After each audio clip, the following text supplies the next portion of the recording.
Okay. Bingo! Let's go! The first of 100 for tonight. Oh, the plush manatee. Bingo!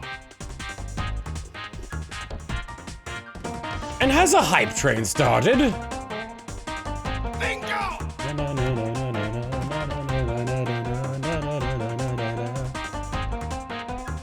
I put all my channel points on yes. With 100 attempts, it's roughly a 1 in 80 chance. Right closer to 1 in 82. Bum, bum, bum, bum, bum, bum, bum. We're getting a manatee plush if the VTuber plush does well. Note this is not a manatee plush. It is one of my VTuber. The silhouette makes it look like it's Toad. It's not Toad.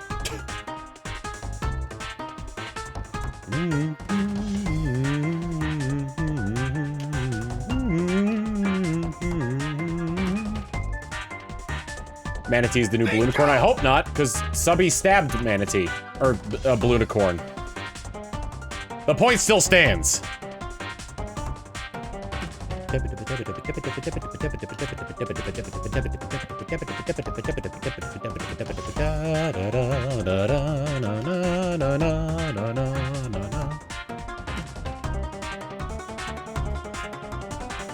Kyler, thank you for the 77 months of Tier 1, and Bessident, thank you for the 58 months of Tier 1. We got a hype train. I'll at least play the thing. Swing.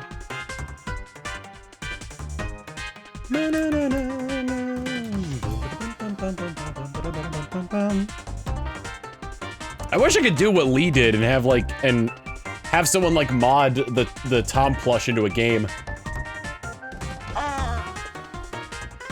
That like I normally play. Nope. But yeah, Dell is right. I can't think of a game that I do with that.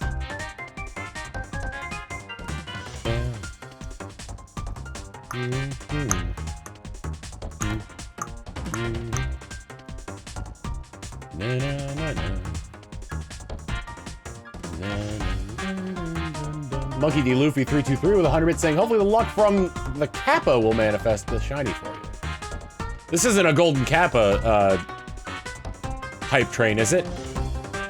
Train, hyper train, hyper train, hyper train, hyper train, hyper train. Hyper train, hyper train, hyper train, hyper train, hype. What is this? Kappa Infinity. Ooh, Lythero didn't do a fighting game. I don't play enough fighting games. And if I'm going to take on Lee in Dragon Ball FighterZ, then I'd have to learn 17.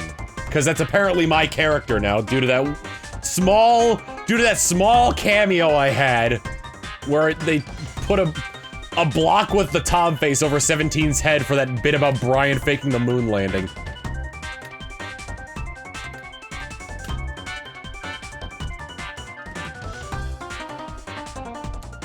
So we're gonna... Oh, getting Kappa Infinity requires partaking in a hype train that gets to at least past level 100. Ah. And isn't, it's, God, why can't I remember the guy's, Pirate something? I don't remember the guy's name. Long hair, I'm pretty sure his name's Thor. He was one of the first people to do it, right? Pirate Software, thank you.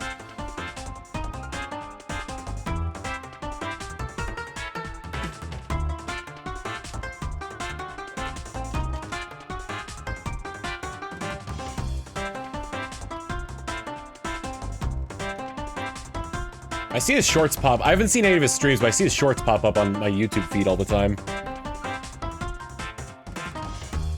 He's cool, I really like him.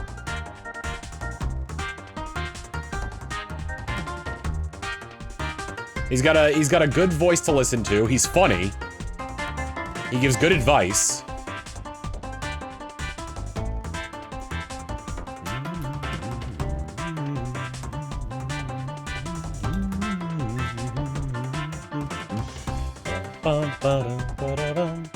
Please don't wake up, Quagsire, no.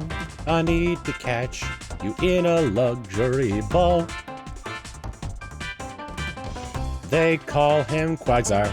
'cause he is flopping around, he keeps flopping around. Blue Quagsire, Quagsire. With incredible quag, he's a Quagsire.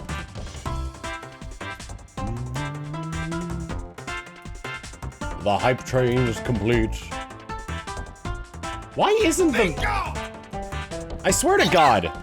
Oh, it might be because I had exited out of it too quickly. I don't know why the sub goal isn't updating. Thank you, Death Gift, for the 5 gifted subs. Now it did! Nope. You must really love this playlist, huh? I mean, it's 1.5 hour song where I don't have to think about anything.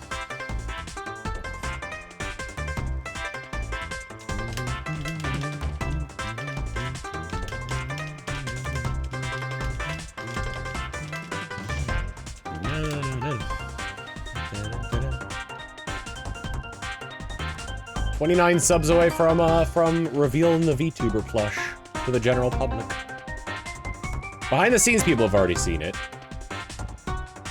Goodrich and Sunpire saying, any ideas for topics? Kingdom Hearts robe colors, perhaps? I'm watching Kingdom Hearts 2 speedruns. The, any of those GDQ Kingdom Hearts speedruns are masterclasses in how speedruns should be done and commentated. Because not only is, the color commentary good, but also, they're really good at describing what's going on as it's happening.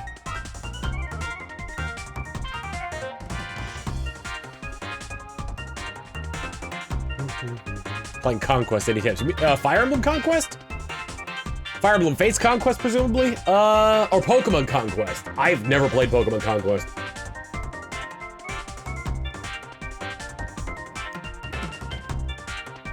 The speedruns are neat. They're wow. Gina Sheen gifting 12 months of Tier 1 to Azrael Dreamer. Thank you very much.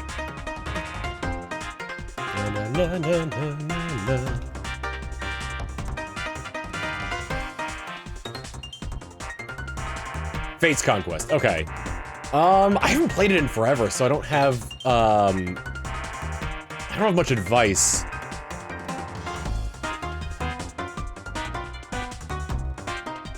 I guess the biggest advice is try to stick with a fairly balanced team, and make sure you're really looking at the. I mean, this could be advice for any Fire Emblem game, but when you're setting up the units, make sure you're really looking at the units you're up against. So that way you can sort out the weapons as best as you can.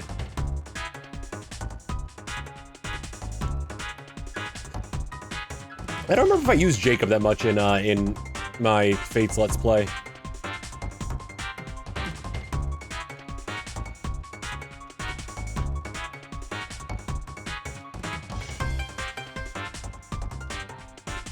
I used Rajat because Tharja is one of my favorite Fire Emblem characters. Susabel Chan giving a Tier 1 sub to the Daninator. Sorry, the Danator.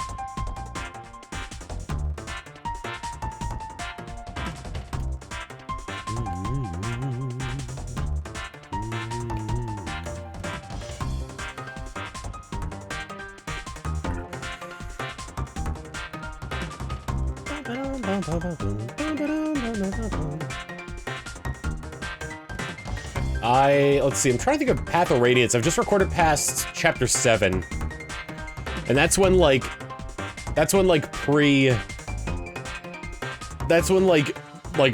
before getting into the chapter is gonna get, super long to... Well, not really super long, but it's gonna get long to do.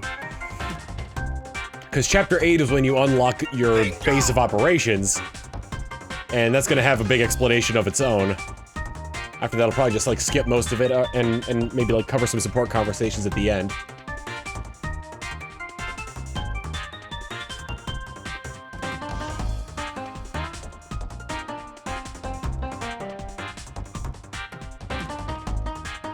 Supports are so bizarre in Fire Emblem Path of Radiance.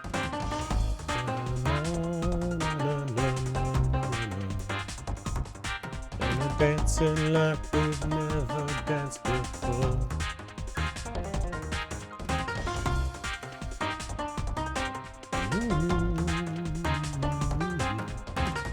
I'm Tom. But you taking a little nap? Bingo! Zelda Stream thing with 35 months of tier 1 saying, let's go! And Bomber thing with the 42 months of tier 1.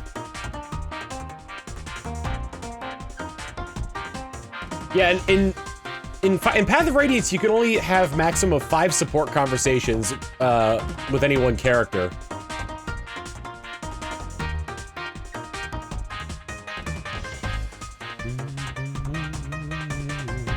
I need to look into it some more, but do the characters that you have the support conversations with need to be active in battle in order for the person with the support with them to have the bonus? GBA games also have the limit of 5. I mean, they made it like going from because I'm trying to think. Did Radiant Dawn come before or after the Shadow Dragon remake? They just need to be deployed together. Okay, so depending on who you have in the party, there's probably gonna be like some supports that like are gonna be completely pointless. Radiant Dawn was before, okay. Did Radiant Dawn have supports?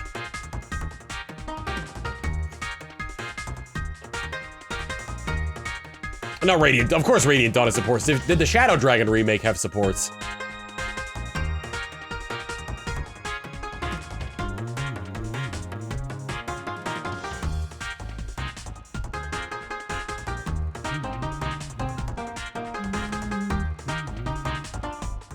Well, I haven't seen the new Sparking Zero trailer. Bingo! Donkey Kong 75 years to 100, 7 months of tier 1 saying Radiant Dawn supports, but they're extremely basic and no unique dialogue. That's unfortunate. Bingo! Gred Manson with the 49 months of tier 1 saying just gonna wish you luck quick. Thank you.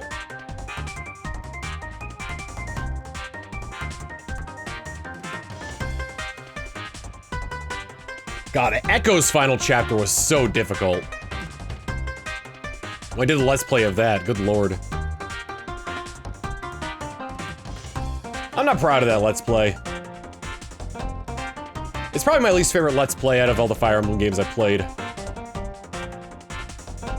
Fates is probably my favorite Let's Play, my favorite Fire Emblem Let's Play.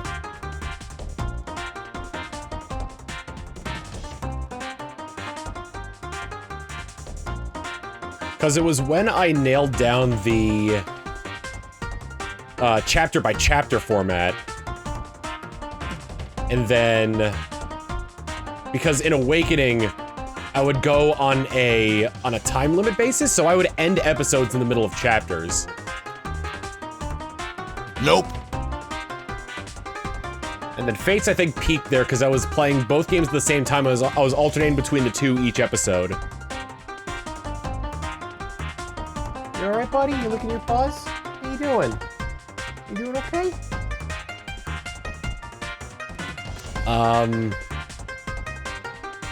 Three Houses was like each chapter took forever just because of all the stuff you could do in like the pre and post chapter stuff and like the support conversations and everything like that, and just trying to like get everybody over onto your side. Like, Three Houses is fun, but it does not lend itself well to like a chapter by chapter Let's Play format. Because I remember I had to divide each chapter into like 2 or 3 parts based on what was happening. So I'd have like entire episodes that was just in the church where I'd be going around trying to talk to everybody. What about Three Houses DLC? I haven't played it yet. I haven't even done the two to 3 other like stories after I did Golden Deer.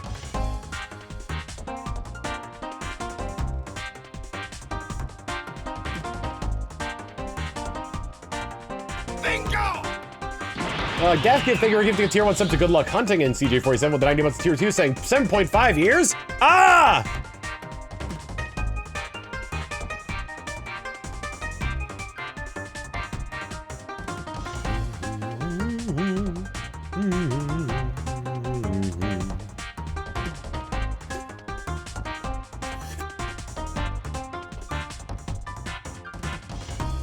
Come on, Brandon.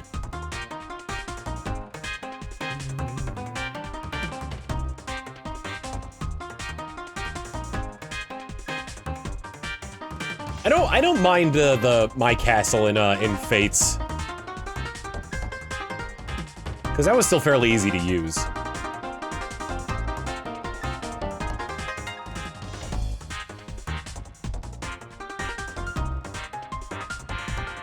Like it was simple because it was just like a top-down view. I think the Somniel and what was the other one? The Somniel and the Monastery, I think, are too big.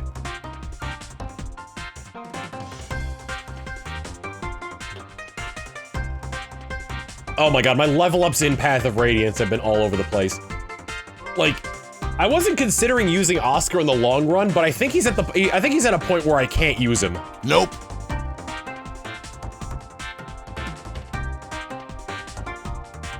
Boyd isn't terrible.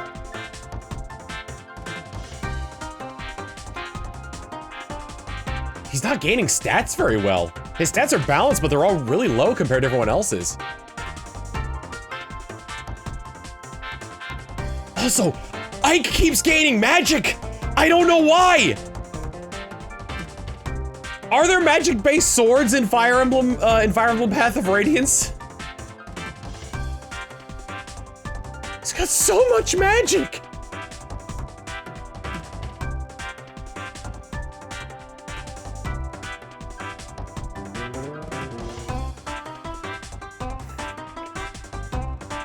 Sonic Sword and the Rune Sword been up for a long time. Okay.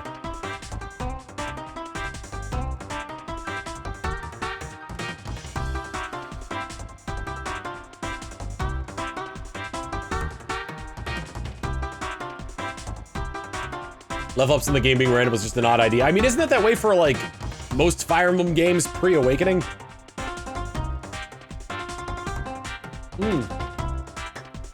I was doing research on some of, like, the later units, and I realized my format for the scroll is gonna be screwed up because of, how the, Laguz level up. Because I thought nothing would be able to hit 100% guaranteed of getting a stat. Well, most Laguz have over 100% chance of getting an HP up. Hey, Tough Fox there stated fried skink. It tastes good. It tastes like chicken.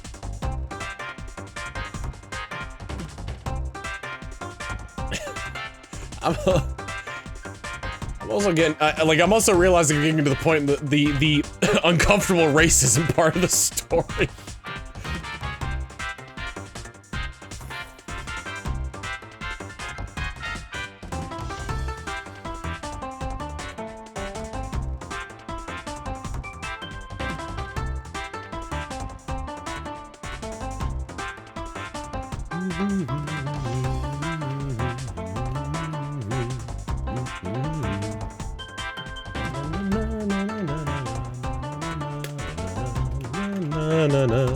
Nope. It's kind of like how Tolkien-esque fantasy is very race-oriented.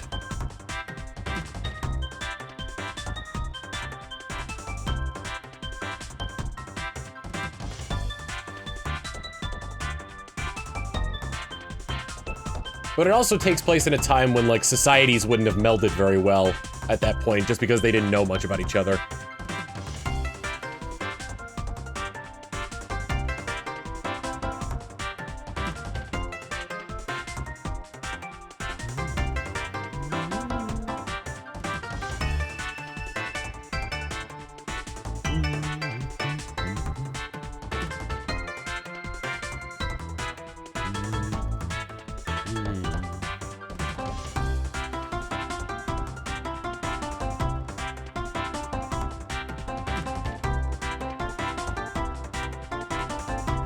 Wow, the uncomfortable racist part of the story. What a mental flashback to join to. Talking about Fire Emblem. I mean, like, they had a bit of that in Awakening, too, with the Taguel.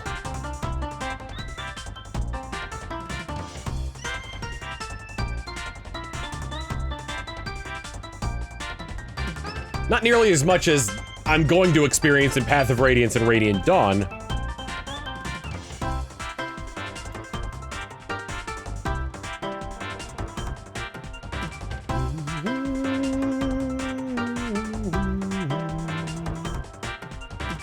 Ike thinking he's the Robin of your game. Good lord.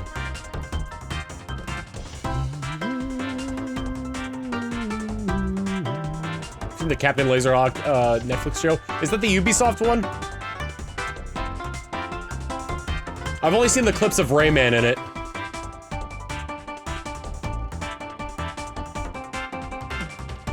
Where he's like working at a news desk yelling about racism and eating sushi off the back of a woman.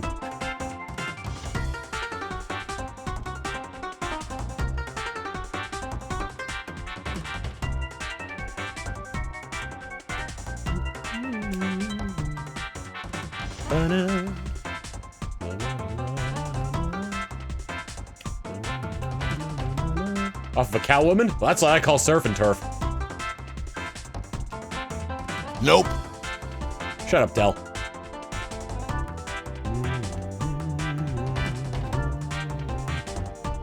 Speaking of Rayman, really proud of myself that I took a butt drawing in Gartic Phone and turned it into Rayman. Because we did the compliment portion of Gartic Phone. Where people just draw a basic shape and everyone has to draw over it, and I turned it into Rayman.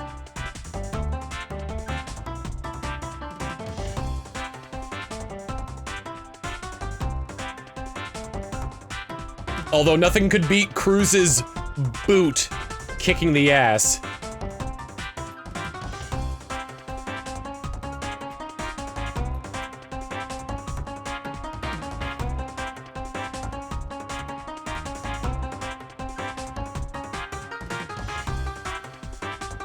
I can't believe how much that boot looked like a forearm. Poor Cruz. Jared, thank you for the raid. Jared, do you know if we're on for disc only on Tuesday?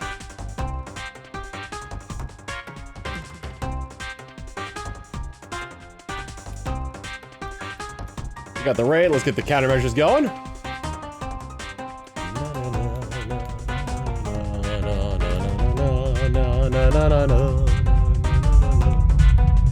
If he said it in chat, I missed it, because everyone's like, Flash. What have you done? This is Silva Gun.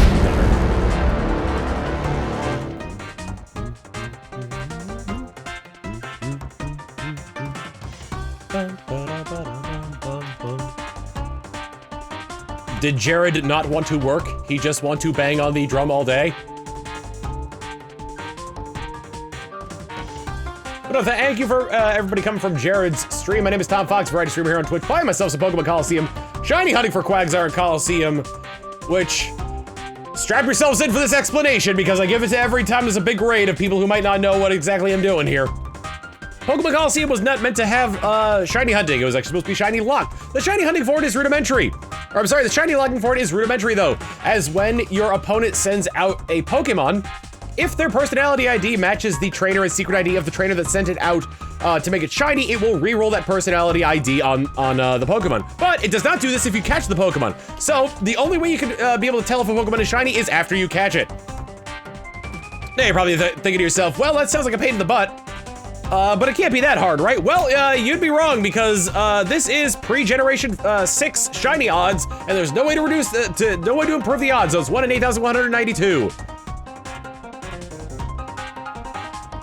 On top of that, you cannot save in front of the trainer that you're trying to hunt from. So every single time I do this, I gotta reset, go back to a save inside of the Pokemon Center, run all the way down to the trainer and battle him. Nope. Making each attempt take at least 2 minutes.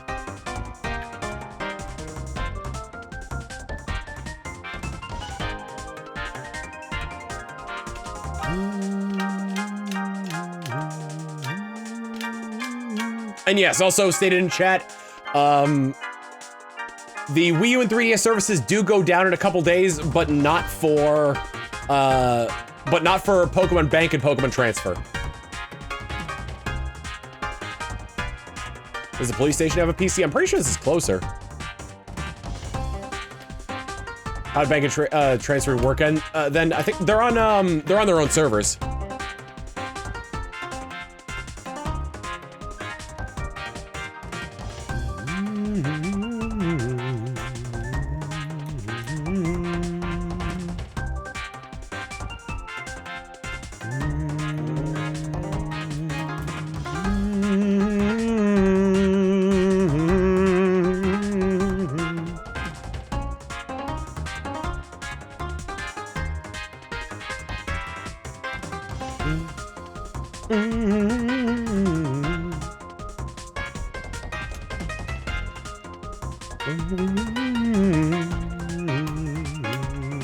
Hello. Talk about a variety of things here. We're talking about Fire Emblem before. We were talking about Fire Emblem and you know, the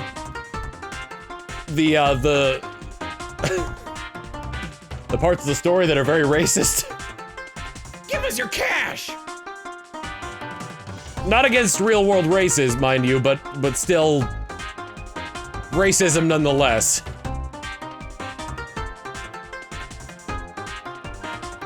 Cyberfox, Z Cyberfox the 500 bits saying, have some good luck bits, thank you. Because the reason we were talking about is because I was getting to, I was like, I got to a point in the story where like, I saw like stuff I saw like I'll let this play out. I got to a point in the story where like, you kind of see it like, play out from one of your own party members, and I'm just like, ugh!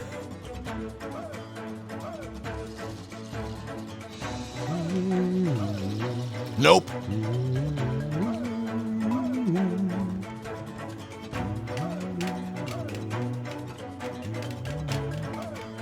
It's Soren, isn't it? It's Soren.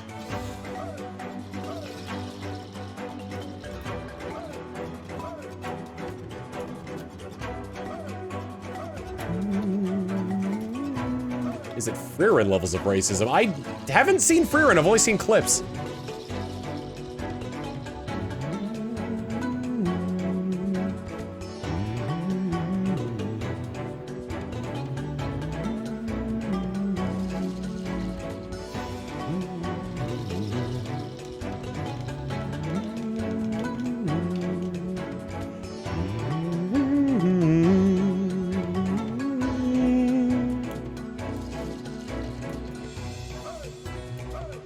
Shinon is such a good unit, but has a terrible personality.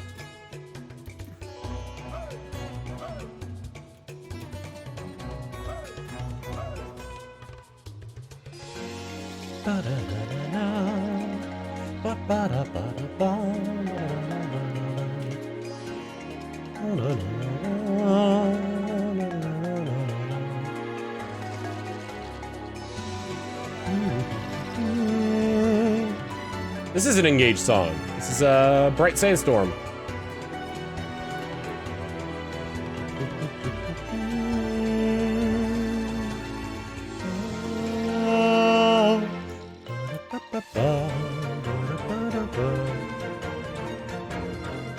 Yeah, recent Fire Emblem games, I don't know how far back it dates, but recent Fire Emblem games have had a tradition of having androgynous-looking men.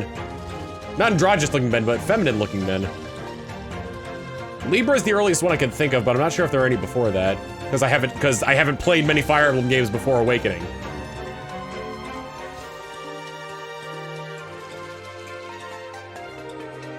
Lucius said Fire Emblem 7. Everyone's pointing out Lucius, but that's the only one I can think of aside from that. But every Fire Emblem since Awakening has had a very feminine-looking male character. Meteor in Fire Emblem 4.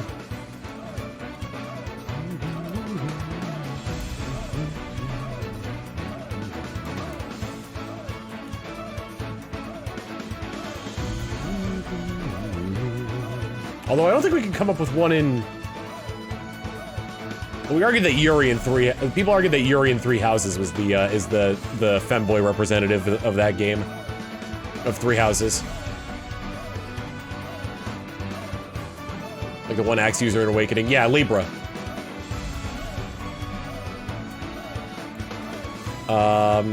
There's Forest in Fire Emblem Fates. Bingo! Yuri in Three Houses. I don't think Echoes had one, because that was a remake. And then, Nope. Rosado and Engage.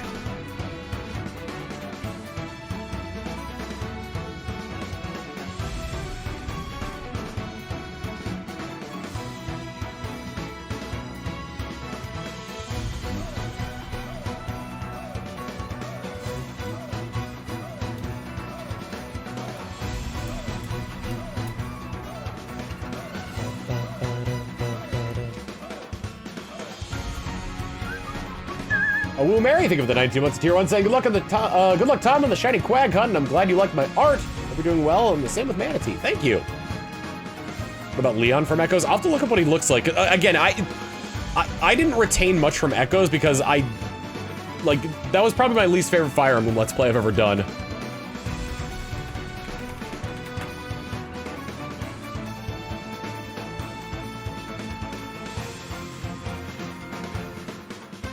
You could argue that.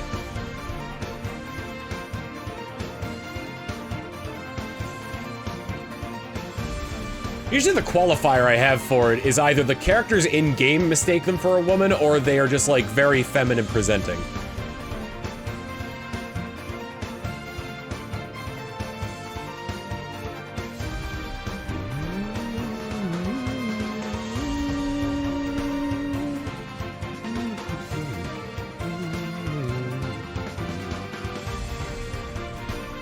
Feel bad then, because Echoes was one of my favorite LPs of yours. I didn't like. Here's the.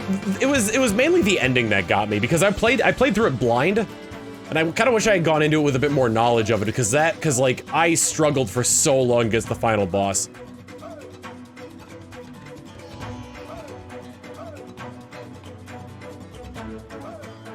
Plus, now that I'm more knowledgeable of Fire Emblem, I feel like my Path of Radiance Let's Play is probably going to be one of my best ones. Trying to think, were any of my, none of my, the Path of Radiance was the first one where I'm playing through the chapters before I record them.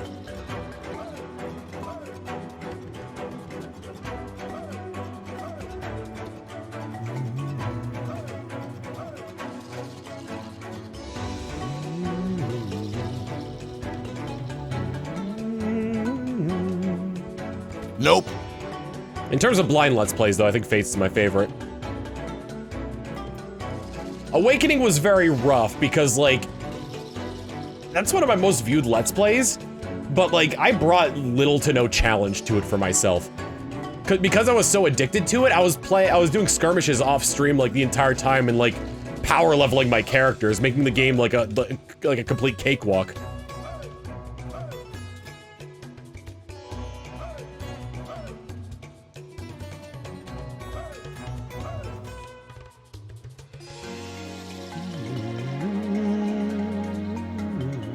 Still rolling over how unlucky you've been with the level ups in that LP? Good lord.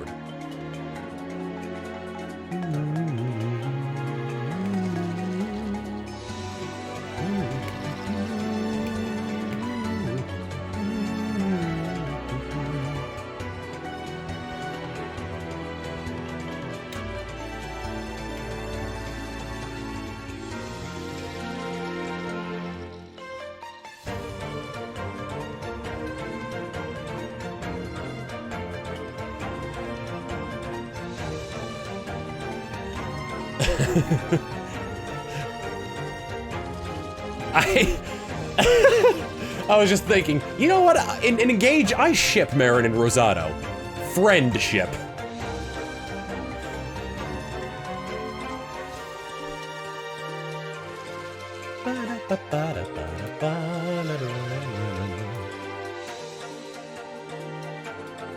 Marin and Rosado are great compliments to each other.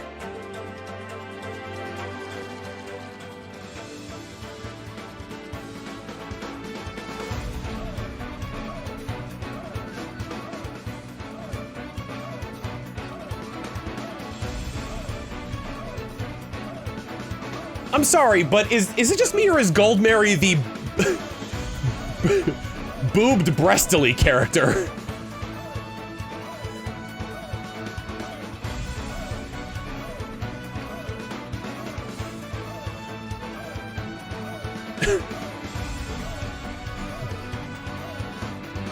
Gold Mary in Fire Emblem Engage.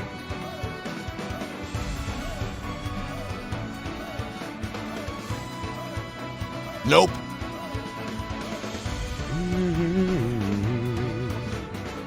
Hi at Tom. God, I would love to have the URL twitch.tv/Tom.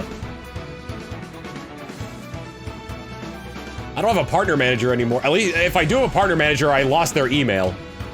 But like, I would love to have twitch.tv/Tom. And I have no idea how to go about it.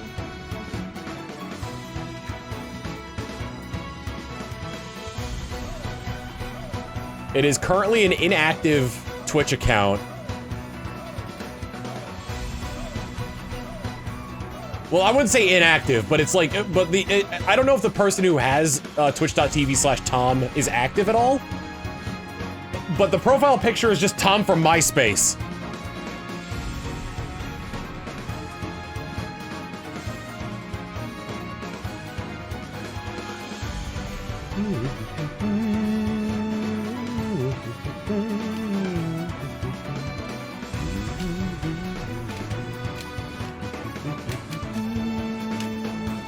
And it's hard to tell if they're active at all.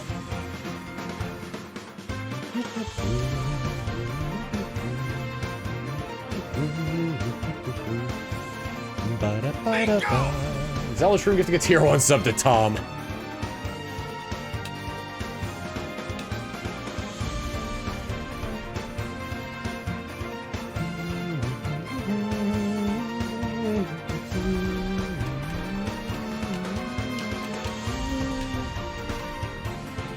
I had a MySpace page. I didn't use it nearly as much as Facebook, though. I was in middle school when MySpace was the hot button topic.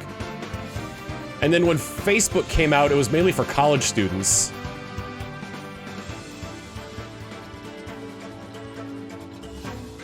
Twitch says for Tom last stream 10 years ago. Right, but they might be active in like other communities as just like a chatter.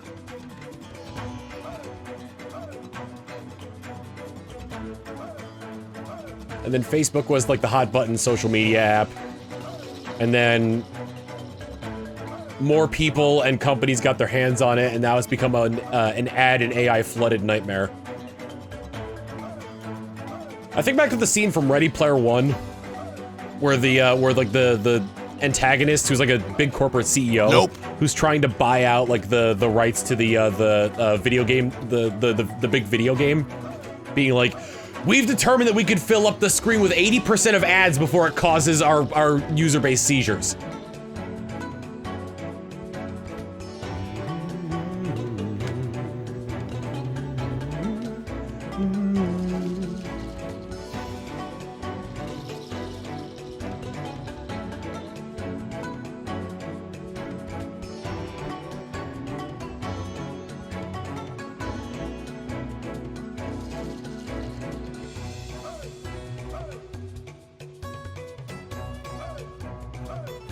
I was thinking as well about like, Steam is one of the best gaming platforms out there because it's not traded publicly. because Valve is not traded publicly, it's completely privately owned.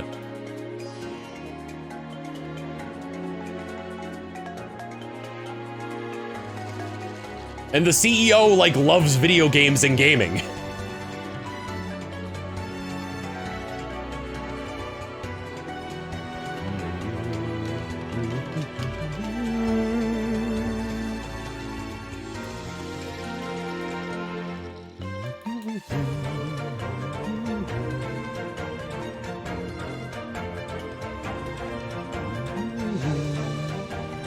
Hope it stays that way. We'll see who takes over for Gabe if and when he retires.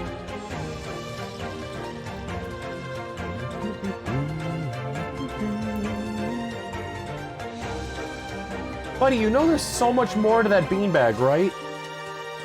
He's just lying on one edge of it. I guess it's because it's sunken down enough for him to be able to get up on it easily.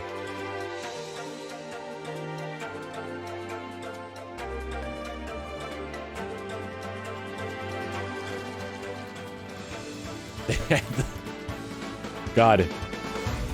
I feel like Invincible, the Invincible show on Amazon Prime is gonna be a roller coaster for people who haven't read the comic books.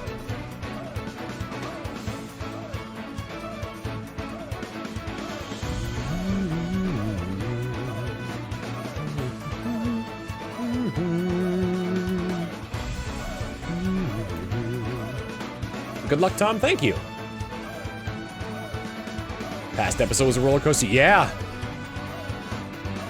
Nope. Why can't I remember Levy's first name? The dimension hopping guy. Angstrom, thank you. I knew it was like some sort of quantum thing.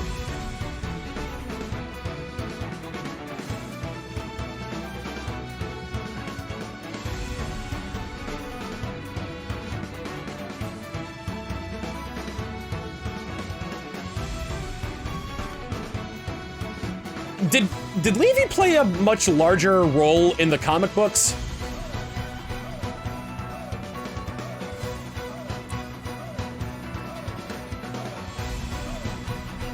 Because I haven't read the books, but like I know a bit because I went down the rabbit hole. I was like, I gotta know everything about this show.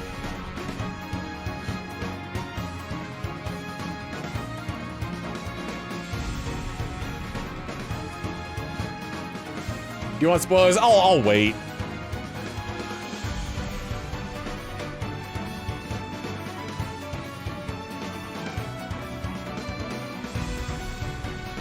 That event I know about.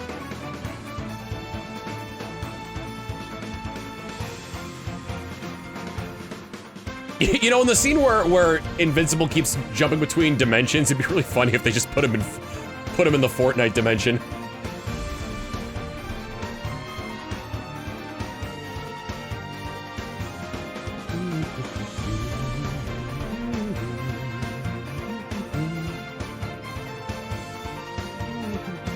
Isn't he in Fortnite? Exactly! I don't know if Invincible's in Fortnite, but I know at least, Nolan is. Or Nolan. I also love the scene where they're at Comic-Con, and they meet the creator of Seance Dog and just start talking about so... In the show, they adapted the scene where he's talking about the Seance Dog comic to like the creator of it, and I think the creator is like a self-insert for the creator of the comic of Invincible.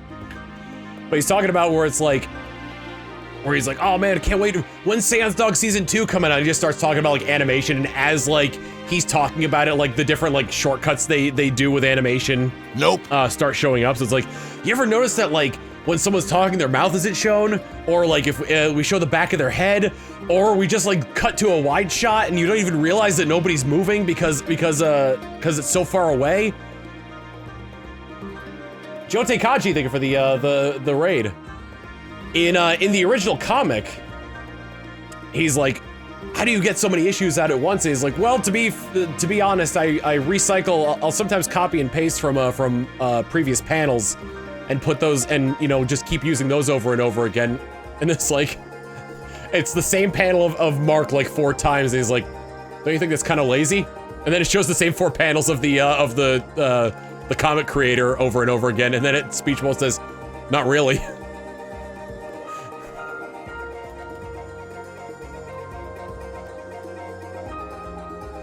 It's good for dramatic pauses, yeah.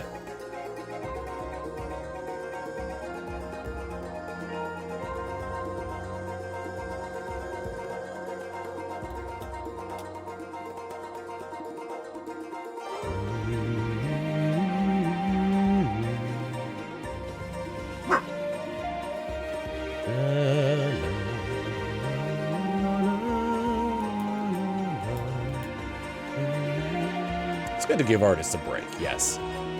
What you wolfing at, bug? Background pupper, yep. Right there. Right there.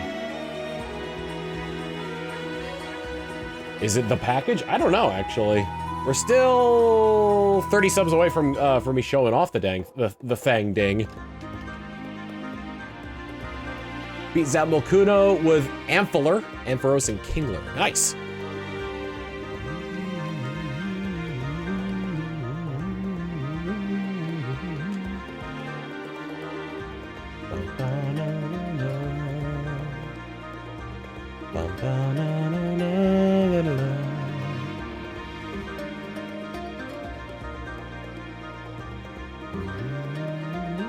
Today's the 5th, right?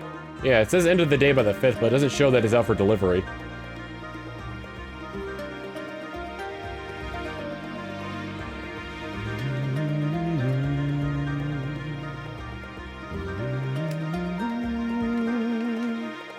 Nope.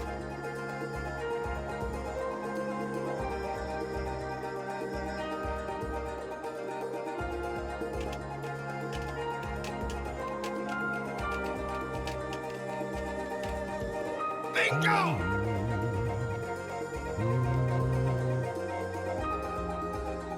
Trying to think, there are plenty of cartoons that do the repeat pans joke. I think they did it on The Simpsons one time when they were touring the Itchy and Scratchy studios. Leo9981, thank you for the 102 months of tier 1. I appreciate it.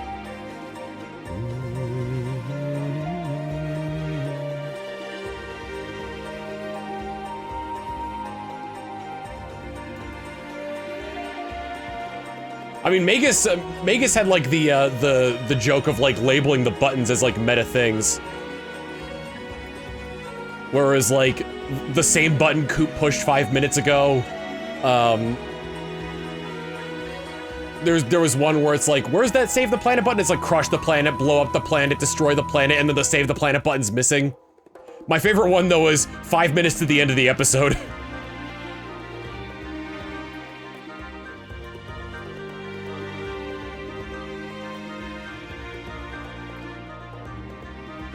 Oh yeah! Well, maybe you'll like this better then! And he hits a button labeled this better then. Legend of Daniel with the 100-bit saying, here's hoping that shiny Quagsire senpai notices you someday. Here's hoping. How's Jeremy doing on his? Because he's still, I think he might be playing something else right now. With a group of people. Because he invited me to Among Us, but I hadn't done this in a while, so I wanted to do this.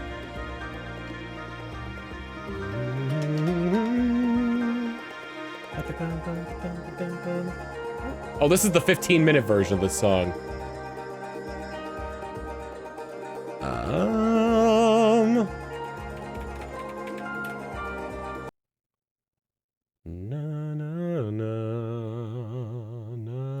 Let's just do the shop one. I like the shop collab.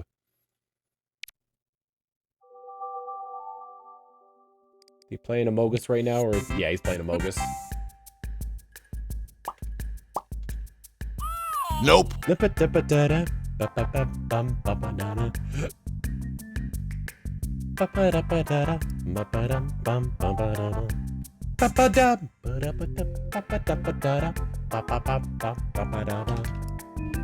we reach the sub goal, I'll show off the images of the plush.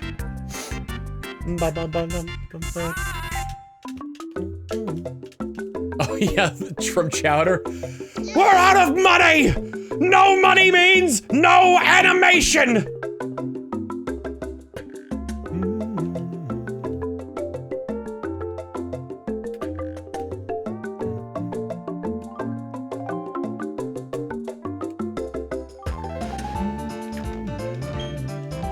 I mean, they did fourth wall jokes all the time in Chowder. Chowder, look what you've done! Now the animators have to draw all this fire!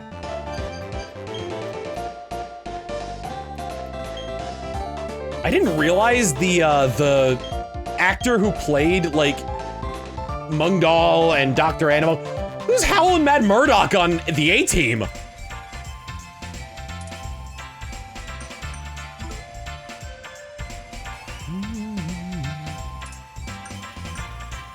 Look him up!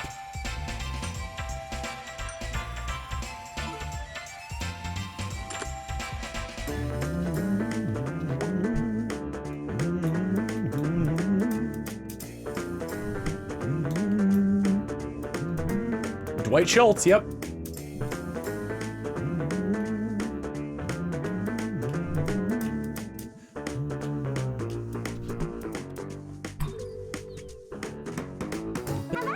Oh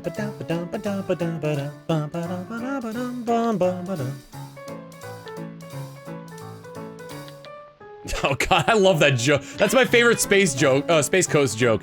Hello there, Susan. Check this out. Every time I move my arm, it costs the Cartoon Network 42 bucks. 42. 84.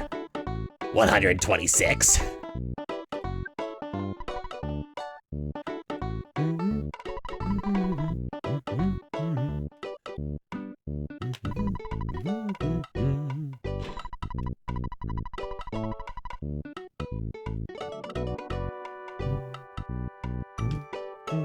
Nope.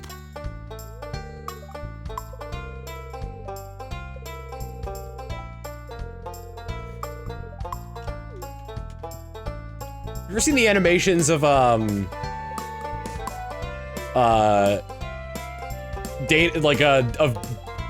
someone took clips of Dana Schneider's voice acting and put it over King Dedede?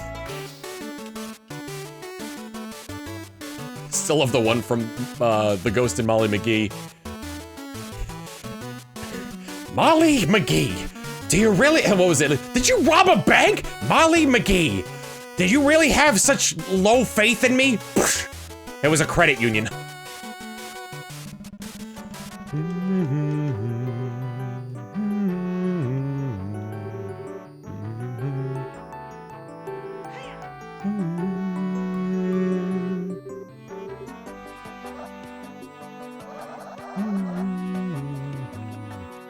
Oh, so we're going to murder him!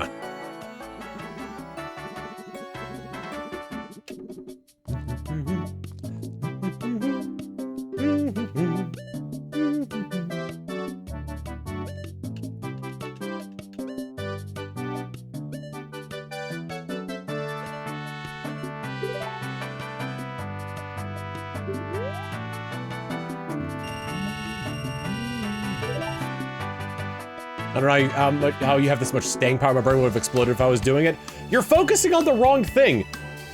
Sure, 70% of the screen is, you know, taken up by the shiny hunt, but we're just chatting. This is a just chatting stream featuring Pokemon.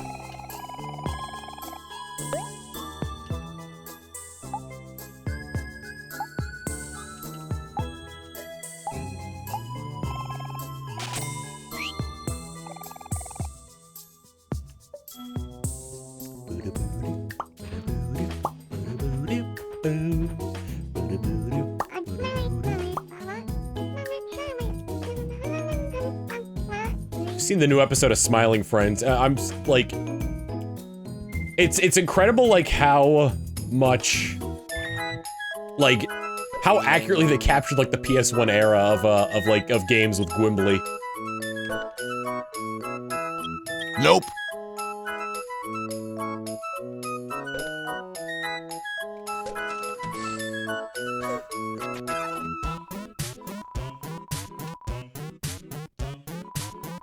That is where that's from, yeah.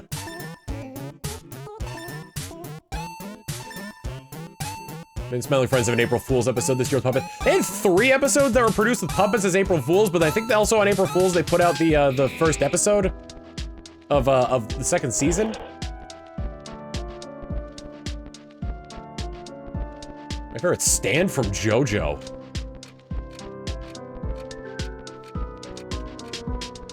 I mean, my favorite stands from JoJo are usually because of their localized names being hysterical.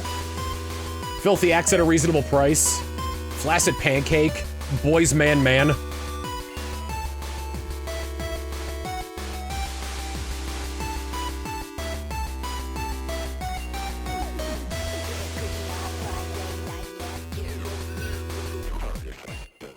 Funnily enough, the Tabs people made a new game this April Fool's. Well, they didn't make it specifically for April Fool's, but they released it for free during April Fool's. You have to buy it now, but if you downloaded it on April Fool's, you just own the game now on Steam. That was what game was that? Content Warning, where you live in a sky island and you're making YouTube videos of the scary underground.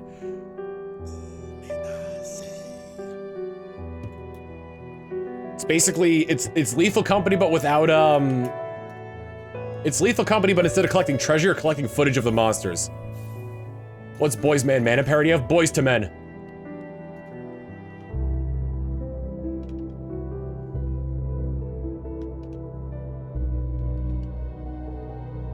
If Lethal Company was a vlog channel, yeah.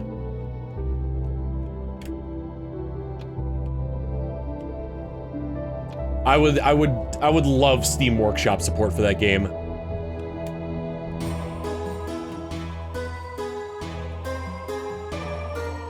Is it gonna kill Lethal Company? I doubt it. They're two very they're two distinct games, I think. Because you can't go very far in the you can't go very far in the areas of content warning without having to turn back. Plus, you run out of footage really quickly, or you run out of camera space really quickly.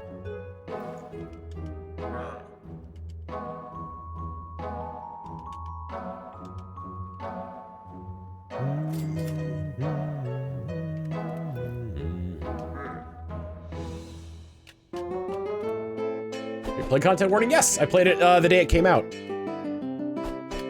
I've got a video of it coming up soon. That'll probably go up tomorrow. I still have to edit the last crowd control stream I did before I do crowd control next week, actually. Nope.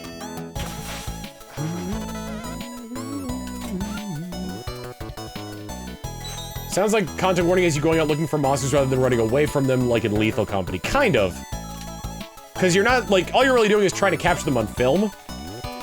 I'm honestly, like, not sure what gains views in that. What's the next CC game? I have to look at what they've got. I'm not entirely sure.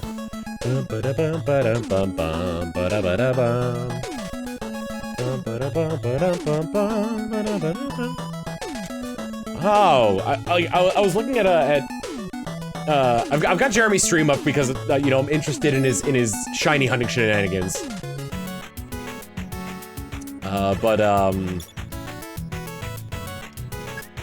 But he's been playing Among Us for a while, and then I looked down and I noticed that the number of Pokemon that he's hunted has been going up while he's playing Among Us, and I'm like, how's he doing that? Like, I don't see it on screen. And I noticed in the bottom left corner there's a tiny little screen of him hatching eggs.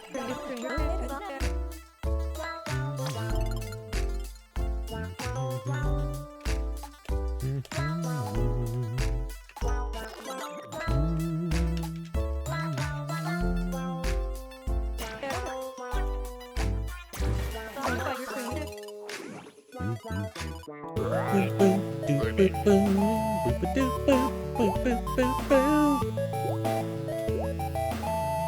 you have a stream where you found like 3 in 1 week? Yeah, we were hunting, we were doing, what are they called? Dynamax Raid Adventures.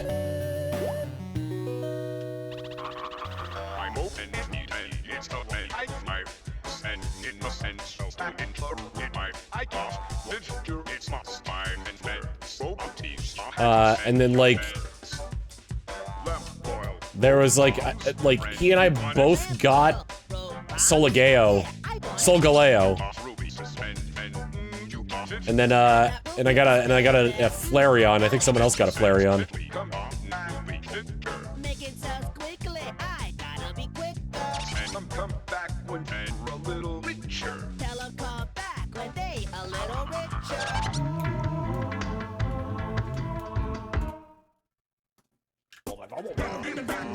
Nope.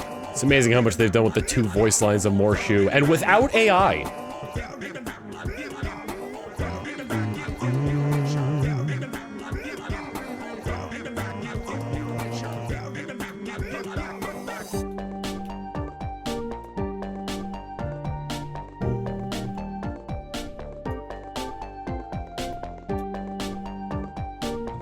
Got him reciting the Bible. I hunted for Dunsparce because like I wasn't really going. I kind of was going for the 3 segment, but I wanted to trade them away so that way other people had the chance at it.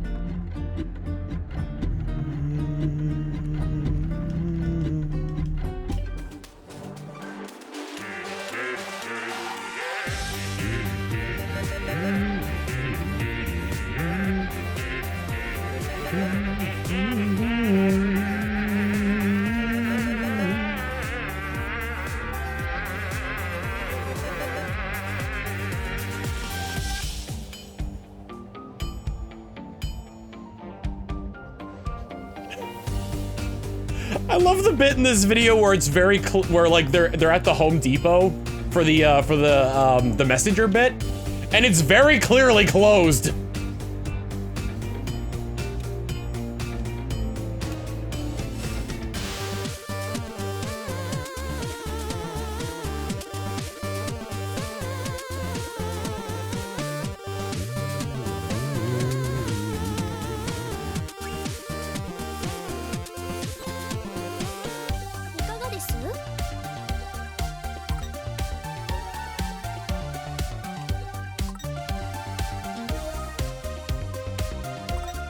Show me the exit with the 100 bits saying, coming to me live from my radio. It's TFM Tom Radio, all Quag all the time.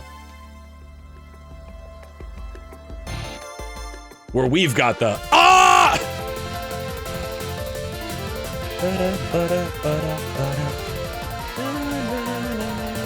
Who's my favorite Xenoblade 2 blade?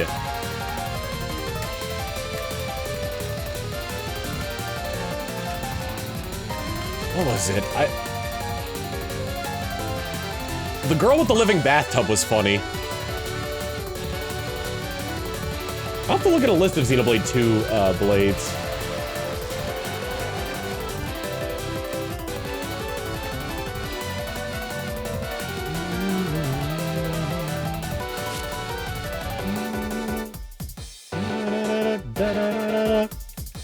Cruising USA? Nope.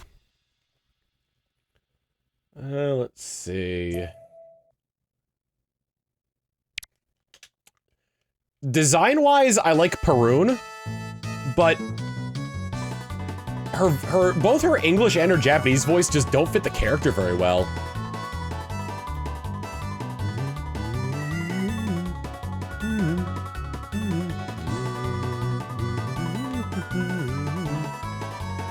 Perun is the ice one with the spear.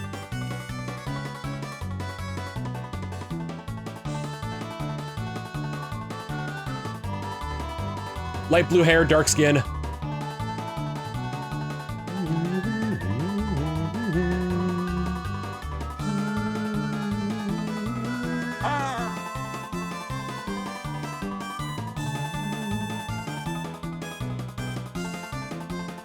Forecast Nightmare VT saying, Tom, I come from the future. If everything goes well, you should catch the shiny Quagsire sometime this century. Good luck.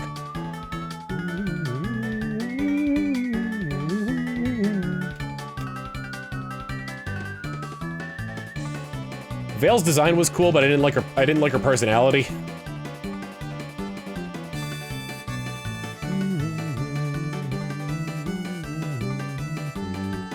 Cassandra was fun.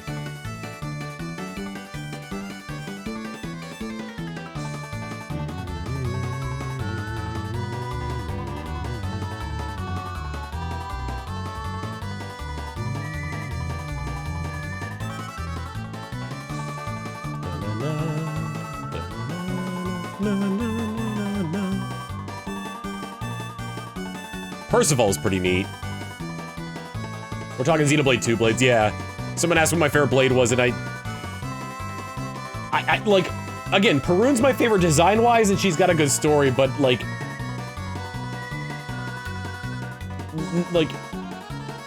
neither her English or her Japanese voice sound like they match the character very well.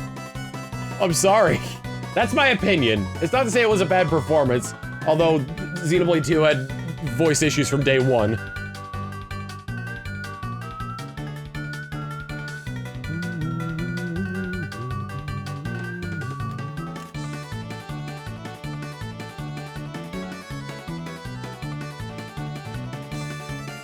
Nope. The voice issues lessened as the game went on, but yeah. I think part of the reason was because they, like, I mentioned this before, but it's very clear that, like, the English actors got, like, the script, but none of the cutscenes. And the cutscenes were animated to go with the Japanese dialogue.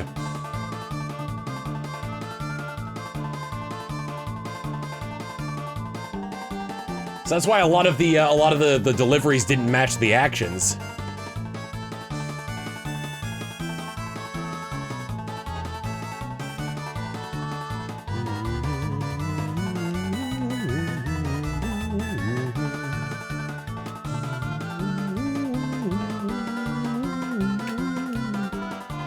Like, imagine like those really bad dubs of Godzilla movies, but they didn't actually see the movie.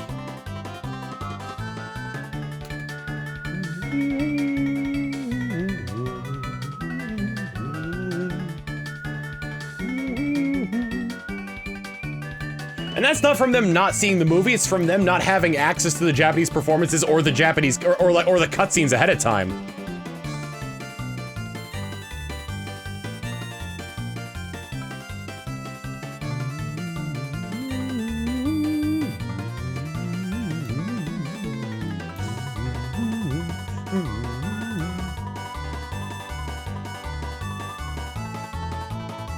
So does the English work for Xenoblade 2 bad? I mean, like, just miscut. It's something you have to judge for yourself. Bingo! Stray Hellhound with the 6 months of Prime. I'm trying to give them the benefit of the doubt because of how, like, because of how it seemed like it was handled. The voice direction in it.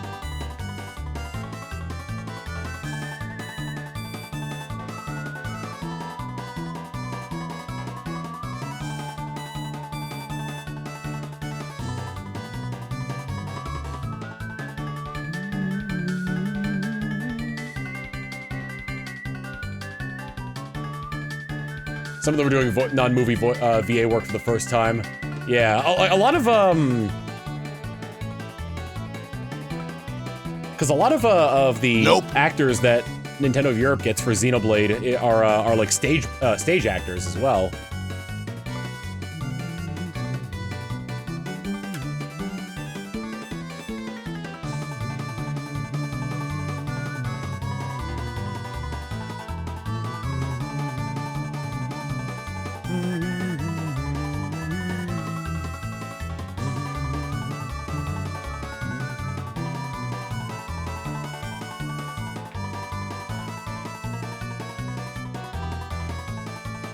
Stage actors? Yeah, like theater performers.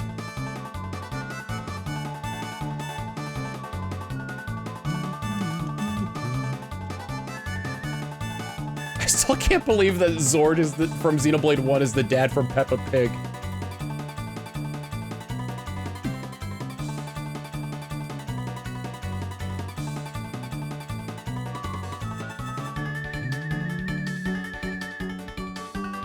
Or Mikkel. Yeah, Mikkel is the dad from Peppa Pig.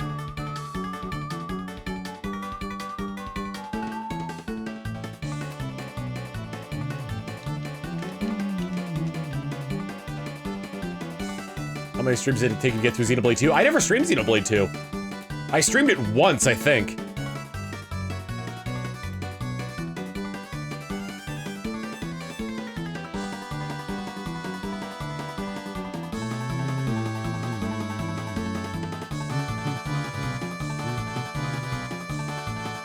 I streamed Xenoblade 3, yeah.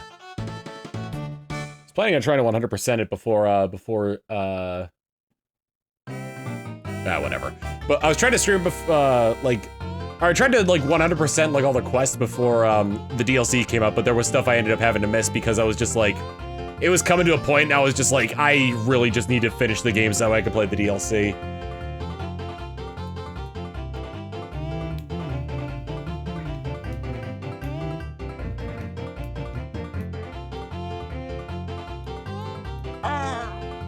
From Lord Chaos Nightmare VT saying, you know, it would be funny and sad if Tom gets the shiny and then hits the Del button out of instinct.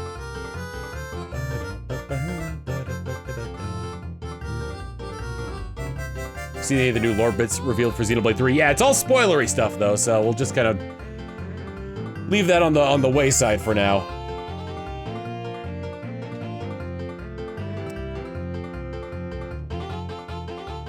I do love the meme though of Melia watching Noah throw Lucky 7 into the ocean.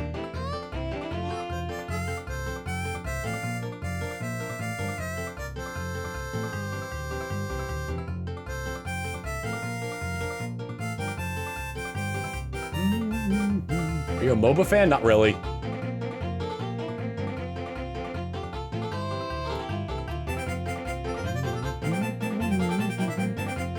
Still can't get over that one comment.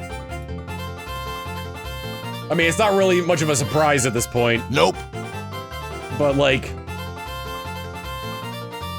I still can't get over one of the comments I received where he's like, well, of course Rex had children with all 3 of them. A driver can engage 3 blades.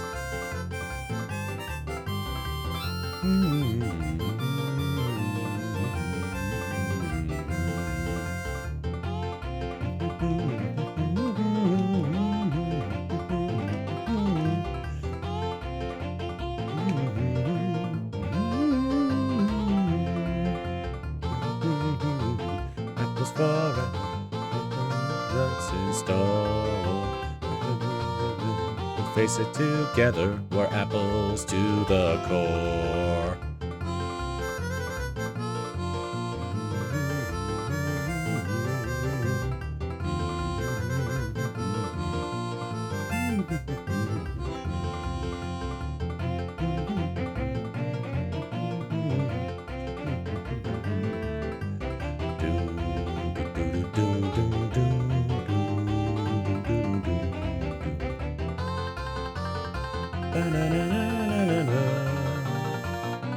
When did Pyre and Mithra split into 2 beings again? At the end of Xenoblade 2.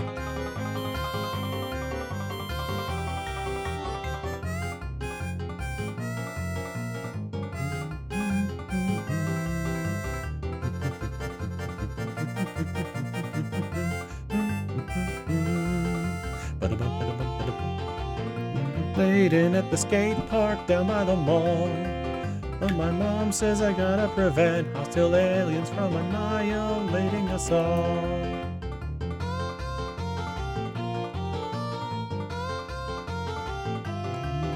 Bingo! Clocker Penciling the 18 months of Tier 1. Saying DK, DK, DK, DK. I don't know if I got this one, but Stray Hal Hound with the 6 months of Prime. Thank you very much.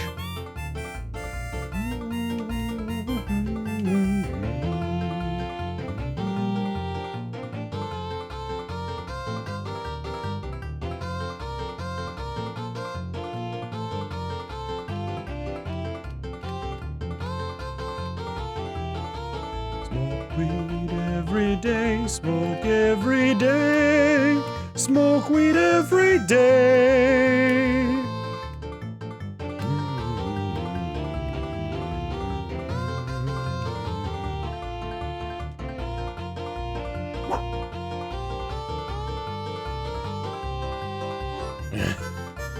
I'd love to, like, a streamer, like, a pair of content creators where one of them is like a programmer and the other one's a Let's Player. The programmer could definitely like gaslight their streamer buddy by like reprogramming a game like to have the like Final Fantasy VII but modding in Donkey Kong Sephiroth as the final boss and changing One-Winged Angel to One-Winged Kong. Just play through the entirety of Final Fantasy VII and get to that point and be like, right, I gave you that! Whoops!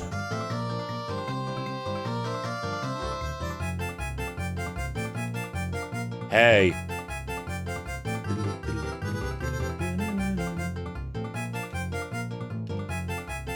So, he's here for you. Know the words? Join in too. If you wanna clap, take you through monkey rap. Donkey Kong. Donkey Kong.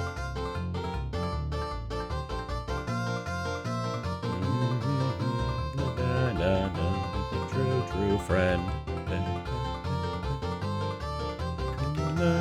Died from a true friend. Uncle Fucker.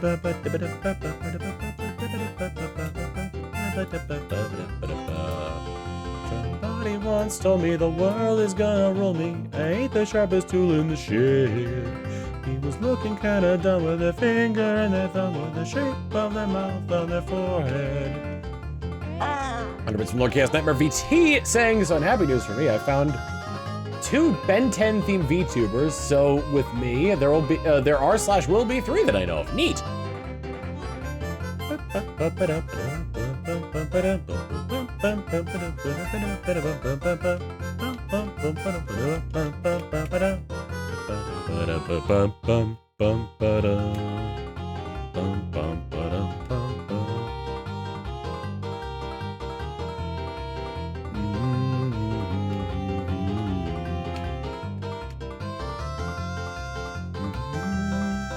Can't hold it back anymore. Let it go! Let it go! My freaking Kingdom Hearts 3 stream where I was like, ah! Let it go! Let it go!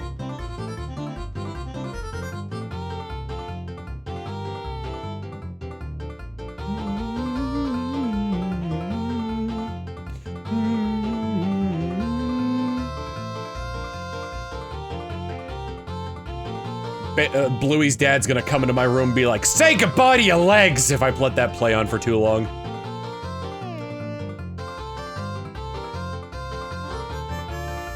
You feel about Gwimbly's comeback in modern day? I mean, I'm glad that he's getting some representation in the new Smash Bros. Game, but you know, I'm not gonna be truly happy until he actually gets a new platformer.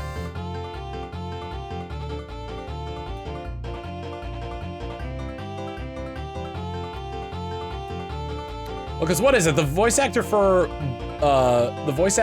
Bluey's dad was in Fiona and Cake as one of those like extra dimensional beings, and he has a specific line where he goes, "Say goodbye to your legs." So people have been animating Bandit from Bluey saying that. Nope.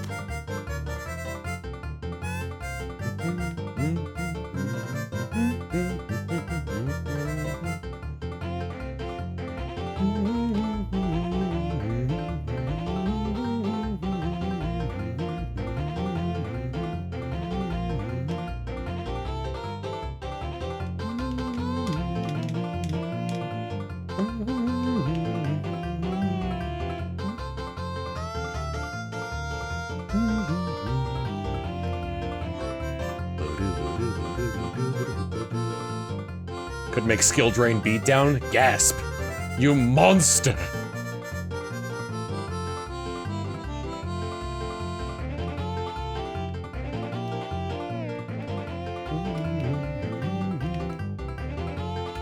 Still can't get over the in memoriam to the Queen in the Peppa Pig game.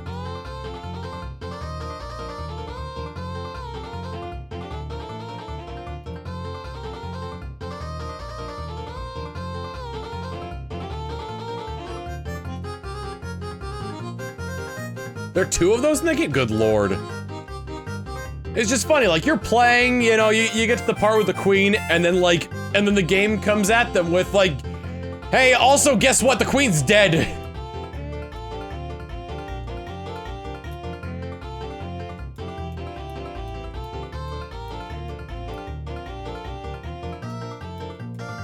She died from playing in the puddles. Oh, no.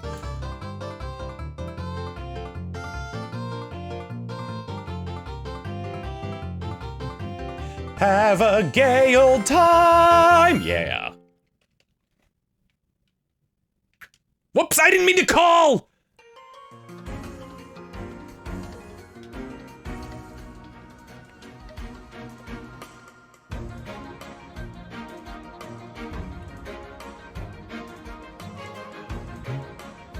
Well, it worked out in my favor.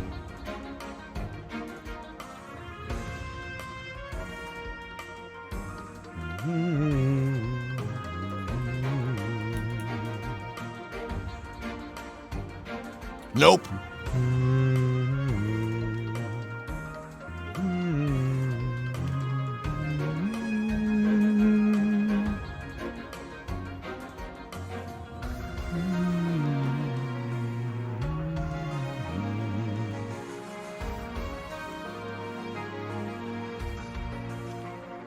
I like this song. What game mode would you rather record again? One of Big's A ranks or one more trip up the snow mountain in Kingdom Hearts 3? I mean, like, God, it took me so long to fish up that stupid fish. It was really only one fish that gave me issues in Big's well, Big only has 3 levels, but still.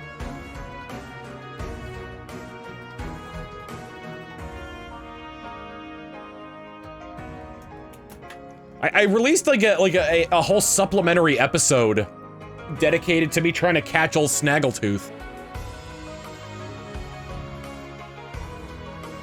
Big has 4 levels, whatever. Who has 3? Somebody only has 3 levels. Is it Amy?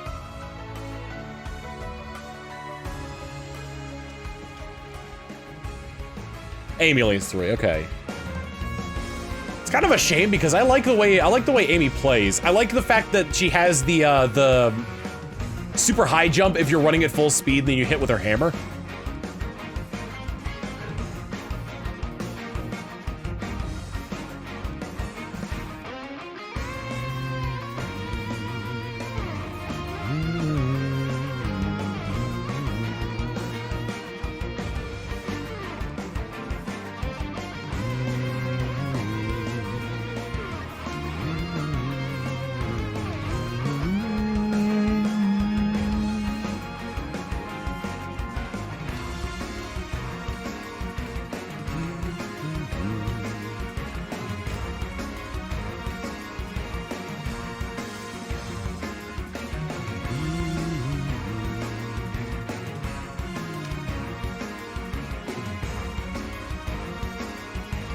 Watch someone do a 430 emblem run once. It's 24 hours and they play Sonic Adventure DX, Sonic Adventure 2 Battle, and Sonic Heroes.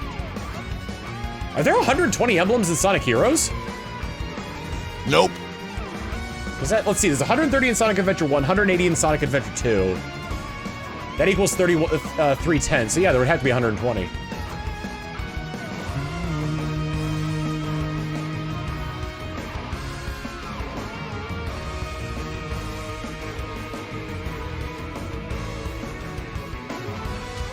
Gives another Johto starter a new form. Would rather be for Alligator or Meganium. I've got a soft spot for Meganium. I prefer Meganium over that. I'm still predicting that they're going to give my prediction is that they're going to give the starters alternate forms and mega evolutions. And I think I'm still like, quote me on this, like, because I'm pretty sure I won't be wrong, that they're going to do what is it? Kalos Mega Charizard Z.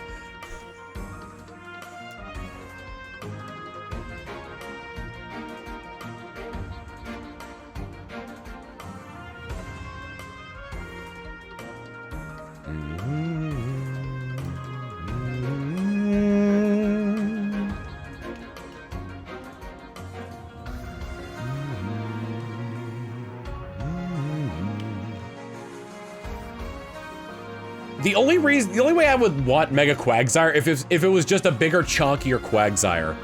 No cool designs, no like, the boy is perfect as it is.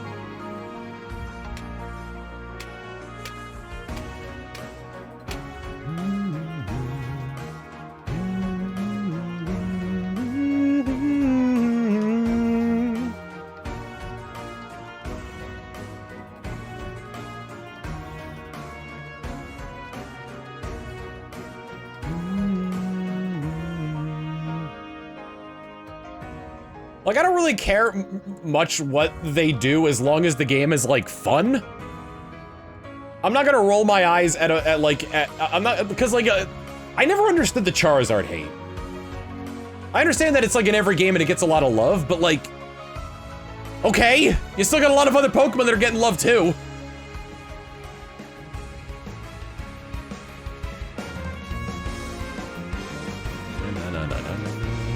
Nope.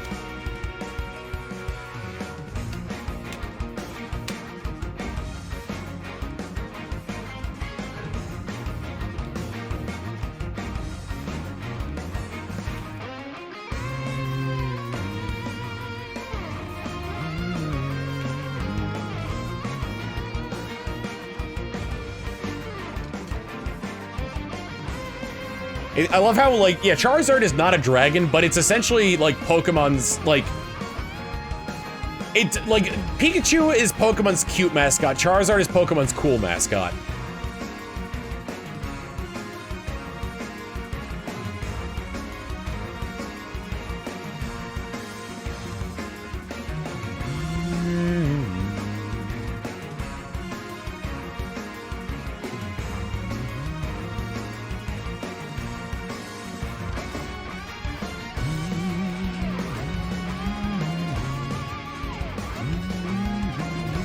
Charizard's cool until it takes a pebble to the knee. Well, that's why it has boots now.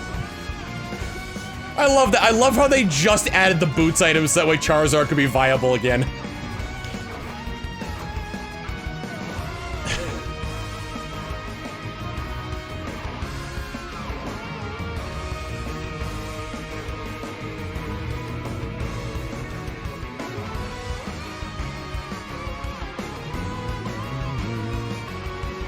Yeah, it didn't help that they accidentally made the strongest Pokemon move an entry hazard.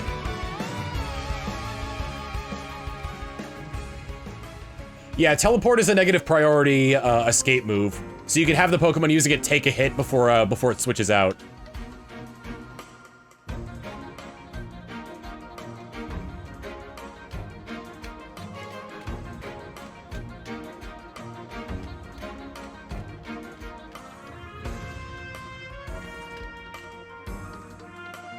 I'm hoping Scarlet and Violet was a wake-up call for Game Freak so we don't have another terrible launch. Well, they have...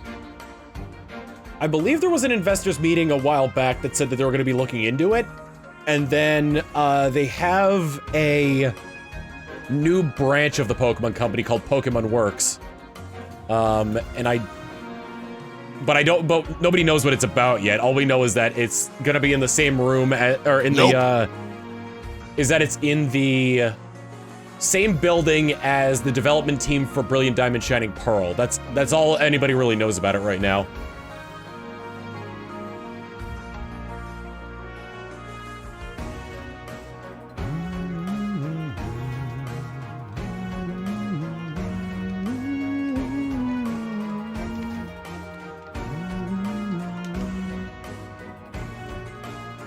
Hololive got an EN building in America? Interesting.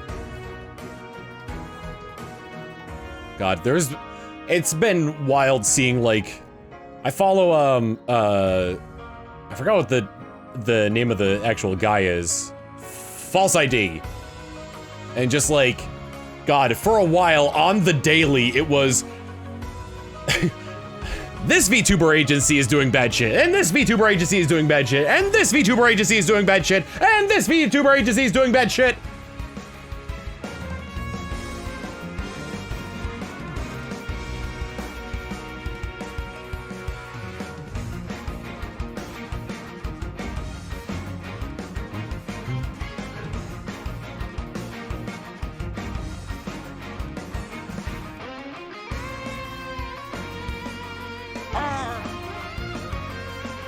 Who was it? Hideki Naganuma was talking on Twitter about how he wanted to like recoin a term for like a company that you shouldn't do business with. Because he's uncomfortable with the racial implications that come with calling a company like a blacklisted company a black company. People were like, I can't believe Hideki Naganuma's woke now. Are you kidding me? Mister, I'm gonna reference Malcolm X they're expecting, they thought that Mr. I'm gonna reference Malcolm X in my music isn't woke?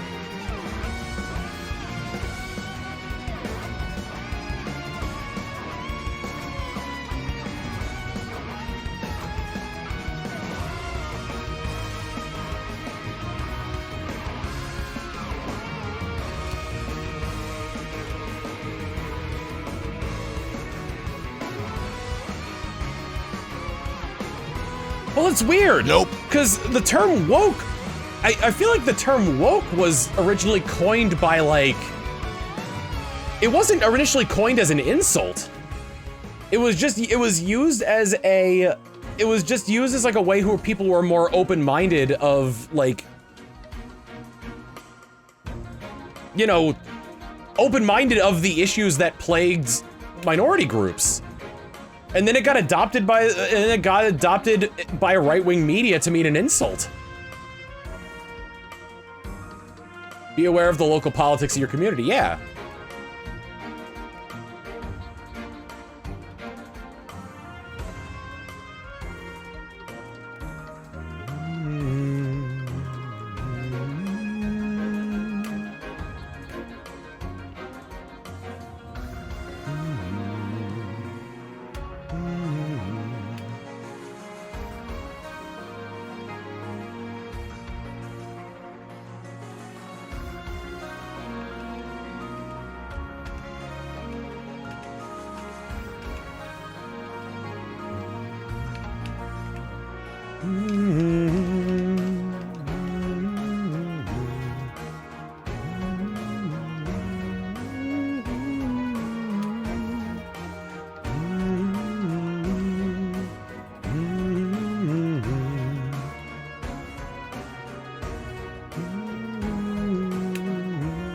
Sir, please play us the music you're playing in the background of the stream. No, I'm just kind of like picking stuff at random here. Whatever's coming up.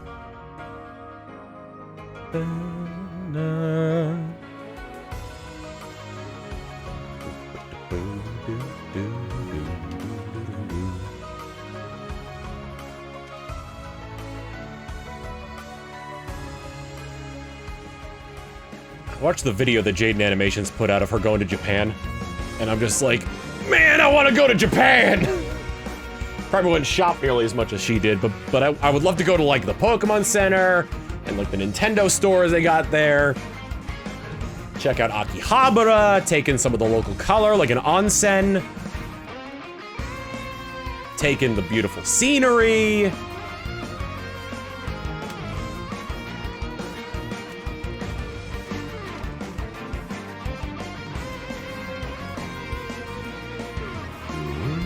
Nope.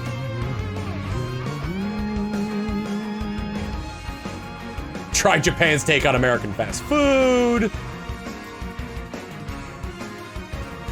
Meet a pretty Japanese girl. Fall in love. Never leave. Wait, something went wrong here.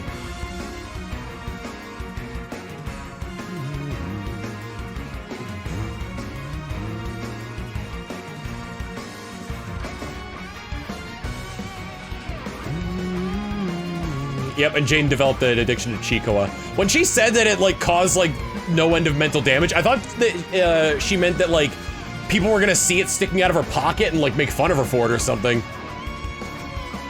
2.5 children. Don't know where the other 0.5 of the child went.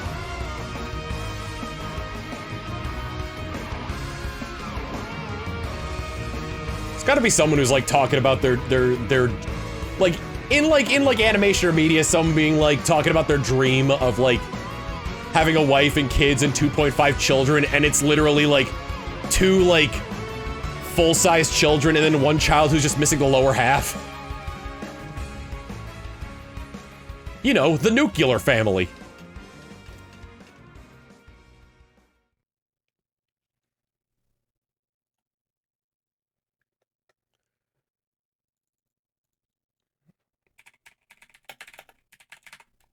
I want to redeem the future.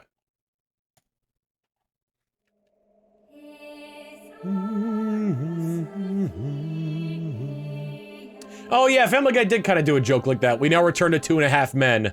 And it's 3 people screaming over one of the guys losing the bottom half of their body.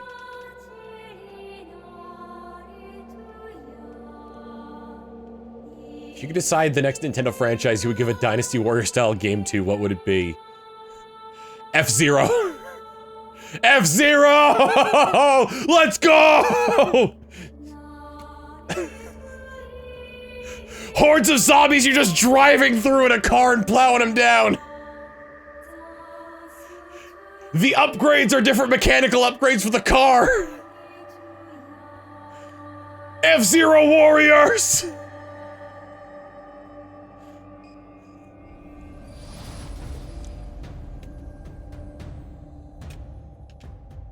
Nope.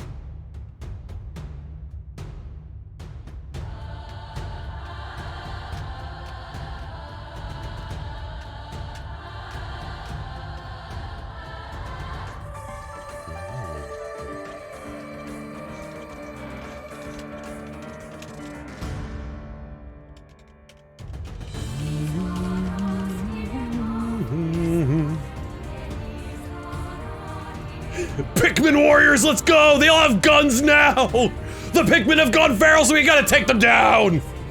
There's overpopulation on PNF 404 of Pikmin! We need to call the herds! Are we hitting 2K encounters today? No.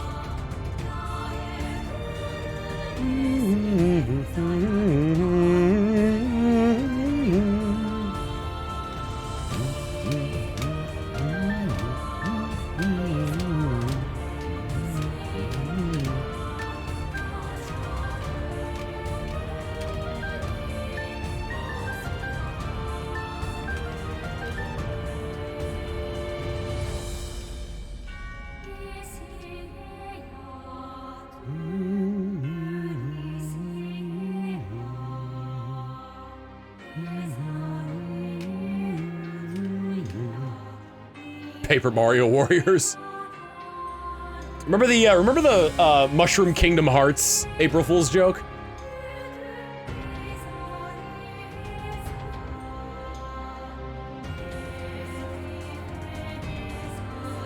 It was just like one magazine ad that was like I don't remember what year it was. Was it Electronic Gaming Monthly that did that? They were usually pretty big on their April Fool's jokes. It was like a one-page ad of like Sora, Mickey, and Mario like all on one cover, and like Mario was like done up in a design that looked very Kingdom Hearts, and he had a Keyblade.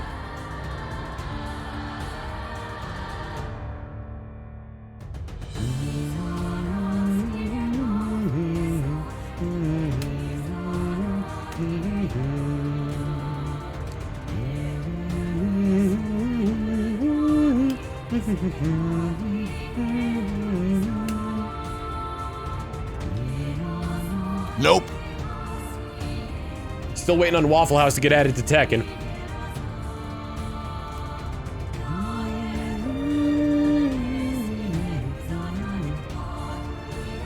See the April Fool's this joke this year with the Metroid Prime 4. No, I haven't seen that. Was it a Metroid Prime golf game?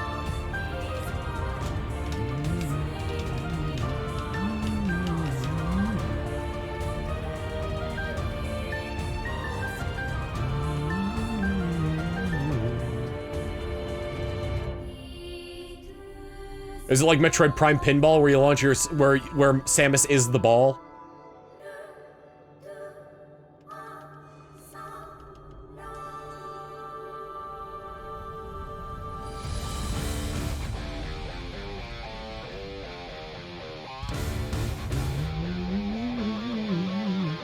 We are disappointed, Matthew.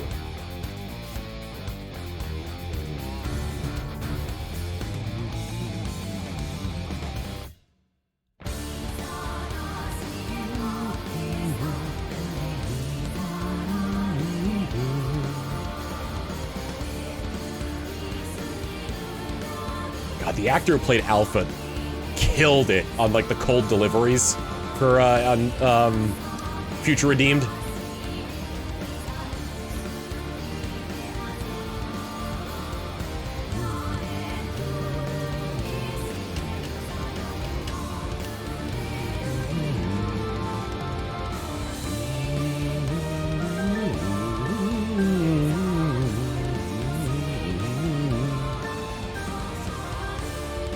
Is it not the same V? It is the same VA.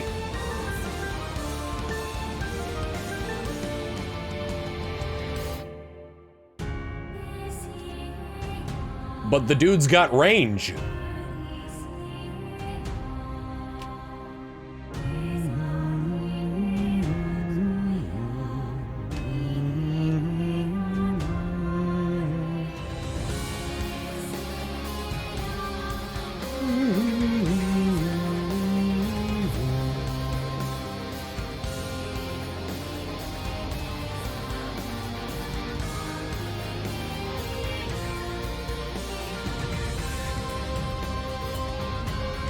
Nope.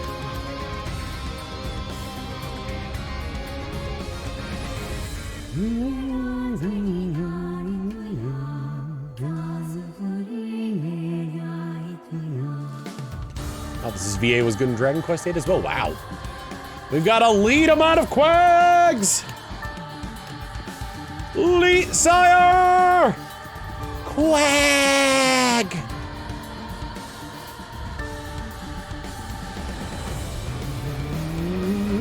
Bingo.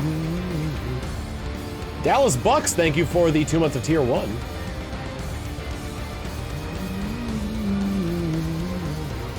Empire Rising with 200 bits saying, Legend ZA not being an annual release is a big step in the right direction. Well, it's coming out around the same time that, that Legends Arceus came out, right? Because Legends Arceus was a beginning of year release as well.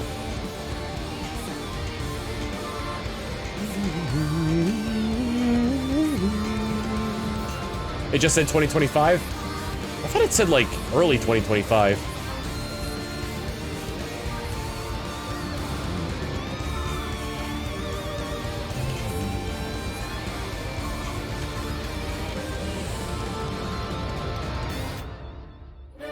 I can imagine it being on the same time frame as Legends Arceus. Considering how much they showed, it's possible it could still be pretty early in development, so it could be an end-of-year release for next year. But at the same time, Nintendo's been pretty good about not showing stuff off before, like, until like when it's almost ready to be released. Which I think is better because then they can kind of like ride the hype.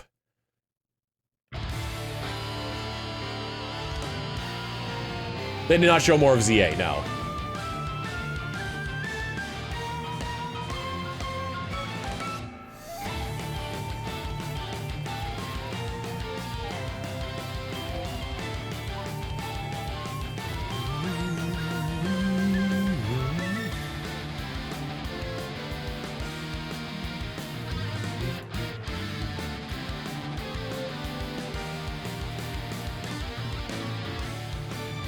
I got a phishing email about Silk Song.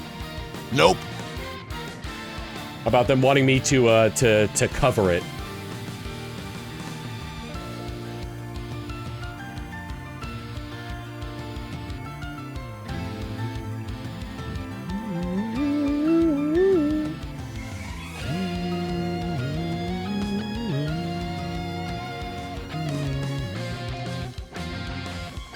What even is there to cover? Well, I mean, like, it was an email from people pretending to be the developers.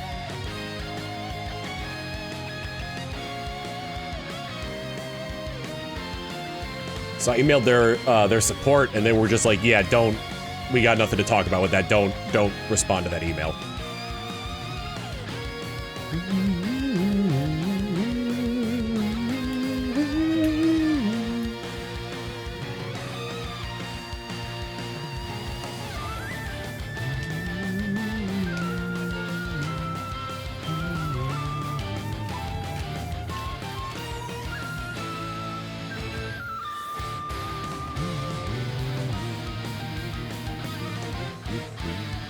As for the plot of Hollow Knight, they just copy and paste it off of Wikipedia. Whoops, I used Spore on the wrong Zyre. Oh, that's real bad.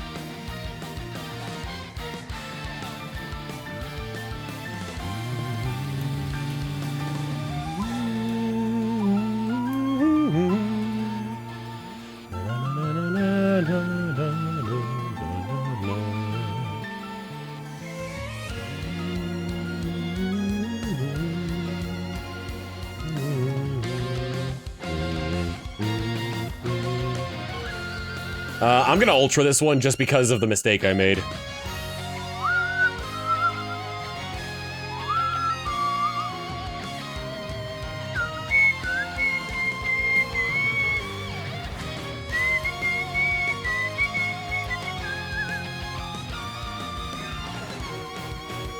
The funny other thing about the Ultra Ball is, in Japanese it's called the Hyper Ball, and the yellow markings on it make an H.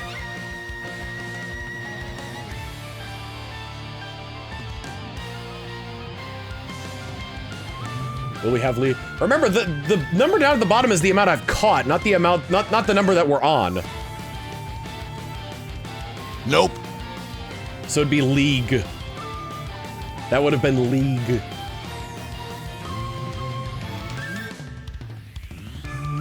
What point of this game do you fight Grimly? I don't know, there's no cream corn in this game.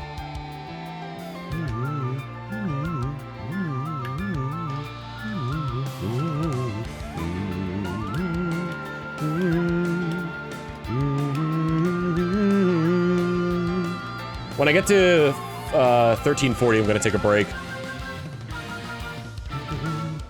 Get up, get a drink, feed the dog. Bam, ba-da, bam, ba-da, ba-da-da-da, da-da-da-da-da-da-da-da-da-da, ba-da, ba-da-na-na-na-na-na.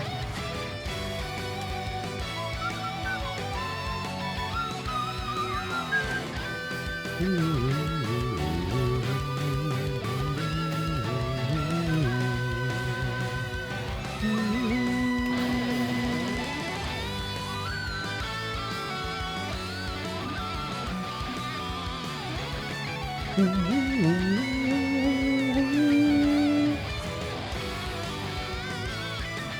don't know why they renamed the Hyper Ball to the Ultra Ball in the States, but it really came back to bite them when they came up with the Ultra Ball in Japan, aka the Beast Ball in English.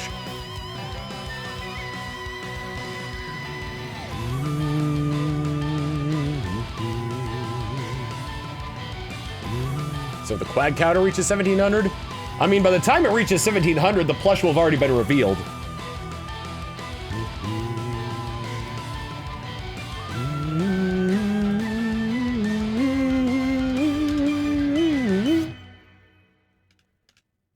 Da-da-da-da-da-da-da. Usually after this one, it's, oh no, they're just doing Time to Fight. I like this song.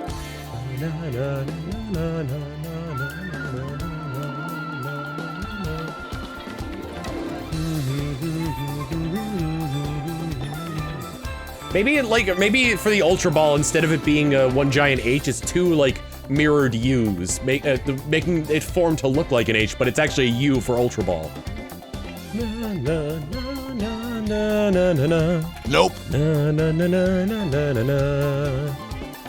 Okay, I'm going to take a break. Be right back, so I'll grab my drink. Right, back in we go.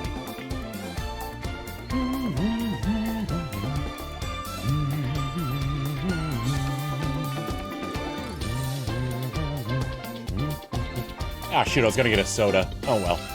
I ate like 6 Hershey Kisses, so...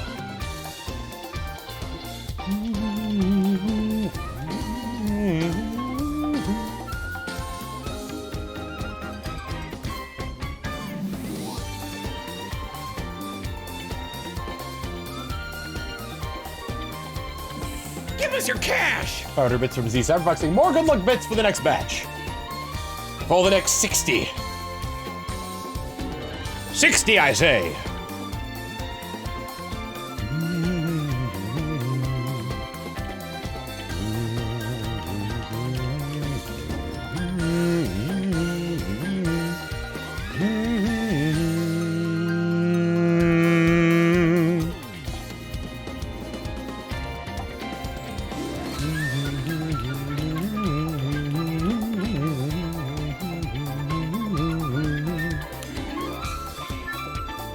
Back to hunting Registeel. Waving back at Stairway. Yeah, someone on YouTube saw me.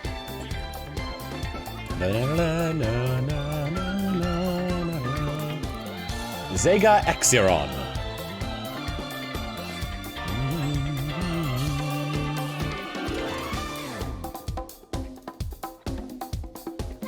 I hope if they make a Mega Flygon, they pull a Dunsparce with it. Give it a cool Mega Evolution. It's just more Flygon. Like, it's a longer Flygon, that's it.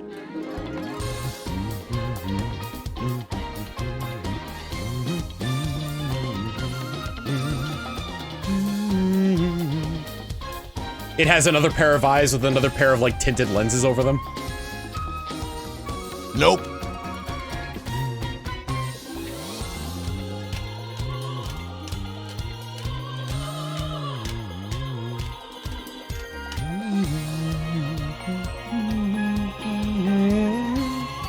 Oh, I'm glad I cleared my hard drive for this.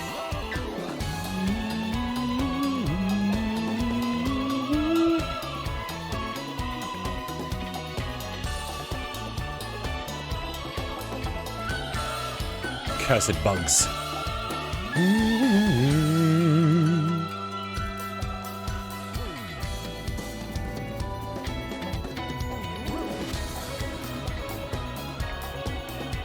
Rowlet, Cyndaquil, and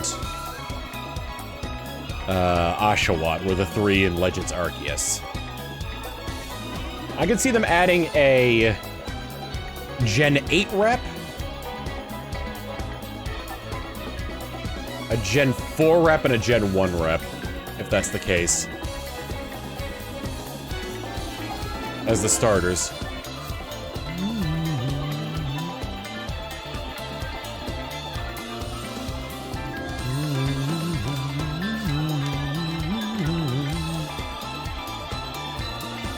Either Gen 4 or Gen 3.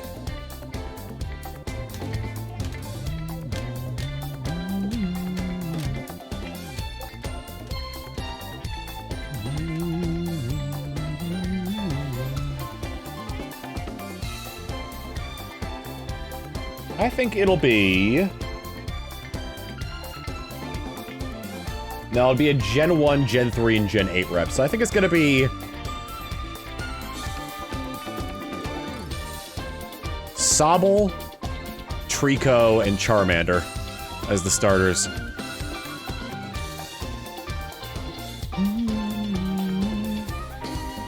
Why Gen 1? They already have Megas? My reasoning is because they always push Charizard. I'm of the mind that they're gonna make a Kalos, Mega Kalos Charizard Z.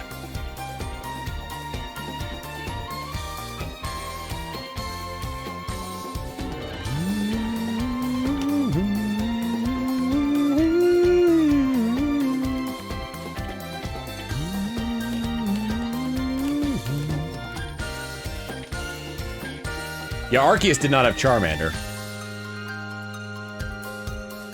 Nope. And who knows, maybe Mega Kalos Charizard Z will be competitively viable. You know, we also haven't had regional variants that are also Mega Evolutions.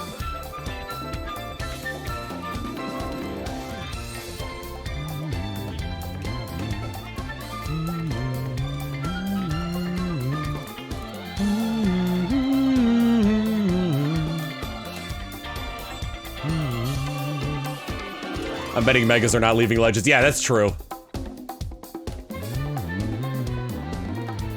We don't have Megas in Gen 8 or Gen 9. Yes, but regional variants started in Gen 7.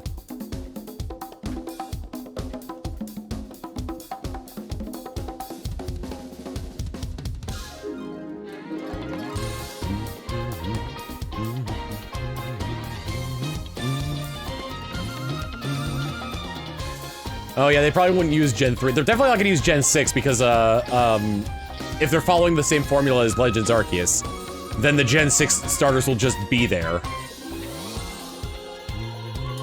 Unless they do the Gen 6 starters and just give them Mega Evolutions.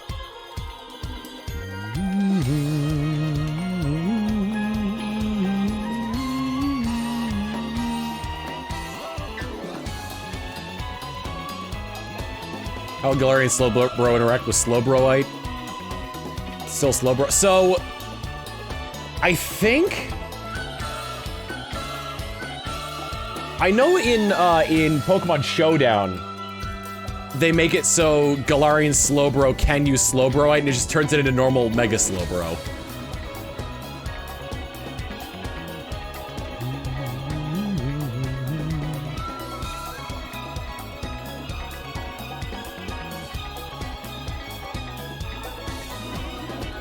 Also, for all we know, like, the 10th generation of Pokemon, its gimmick could just be all of the gimmicks.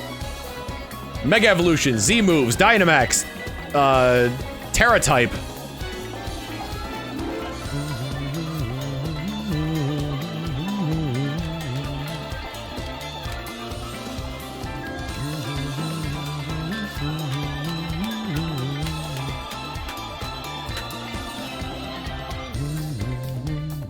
Nope.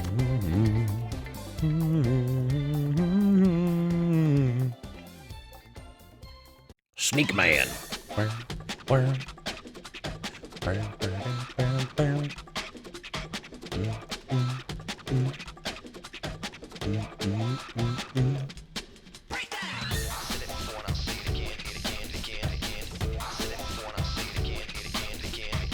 The only Pokemon that would be able to do everything would be Rayquaza. Because you don't need an item to Dynamax. You don't need an item to Terra. His Mega Stone is in his mouth, so all he'd have to do is hold the Z Crystal.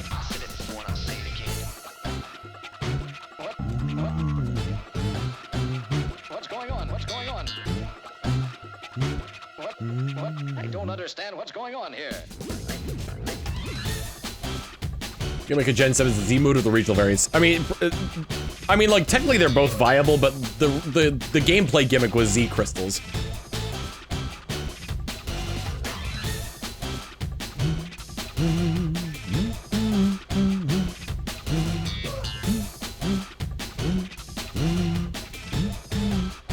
Give me a break. Give me a break.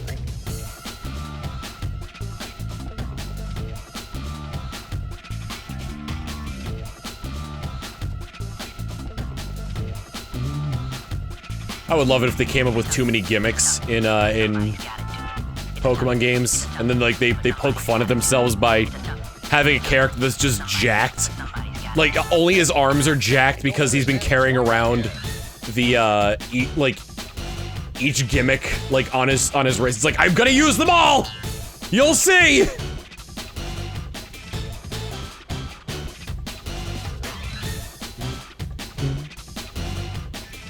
Yeah, Mega Rayquaza ate its Mega Stone.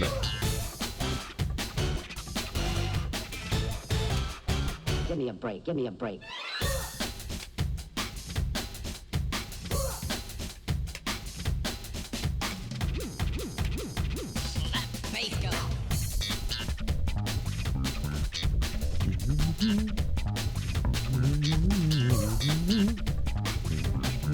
I guess technically Battle Bond Greninja could too if they decide to bring the form back.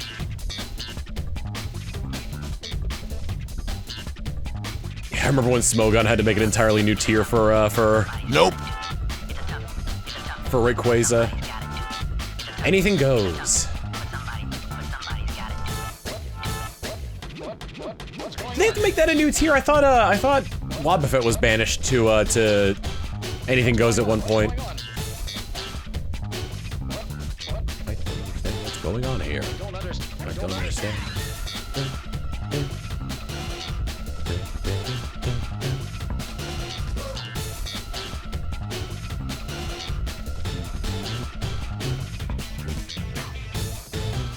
Gen 3 only because of an oversight? What was the oversight?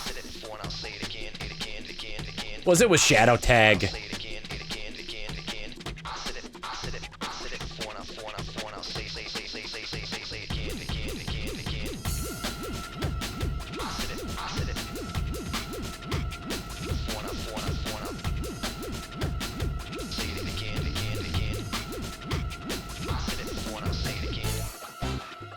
I watched some of Wolfie's videos on him making unique teams. One of my favorites.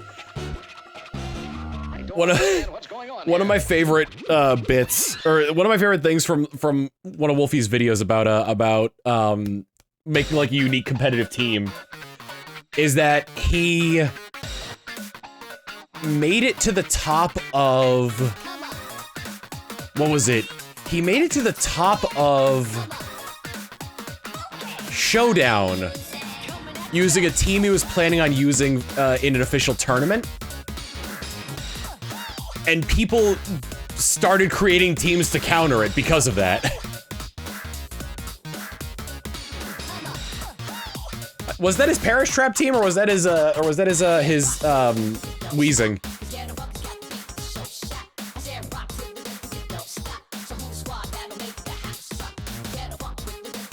The Parish Trap team was nuts.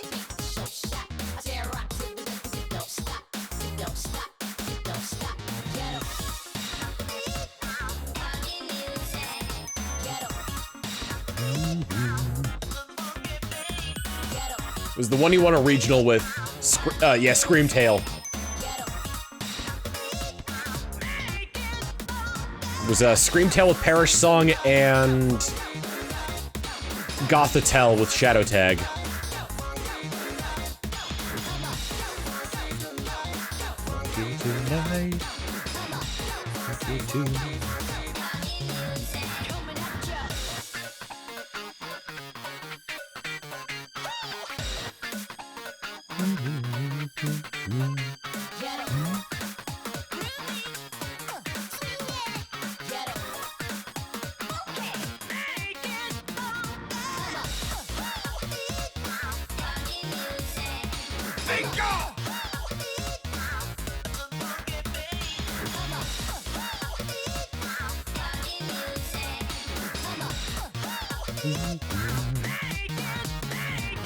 Nope. Unfortunately, I can't read chat like this, but it was important to show off dog. Amy Lou with the 14 months of tier 1 saying, sending all the shiny luck your way. Thank you.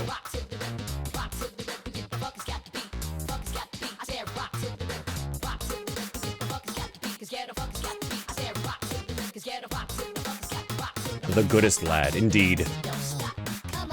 I can read chat if I look over at my my capture. Just can't get enough.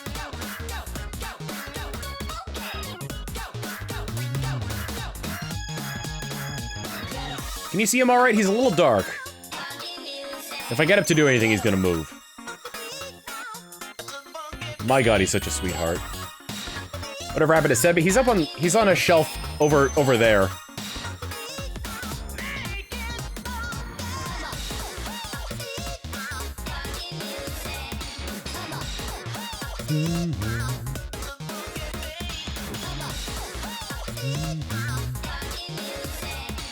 Can you see the details of his face well? Turn up the gamma on the stream.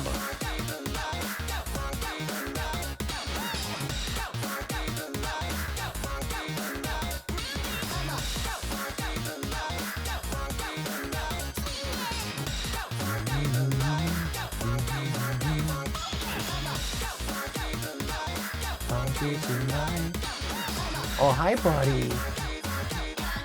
Hey, did I wake you?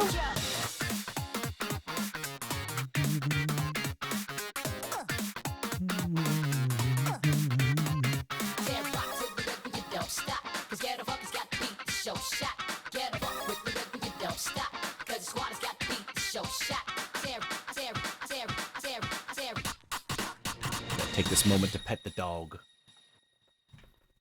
Except the song just ended, so.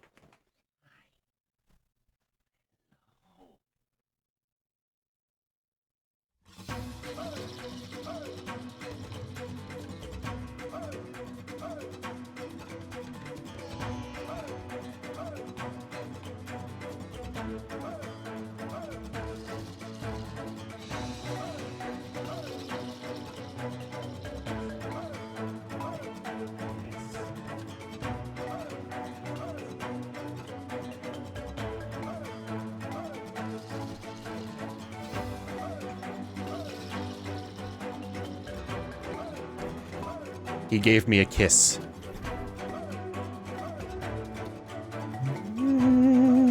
Nope.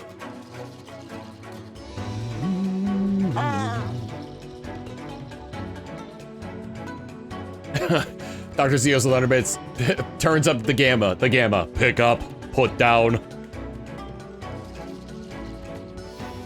The Guatemala City. The Monday.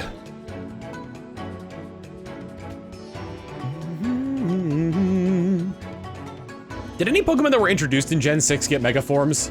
Like, at debut? How old is Manatee? He's 3. I'm 3. Deancey.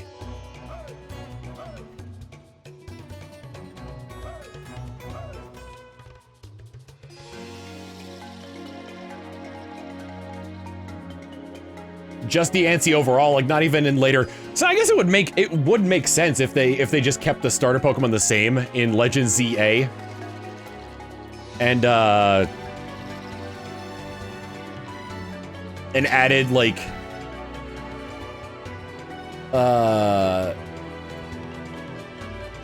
Well, I guess it would be, yeah, I get the feeling that if they were to add new Megas, it would be Megas from Gen 6 and beyond. We listened to this before.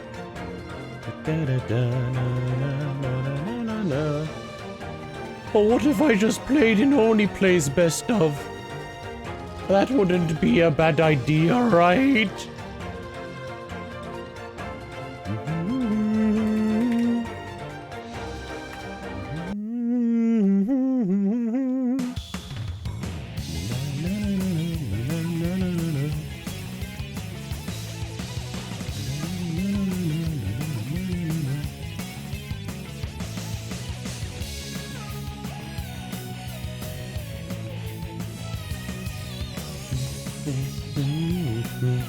Oh, I see our next song on here.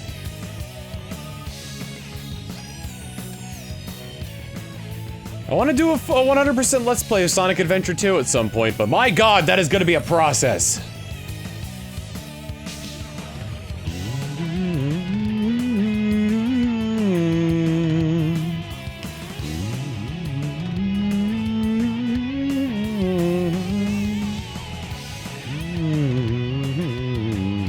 Nope.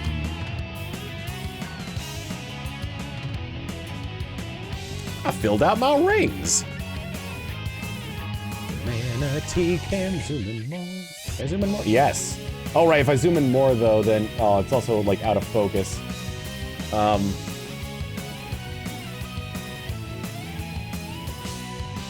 on, focus on my hand. Focus on my hand. It won't focus.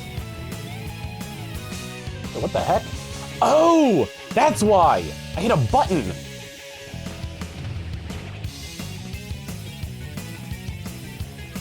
Well, there he is for what it's worth. I hit a button and it was trying to like, and it switched it to manual focus.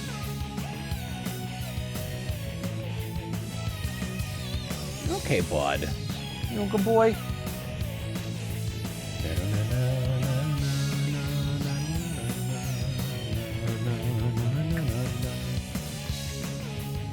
Trying to think, there aren't many Pokemon that completely change types when they evolve. Eevee is one. Oh, buddy. You got sick of everyone staring at you? You camera shy?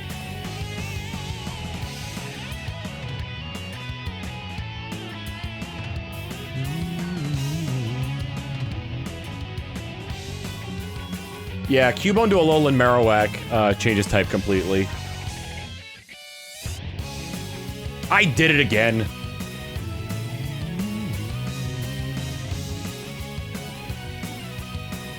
Scorpion to Drapion. No, it keeps the poison typing. Pre-Gen 6, Marill to Azurill to Marill goes from normal to water. Yep.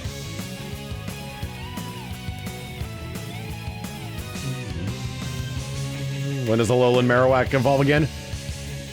Shut the hell up.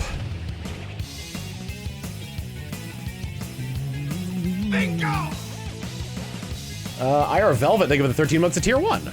The message saying, Tom Scream.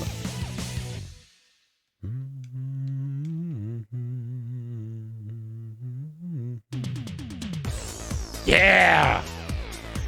Clap, clap.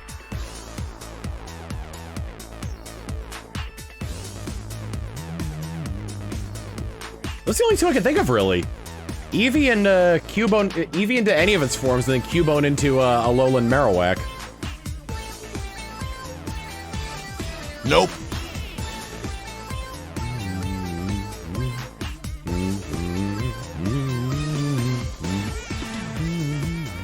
And oh yeah, and Azurill into Marill, pre-Generation 6.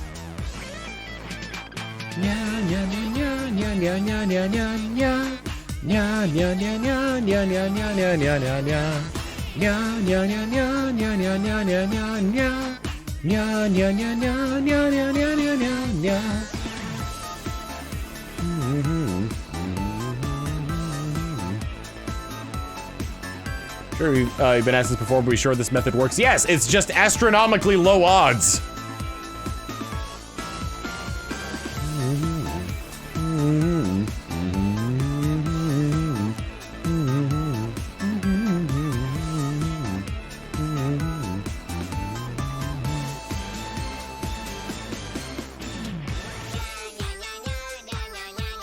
Gloom does lose a type when it evolves into Colosseum.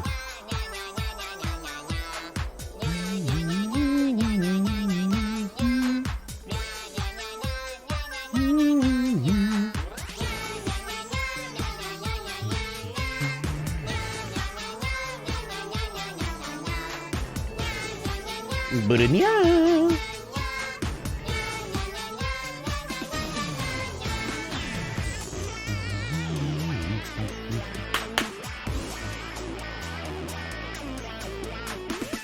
Time to let the bab sleep.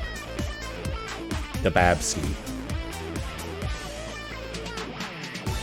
He did just shift a little bit after I moved the camera.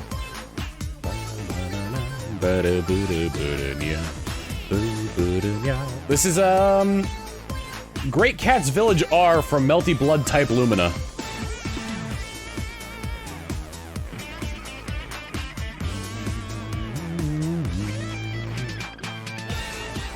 I still find it funny how Neko Arc is more popular than the character she was based on.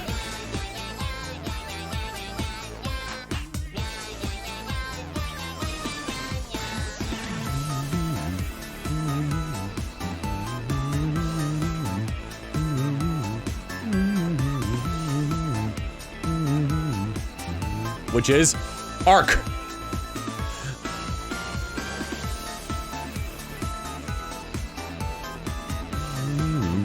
Nope.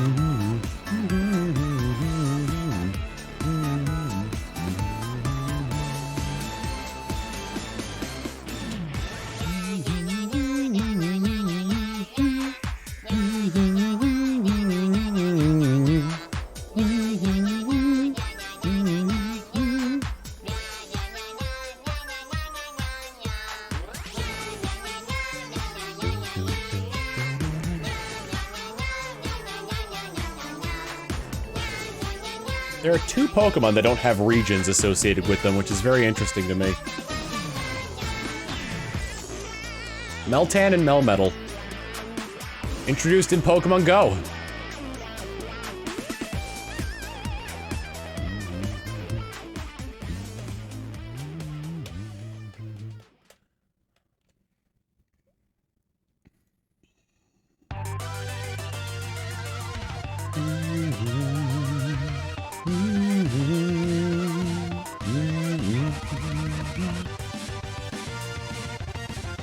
In home, they're just in the other category. When those started popping up in game, people thought they were a glitch. Like it was a placeholder or something.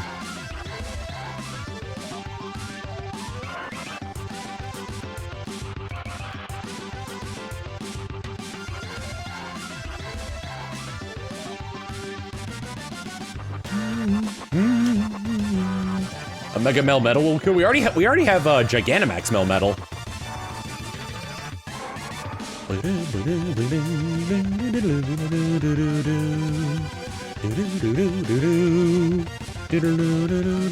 I almost just the region. It's the Touchgrass region. The TUTCHGRAS Touchgrass.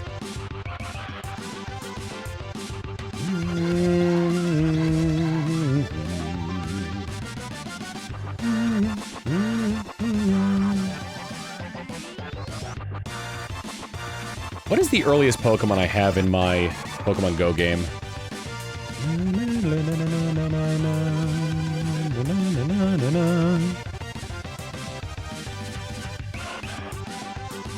Another part of the Gen 8 decks? I mean, technically? Or no, didn't it release before Gen 8? Yeah, it did release before Gen 8. Nope.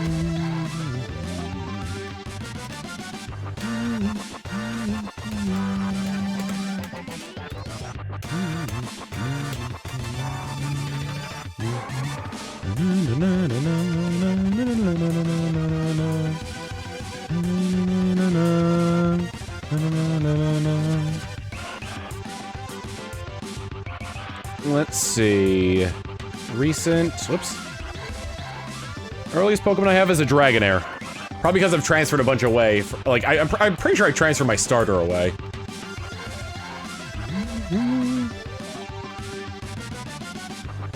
What's the earliest shiny I have? One of my favorite Pokemon is a Dragonite that I caught. I'm gonna butcher this name. The Emzaz, thank you for the Prime sub.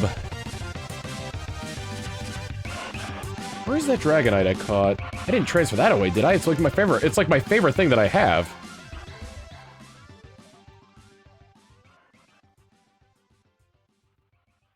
Dragonite. Let me see where I caught it. Yeah, okay. This game... Wait, did this game really come out in 2016? I thought it came out in 2017 for some reason. Either way. This Dragonite I have, I caught it as a Dragonite. On, I caught it as a Dragonite in my hometown. Like, the first month that Pokemon Go was out.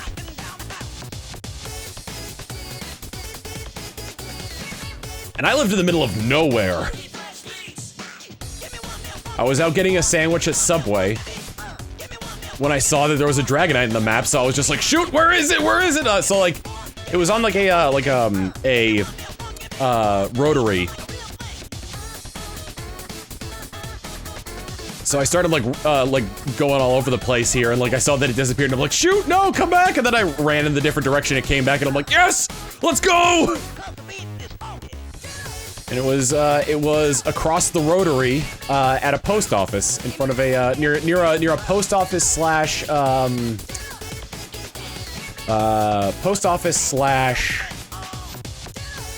was a plaza. So it was like a post office there and a couple restaurants and a pizzeria. I caught it in Colchester, Connecticut on August 24th, 2016.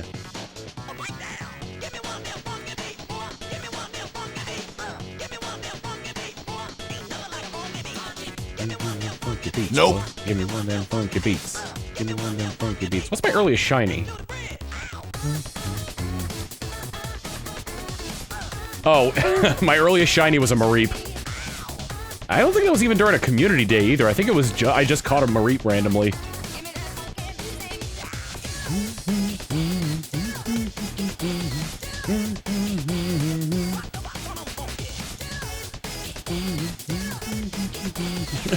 Meltan and Melmetal come from the outside region.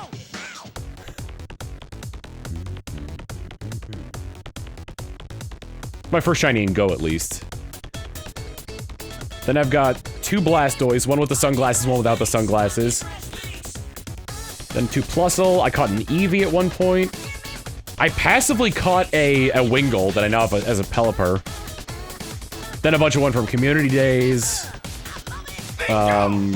A random Badoo. Z Cyberfox, thank you for the 5 gifted tier 1 subs. I'm trying to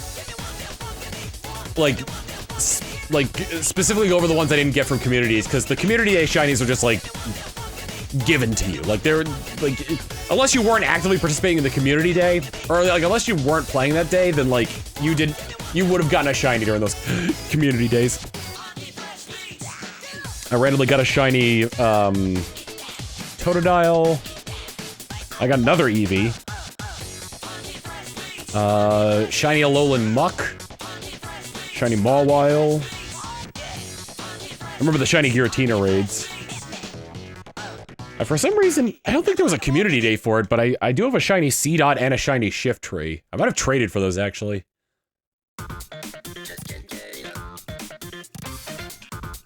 Just can't get enough. Shiny Beedrill. Shiny Shadow Arbok, which I think that was from an event. I got a shiny Giratina. Shiny Garchomp. Shiny Quillfish. Shiny Clang. Shiny Alolan Exeggutor. Alolan Ninetales. Dragonite. I've got the... Oh, that was a community day, because I see I've got the Red Gyarados and 4 shiny Magikarp. Swablu Heatran. Shadow Lapras. There must have been a Porygon community day, because I see a bunch of those. Zigzagoon. Another Ninetales. Nope. Drift Blim. Oh my god! Ryan B06 to the 41 months of tier 1. I just remembered something by seeing the very last shiny Pokemon I have on this. There was a small while where I was a magnet for shiny Wobbuffet. I have 2 shinies in Pokemon Sleep. They both spawn very close to each other, and they're both Wobbuffet. Then, a few days later, I found a shiny Wobbuffet in Pokemon Go.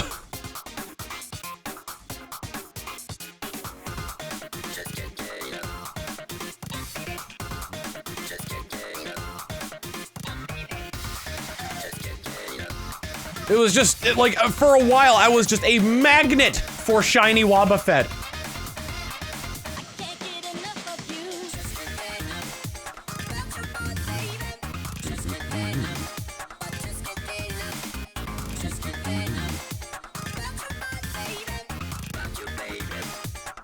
Yeah, my daughter. I think it was the only shinies I have in Pokemon Sleep as well.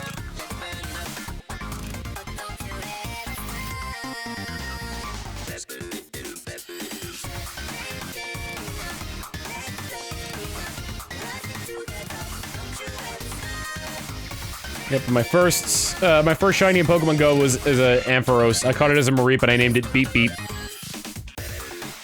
Because it was just around the time when that Ass Stuff movie came out. Beep beep, I'm a sheep.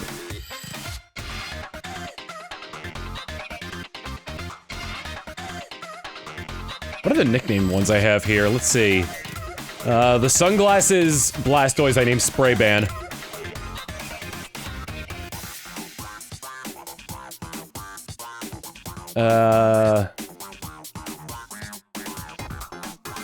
Shiny Chikorita I named Uwu Llama.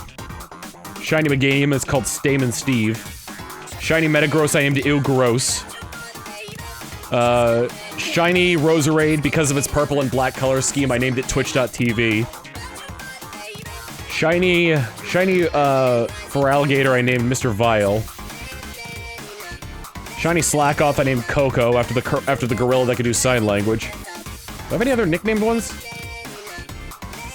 Shiny Beedrill I named King Sting.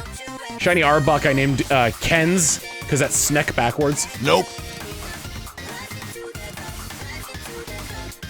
I didn't really keep up with nicknaming them after a while, though.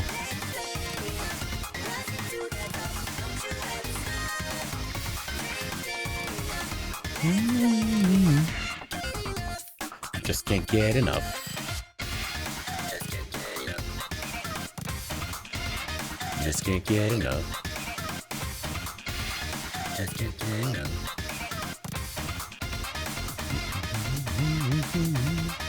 I don't know when my first shiny ever was. One of them was that glitch Spheal cave, or the glitch shoal cave I told you about that only spawned the shiny Spheal, but again, I've got no way to prove that.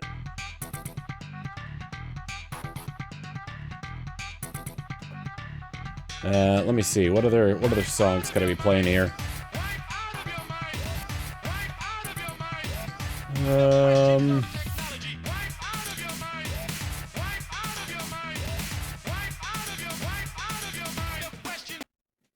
I got a few of these on here that yeah.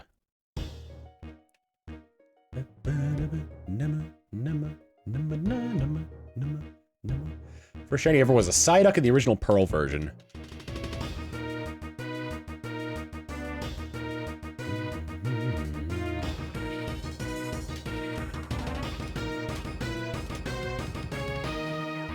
Play Despacito.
forgot what the name of the D&D group is called. Nope. I've been getting shorts on my feed.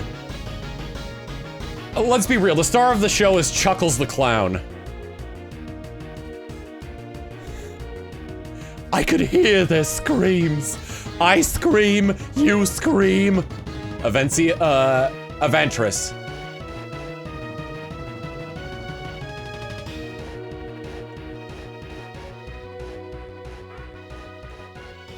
I was looking at one of them and it's like, I recognize the animation style from like Game Grumps stuff, and it's like, oh, it is Shuchuru. Geneva Convention? More like Geneva Suggestion.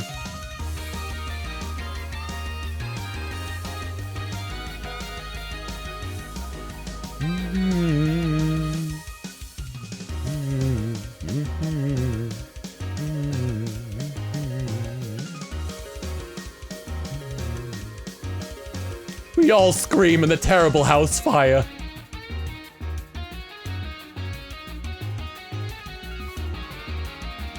I let go of Chuckles by accident. Who knew that punching Chuckles in the gut would be enough to kill him? Now he's haunted for the rest of his days. He's haunted by Chuckles for the rest of his days. This is a different group than Critical Role. Legends of Avantris, I think it's called. God, I wish there was wine in hell.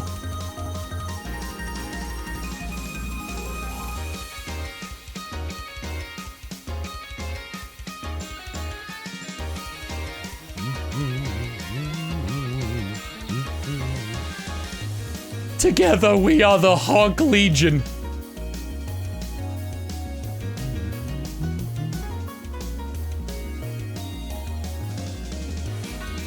What was the joke he came up with? It was a really stupid one. Oh, right. How many tentacles are... I fucked it up already. How many tickles does it take to make an octopus laugh? Tentacles!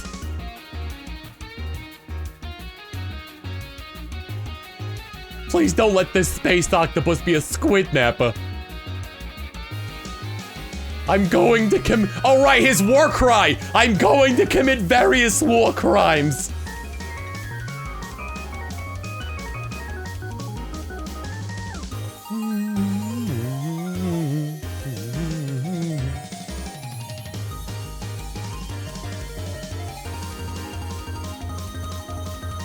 Yeah, that was the Geneva suggestion. No, a war cry. I'm going to commit all the war crimes. That was the Geneva Convention, more like Geneva suggestion thing. I cast gun. Prepare to meet God.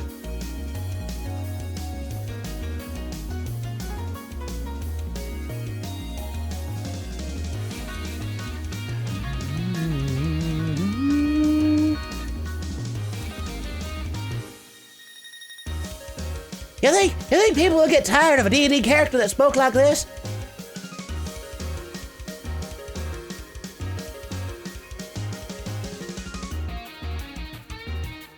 If I just came up to you all the time and was speaking like this?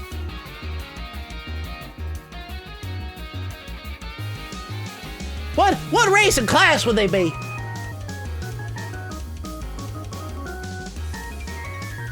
I'm thinking Dragonborn Barbarian.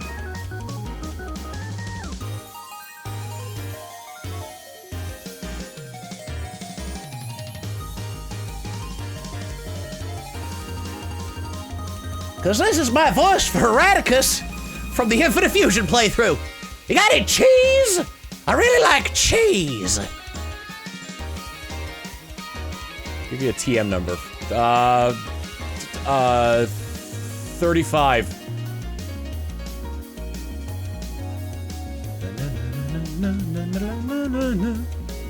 Having a little bit of trouble here, so I'm going Great Ball instead.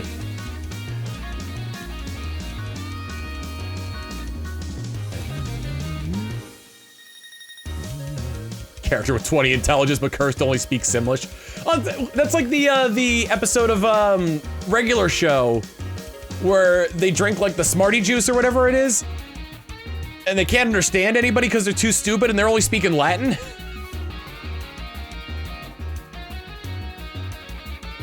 Morianis! They had to drink rig juice in order to make themselves not so smart anymore. They couldn't remember what happened. I got you to drink Nope. rig juice.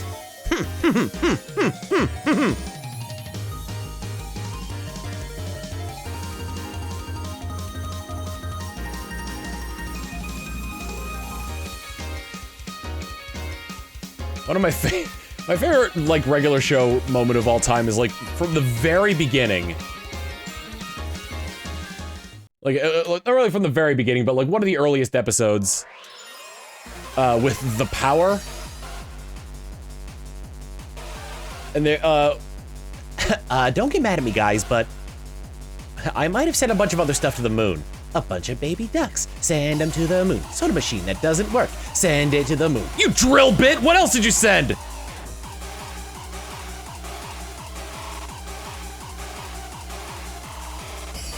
There's actually a video of them going over oh, what's it called? When you have a bunch of pictures of not the animatic, but the storyboard for that episode. And that song was supposed to be longer. Because it was a bunch of baby ducks sent to the moon, soda machine that doesn't work. Guy here to fix the soda machine, send him to the moon.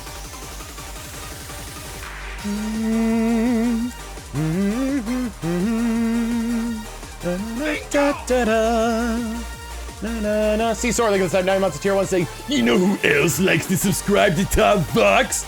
My mom!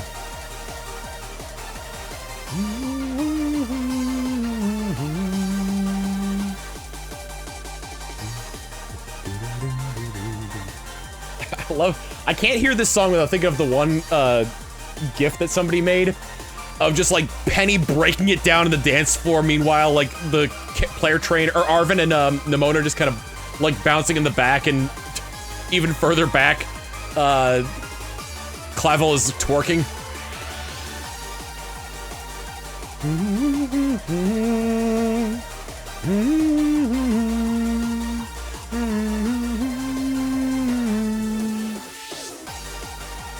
Don't stare at our crotches while we synchronize our watches. Boop, boop, beep, boop, boop, boop, boop, beep, boop. Beep, beep, beep, beep, beep, beep. Synchronized.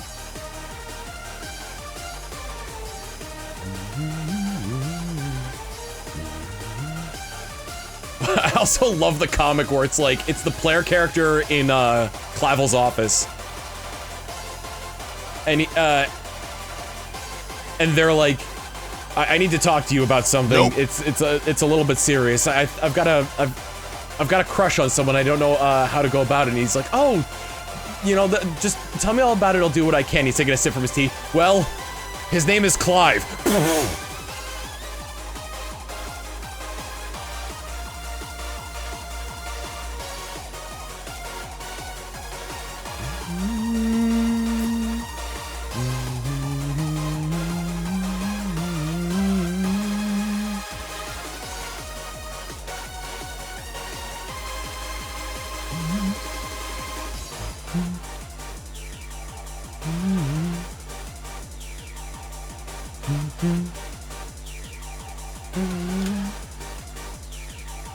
Can't remember the name of the artist, but I love the comics that this one artist does of Jesse and Ash's mom getting together.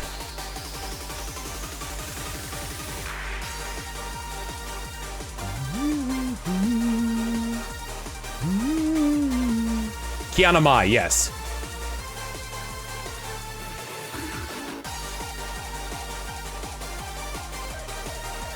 They recently did like a collab or an art trade or whatever with an artist who does a similar comic, but it's an aged up Lily and the female player character from Sun and Moon, who are a couple. Juno time skip Moon Lily, yes.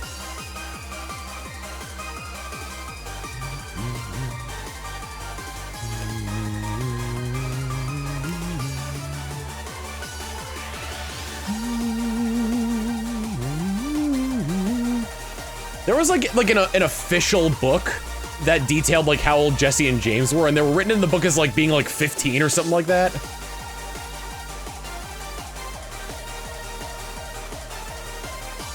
Oh yeah, Tinder Skitty.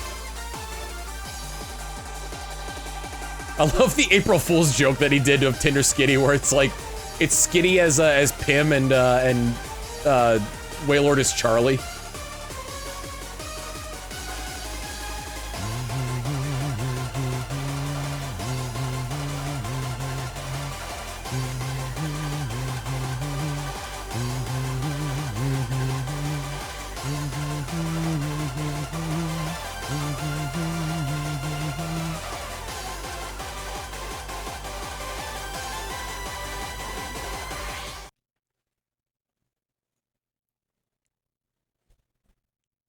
Happy song. Super Monkey Ball. Ba-da, ba-da, ba-da, ba-da. I hate this red thing. I'll spit at you. Phew.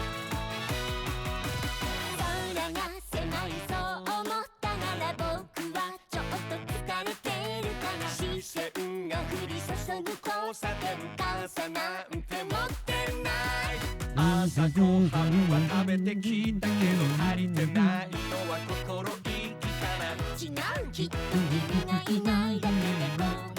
Quagsire forklift certified? I don't know.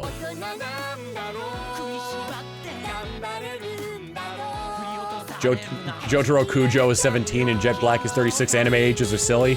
I mean, like,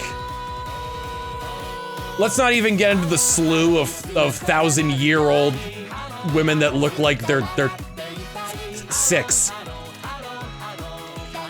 Knowing.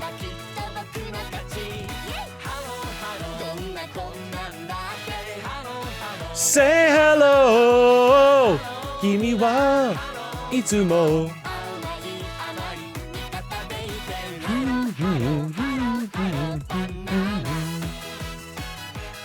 Nope. Exactly, Dell. Yeah, Cyrus is 27, looks 40. Lusami is 40, looks 27. Although they poke fun at that, though. Because when she reveals her age, like even Hao is like, whoa, whoa, really? Chigao.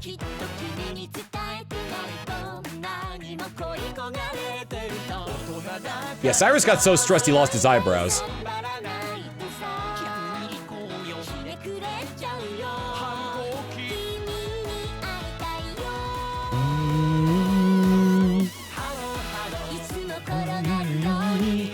Hello.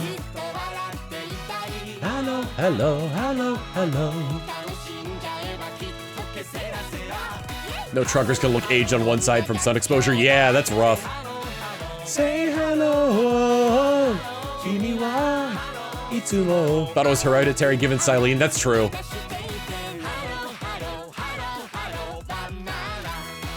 Lusamine is a terrible mom. She gets better. Is Tom actually a 1,000-year-old dragon? Can't be, I look too old.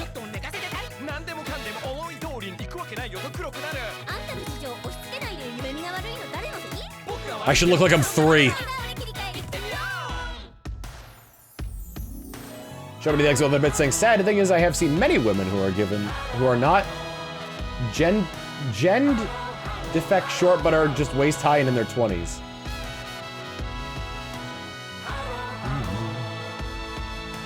Hello, hello. That happens.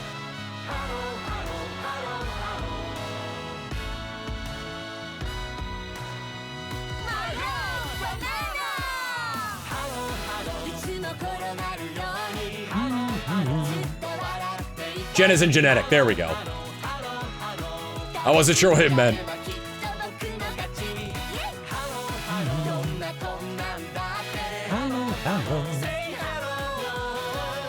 Well, didn't Moan get sucked up through an ultra wormhole and get amnesia? Hello, hello, hello, hello, banana.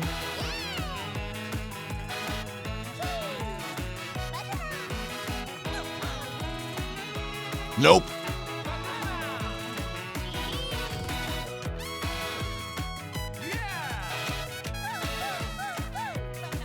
I can't remember, does he ever actually join the story in either of those games? I thought he did in Ultra Sun and Ultra Moon.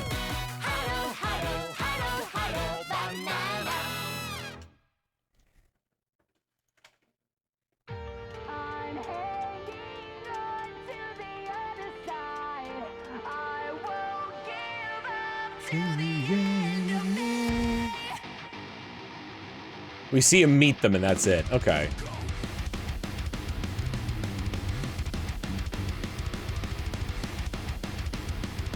Yeah, I seen the post game where he ends up at the Aether Paradise. Gotcha.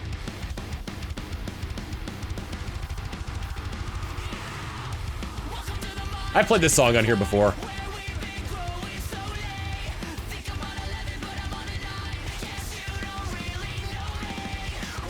Bad Apple, on the other hand, which is next on here. I'd love to play that. I love that song, but it gets DMCA'd.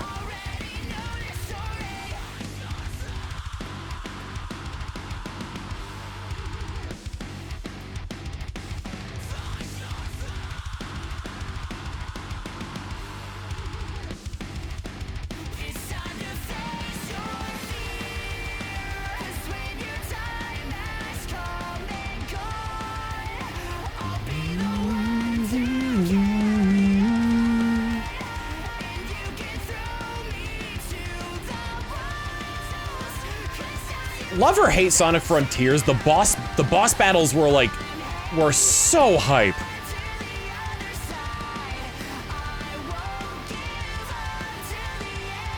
Not many games can make your character feel like give you control and make you feel powerful.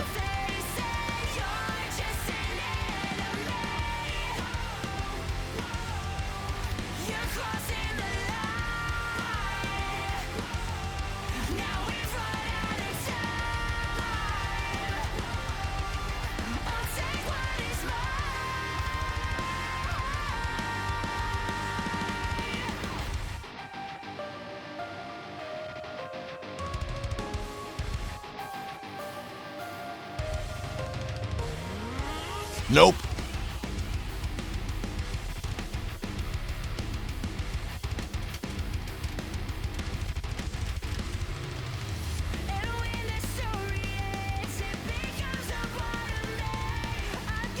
I like Sonic Frontiers. In fact, if I were to rank every Sonic games, I would put it in the front tiers. Good lord.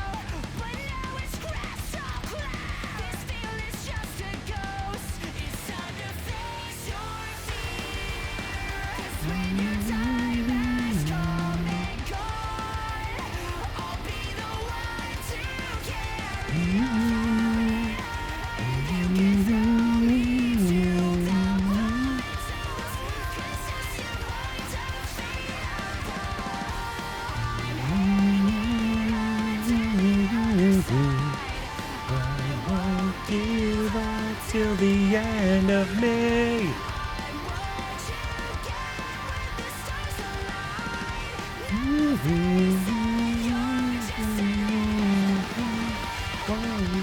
Whoa.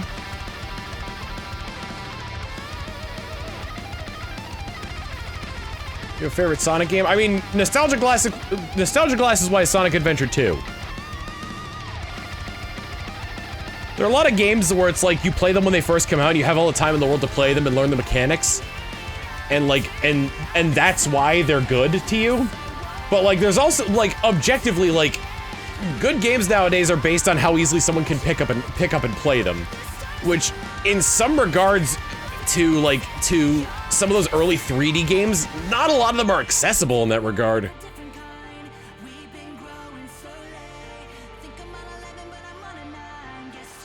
Either that or they're incredibly glitchy.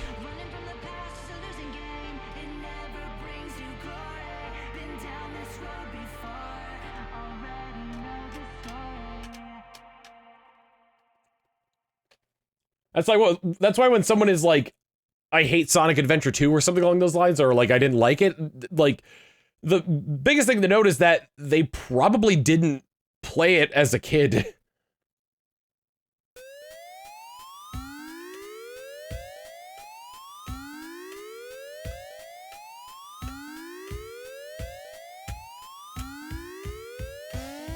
That's why I couldn't really get into Final Fantasy VII.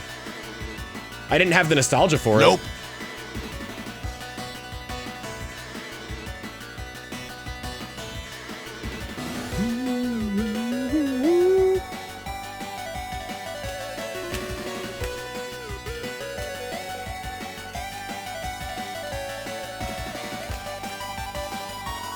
Sonic Adventure 2 was the first Sonic game that I beat. And the hours I spent in the Chow Garden. Sonic Adventure 2 has the better Chow Garden IMO.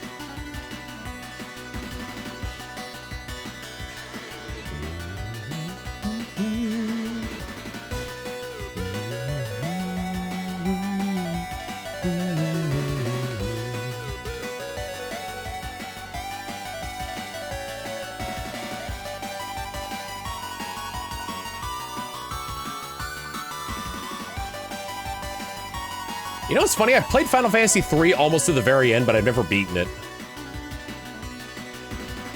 I kept dying to the final boss. Can't remember what my team composition was in that game, though.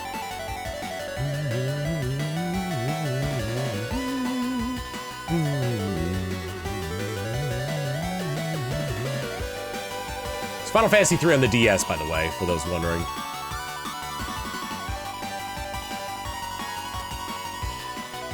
Actual 3. I would have called it Final Fantasy 6 if it was American 3.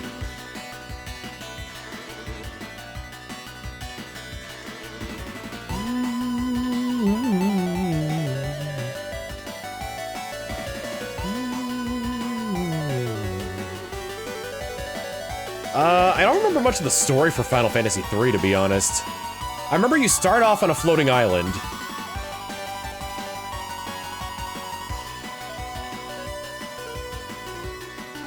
And, like, I think in the original Final Fantasy 3, like, the player characters were Onion Knights, but in this one, they're their own class, and you can unlock the Onion Knight class later. But it had the job system as well.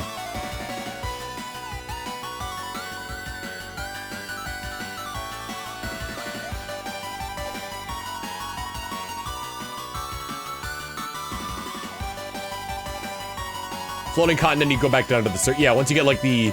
I don't remember how you get down to the surface the first time, but I know there's at least 2 airships in that game. Nope.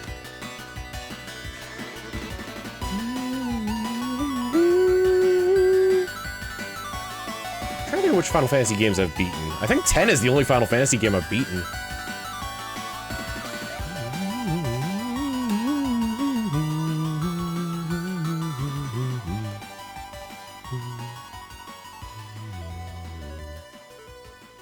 It's pizza time!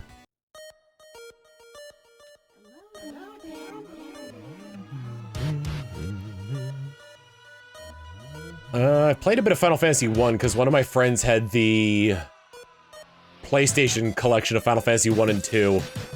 I played that a lot. I was really into 8-bit theater at the time too, which caught my attention on that one. Tech problems, thank you for the raid.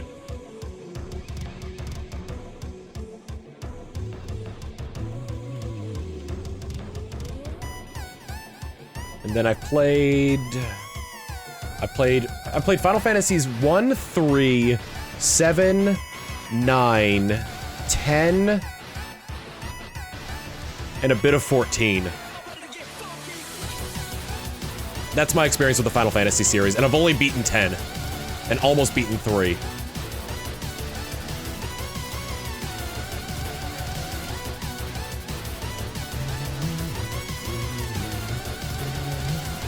Tech Problems is a strong-ass username, not gonna lie.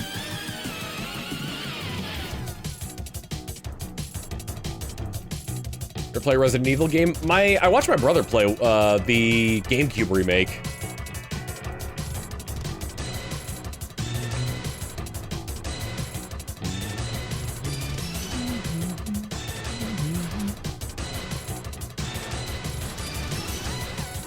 Playing the Bravely series? No, I've got the first game on 3DS. Sealed. I haven't opened that yet.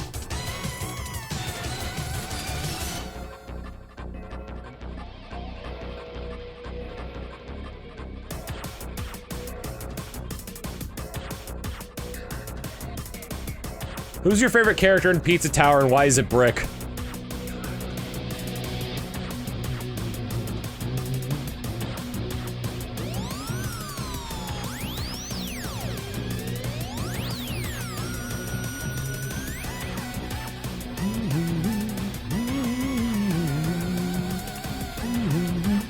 Nope. I remember following the development of Pizza Tower closely, and I still haven't played it yet.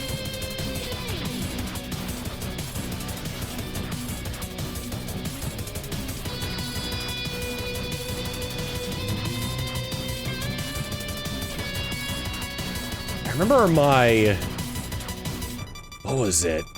At like the height of, The World Ends With You. Cause what was it, Didn't the original World Ends With You for the DS have like an early version of street passing?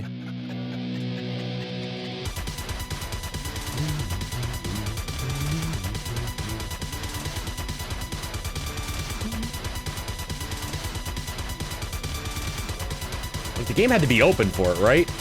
Or could it be in standby mode?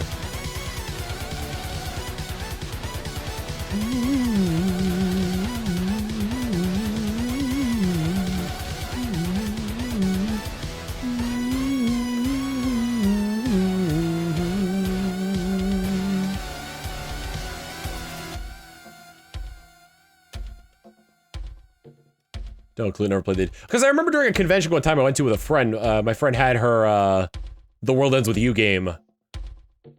And there was like items you can get by basically like this mingle mode. It could be in sleep mode, and it, did have a fail-safe UFO visitor. Oh, well, listen to this. The death that I deserve, Eoli. I want to do City Escape Classic.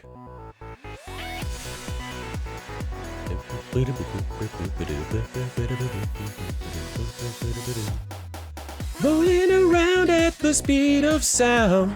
Got places to go, gotta follow my rainbow. Guess what lies ahead? Only one way to find out. Moving ahead. I have this song on Beat Saber. Take my lead, I'll set you free. Follow me, set me free. Trust me and we will escape from the city.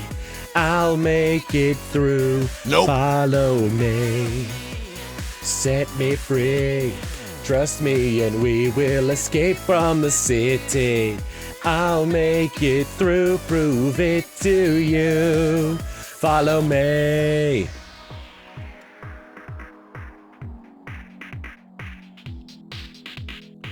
Danger is lurking around every turn.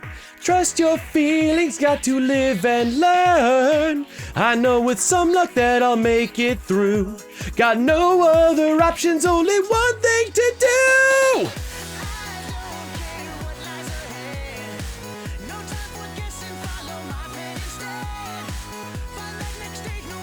What that may be, take my lead, I'll set you free. Follow me, set me free. Trust me and we will escape from the city. I'll make it through.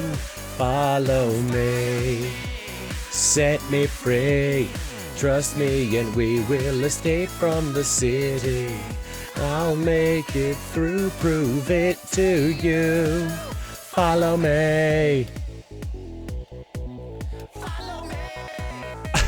These videos have been showing up in my feed recently where it's like these challenge run videos for video games, but they're like absurdly long. Cause like one of them is like, man, you've never actually 100%ed Kingdom Hearts. Even getting all the achievements and the trophies isn't enough. No, you have to get 99 of every item.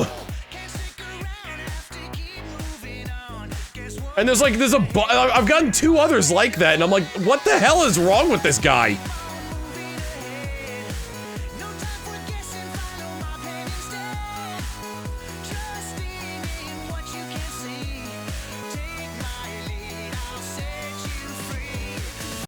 Whoops.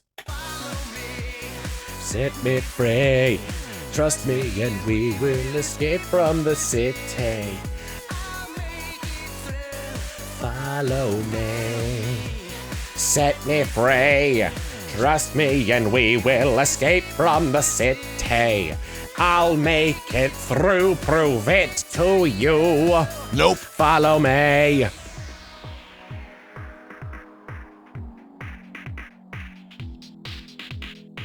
Danger is lurking around every turn. Is this the one I think it is? Yes.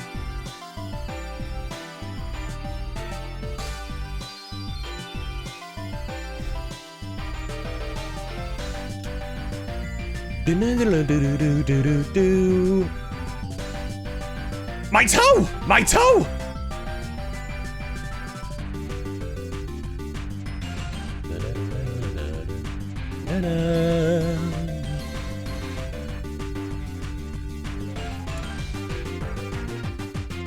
I choose you! 4 Squirtles in different color bandanas!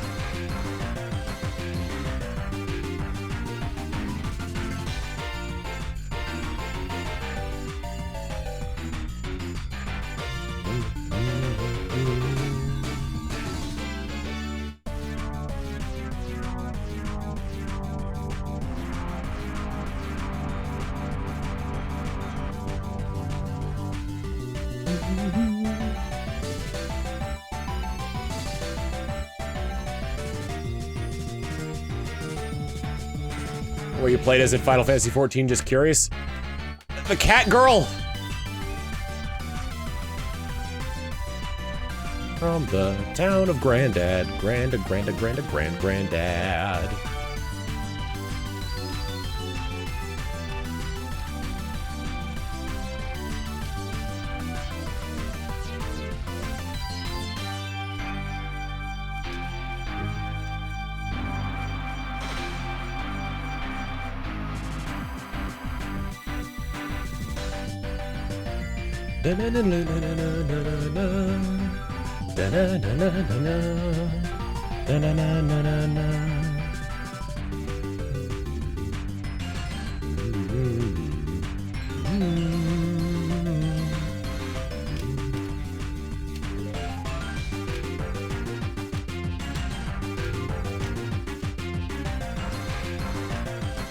Of all your D&D characters, who's your fave? Oh, probably Ribeye. He was such a fun character. He came to me in a dream. Nope. He'll cook you up a nice meal, just don't use his bones for a stock.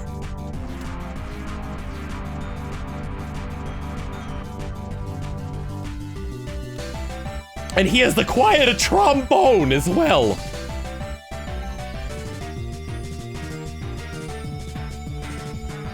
What was it like getting to do the Disc Only podcast with Alex Roshan? Fun! He and I had talked before. Like, we DM'd each other back and forth on Twitter before he even did Digital Circus, so. 666 best from Gorgov saying, Ribeye was comedy gold and he was wonderful. I love him so much. I love how there's a guy I think it's called Dawn of Ganymede, one of Brett's campaigns, of a guy who has a very similar voice to Ribeye and is obsessed with is a necromancer who's obsessed with skeletons.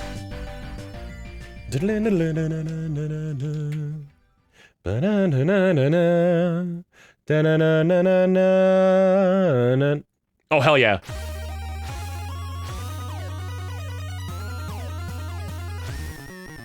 Ribeye was a, I don't remember what the actual name of the race that Brett came up with was called. It was essentially an undead race. He was a skeleton bard, but instead of playing an instrument, his bard art was cooking.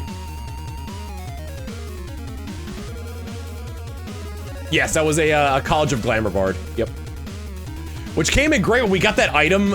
That was awesome when we got that item that made it so I was on top of the initiative order for the first round, because then I could just do my thing where I was just like, you know, whoosh. Now everybody has temporary HP and can position themselves exactly where they want to be without provoking attack of opportunity.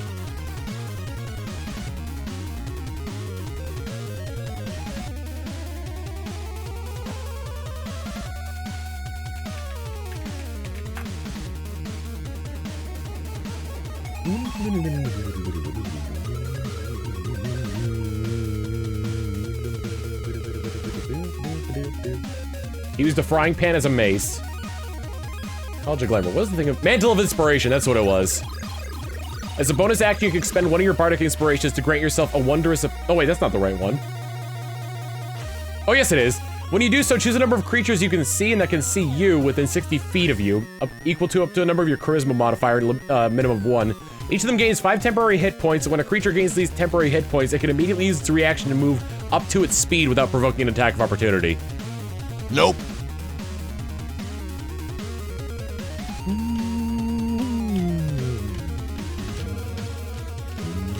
I'm so mad that my suggestion failed on that giant troll at the carnival. How funny would that have been? I should have used Tasha's Hideous Laughter on it first before trying suggestion.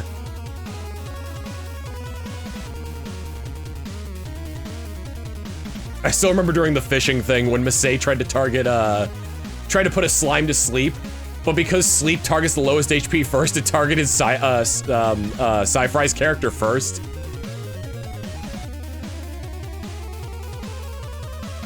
Well, because that was the whole thing with that troll, because it was like it was attacking the fair, and so like we were in battle with it, and I was just like trying to like get it to stop rampage. So I'm like, you know what, go enjoy the fair.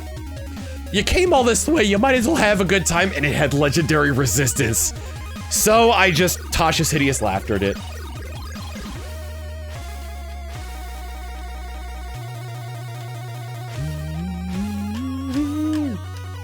Still love the Brett making size character. Are you talking about for March on Feywonder or for fishing?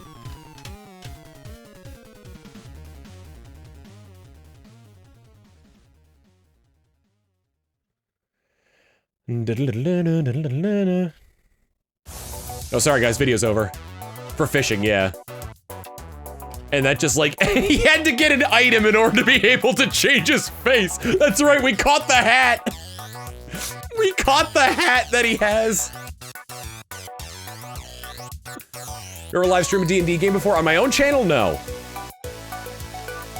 He caught the, what was it, the disguised self hat, and he's using it to change his expressions, because he can't change his expressions. Oops.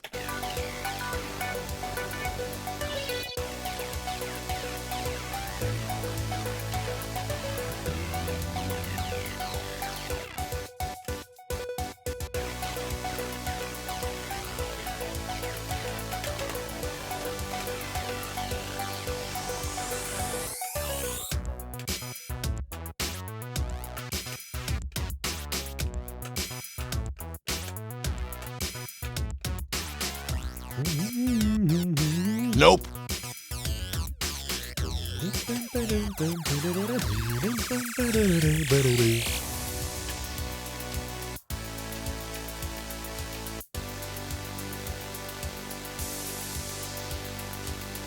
I missed my cup. The quote-unquote cup I had that was the head of a mace.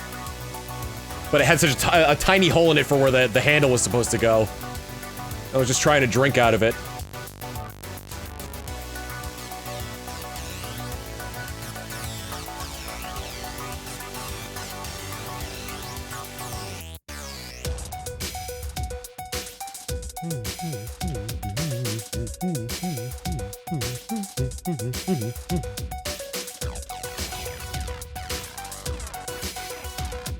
Kevin MacLeod saving YouTubers money on music for well over a decade.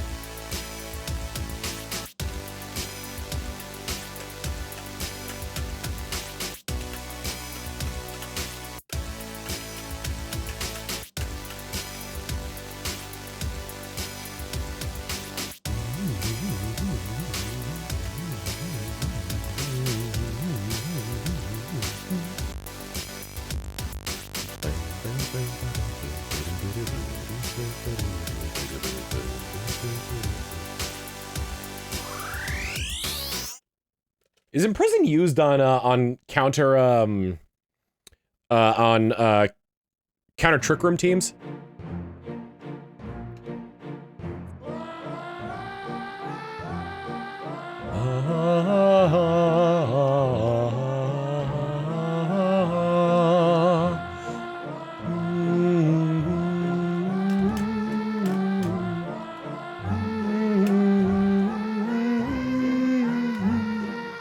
Guys, I found the meatball man!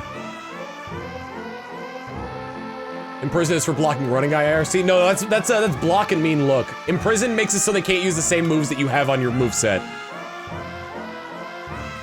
The waltz of the meatball man and...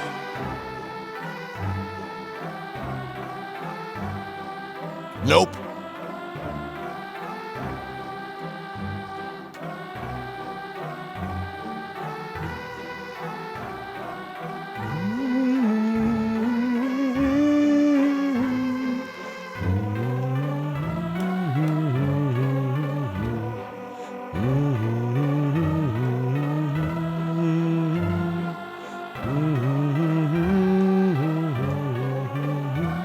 The waltz of the meatball man.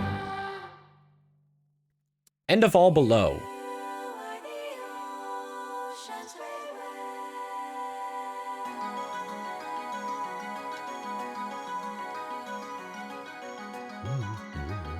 You don't really need to use status moves when playing single player.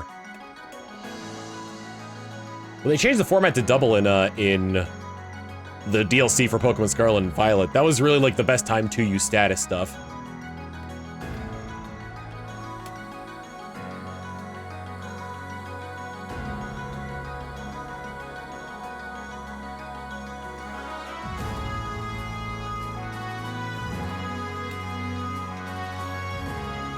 It'd be interesting if they used like the next Pokemon game as just like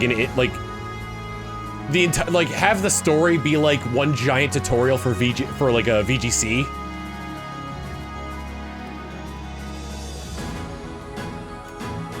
So like the entire game is double battles. Like Pokemon Colosseum, but more rather than throwing you into situations where it's tough to beat your opponents because of like the limited Pokemon you have, actually teaches you how to make use of double battles.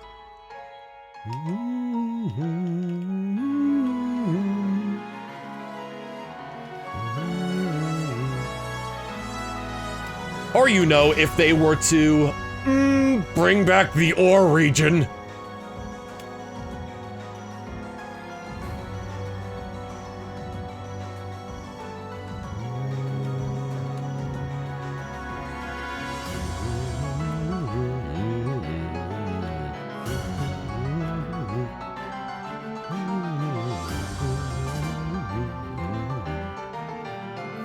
So Travis has some pretty solid double strats. Yeah. Nope.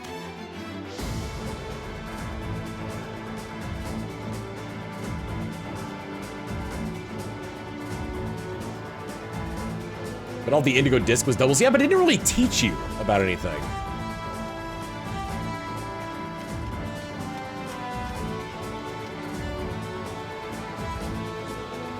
I feel like you'd have to think of your strategy a bit more.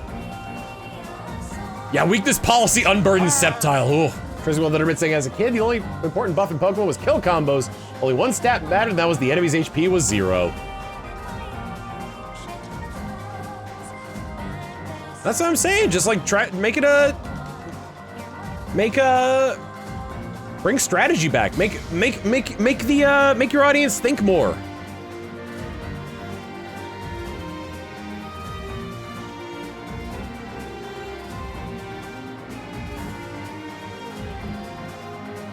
What was the other big one?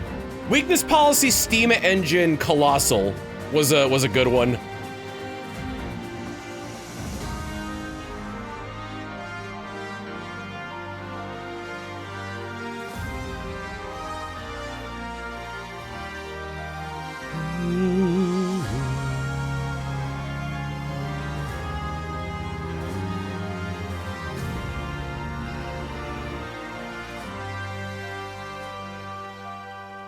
What was the other thing that some people would do?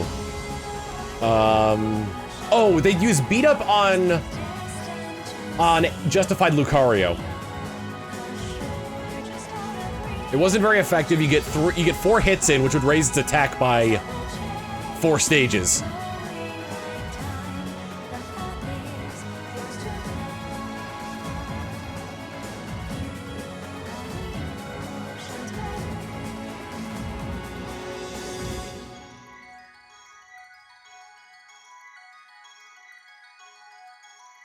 That's why you use Follow Me with Indeedee, yep.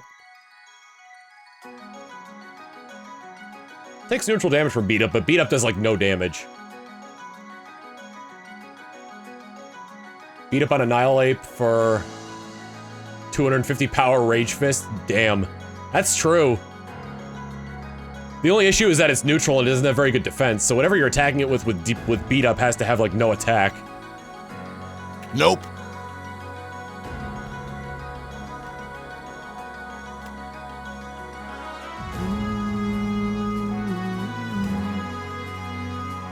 Takes super effective, normal doesn't resist dark. Oh yeah, I forgot. For some reason I was thinking that Beat Up was a fighting move.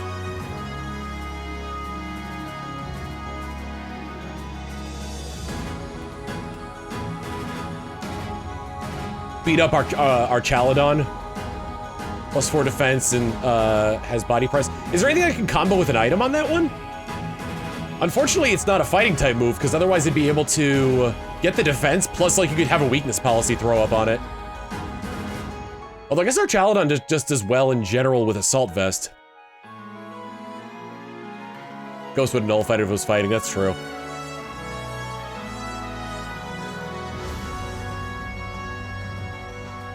You have Arbok, Scale Shot, and Furret Tidy Up.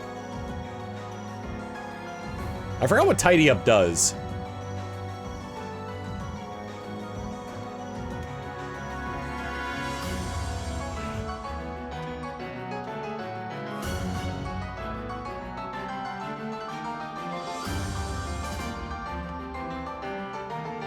Tidy Up clears the board. And, oh, I see. It's defog. It's a buffing defog. Okay.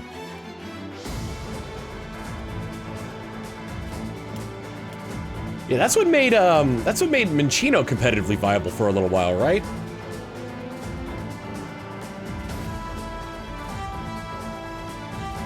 And since it's not affecting an enemy Pokemon, it gets past spin blockers.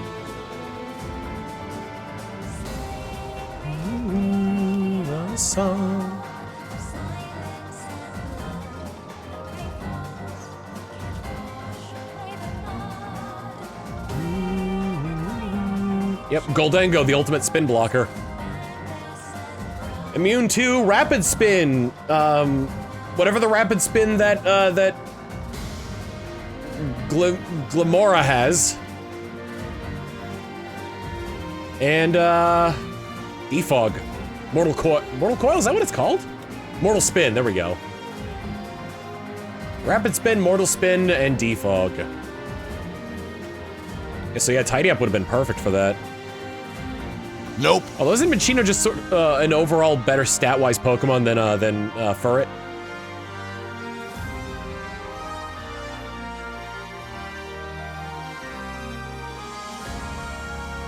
Honestly, Defog should lose the evasion drop. I mean, like, even if it's a,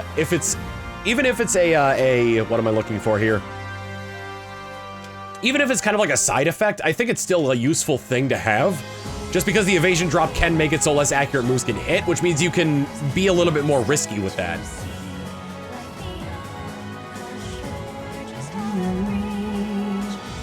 I still can't believe it took him until the second DLC to put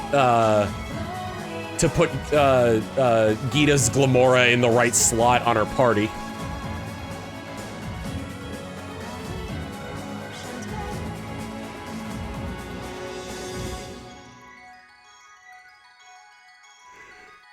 Oh, this is my toxic spike setter that sets up toxic spikes every time it gets hit. I'll make it last. Illusion, thank you for the 13 months of tier 1.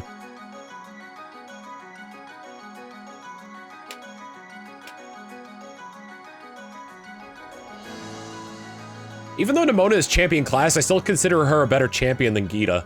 I consider her the champion. She's the one you have the final bout with. Gita's the 5th member of the Elite Four.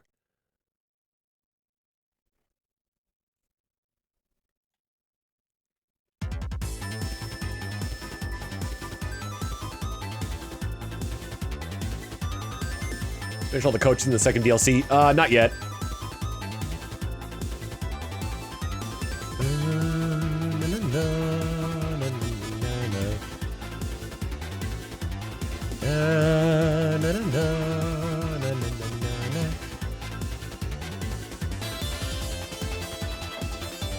Actually, hold on.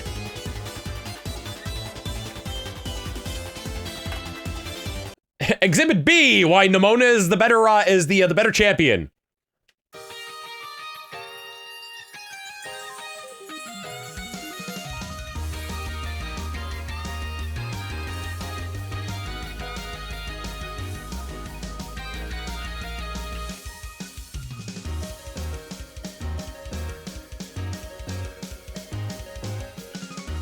Nope.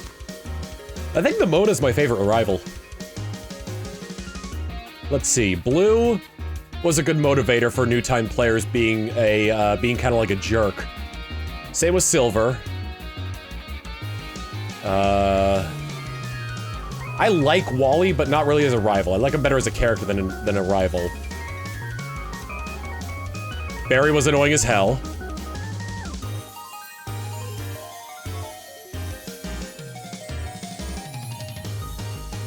May, I wouldn't really consider May and Brendan a rival.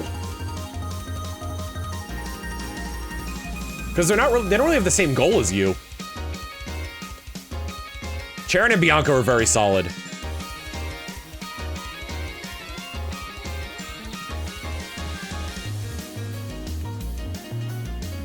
I couldn't even remember who the Gen 6 rivals were. Like, you are the jerk rival in the Gen 6 one, because they are just like, they are so forgettable.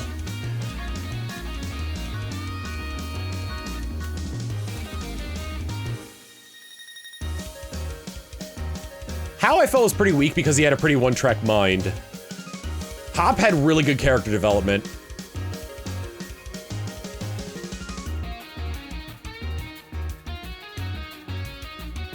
Oh, I forgot the other character. Bede. Bede and Marnie.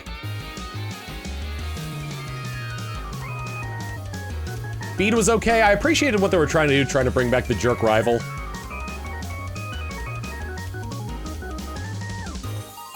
And then Marnie's got a good design, but not really much like... She doesn't really have much story, character design, or personality.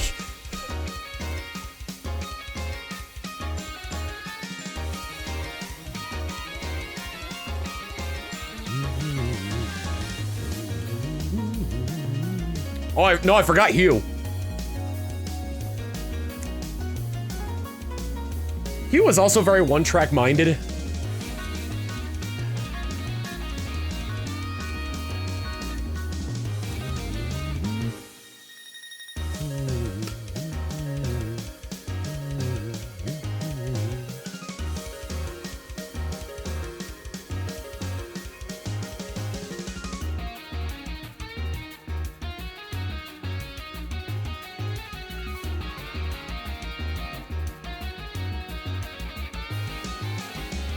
Let's see.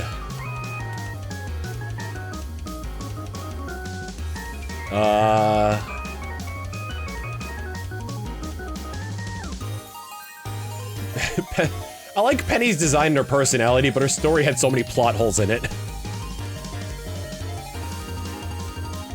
Arvin had probably the best story out of any Pokemon protagonist. Nope. And I really like Nemona's, I really like Nemona's energy and her... Yeah, because what, the whole thing with, Penny's, whole thing was kind of stupid.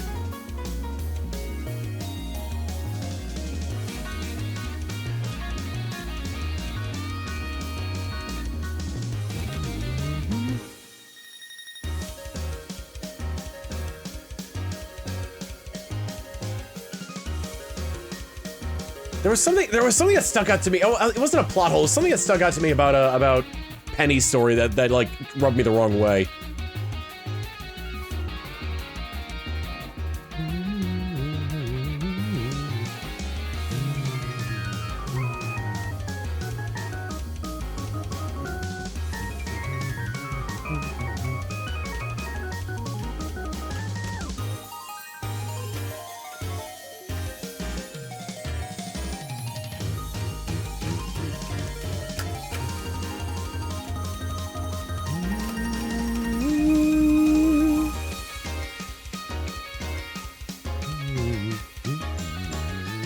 I love Penny's got a great personality.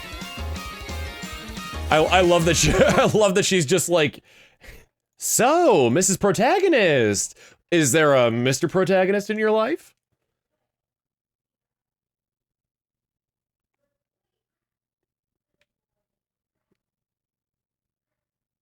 Let's see here.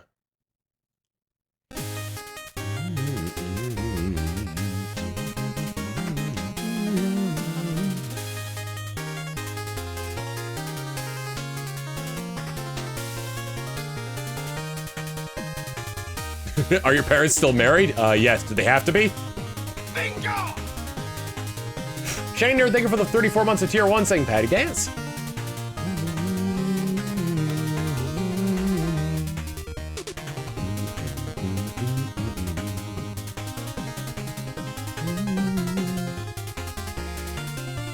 Not only the Gen 3 protagonist, but like the Gen 3 rival also had a dad, because I think the Gen 3 rival's dad was Birch, right? Nope.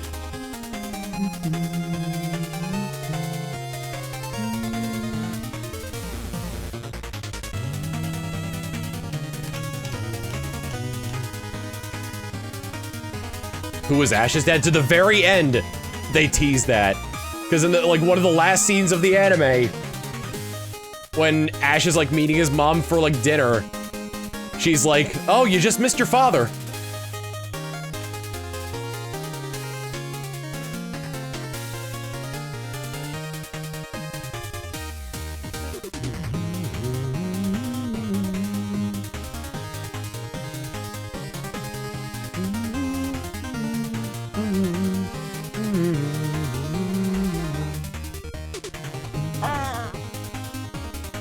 Hunter Mr. Trisman saying Ash's dad is the noodle incident. We don't talk about Ash's dad, and if we do, we don't give any details.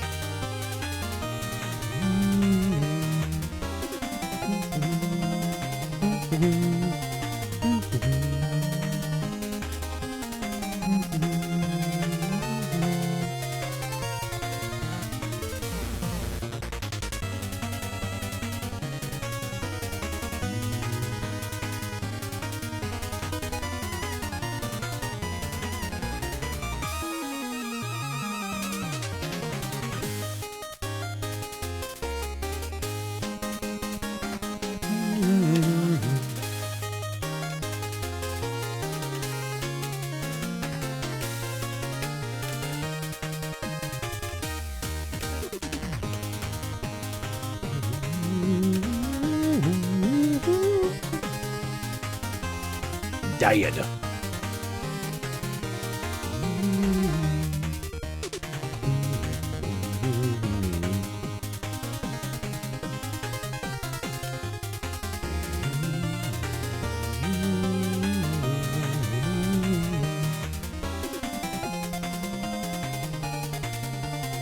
Be funny if they set Pokemon Horizons like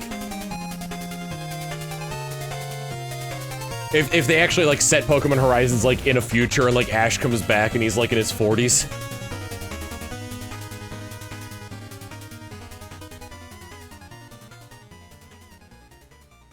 Nope. What you got there, Pikachu? Really hope they don't bring Ash back for Horizons. I hope they bring Ash back in some shape, even if it's not in Horizons.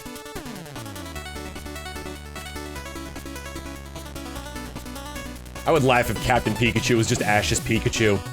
It's time for us to go our separate ways, Pikachu.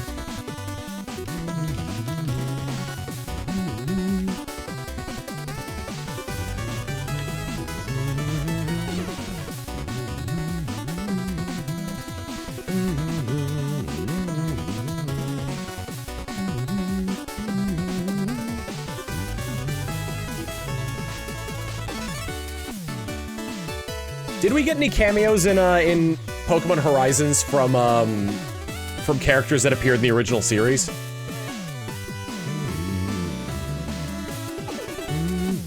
Are they the same age?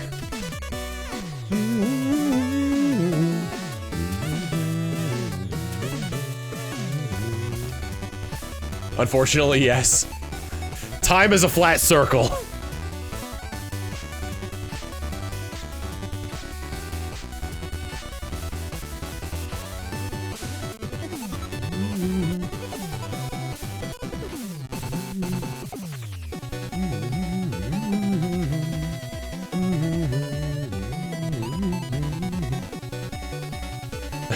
feel like I've been at this for years. Well, summer vacation's over. Time to go back to school.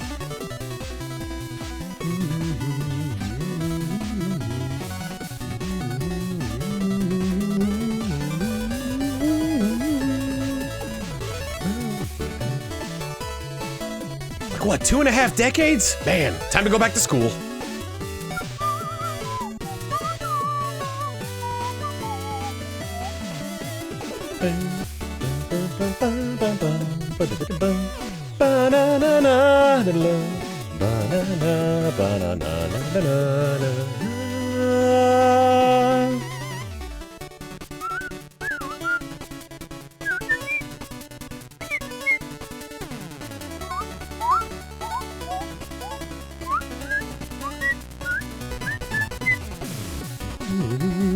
Nope.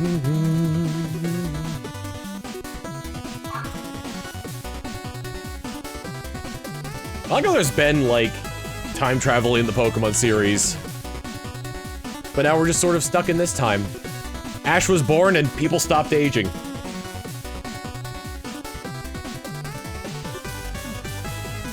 Ash is Haruhi.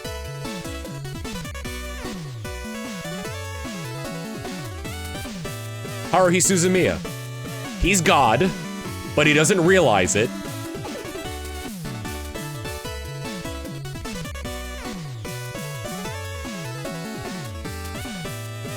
He's self-actualized.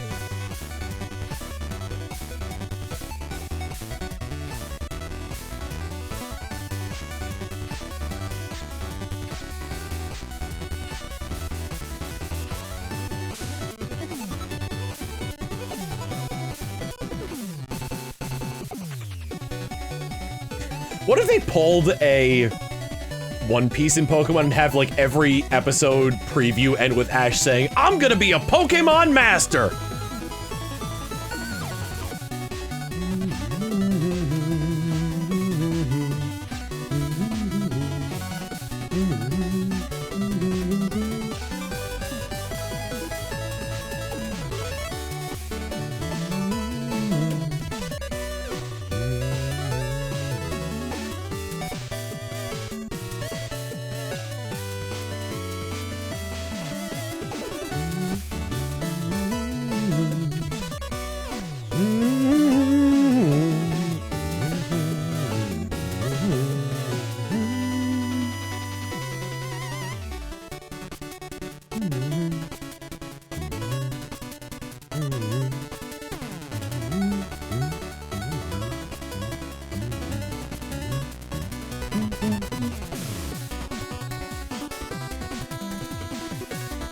I prefer the Ash is a god and doesn't realize it theory over the Ash is in a coma theory. He became a ghost, he became a Pikachu, he was possessed by a king.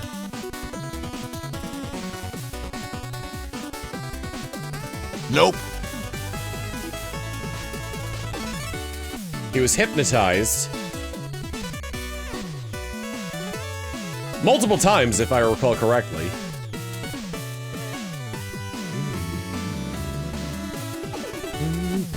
Shocked, burned, frozen, fell down multiple pitfalls.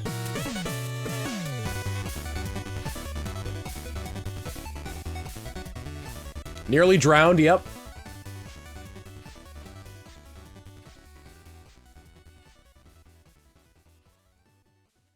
Can read aura.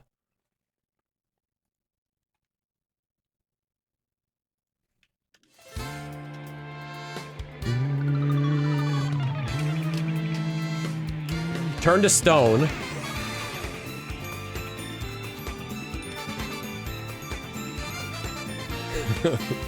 The follow-up series, Pokemon Future, where we discuss Ash's mental trauma.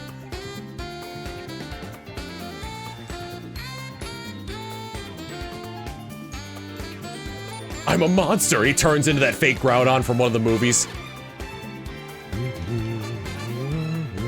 From the Jirachi Wishmaker movie.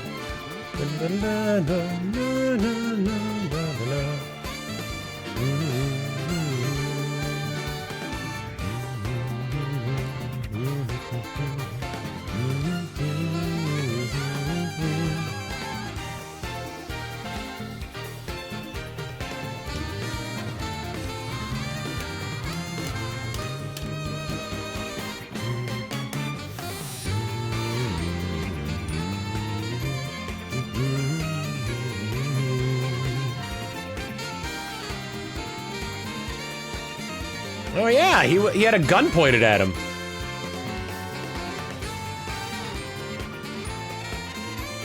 I still love, in Dragon Ball Z Abridged, I still love Perfect Cell retelling the entire story of Dragon Ball. Our story begins as many do, with a teenage girl shooting a little boy in the face.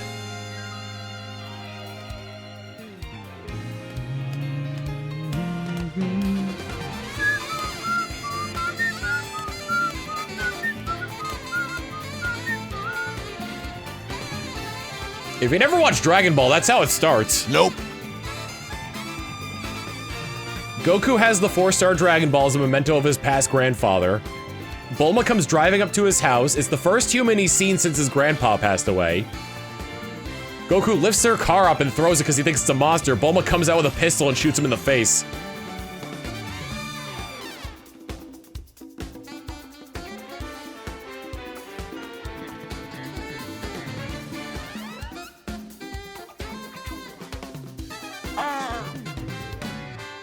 Underbits from Legend of Data saying, how did you know about the things you weren't there for? That is a story for another time.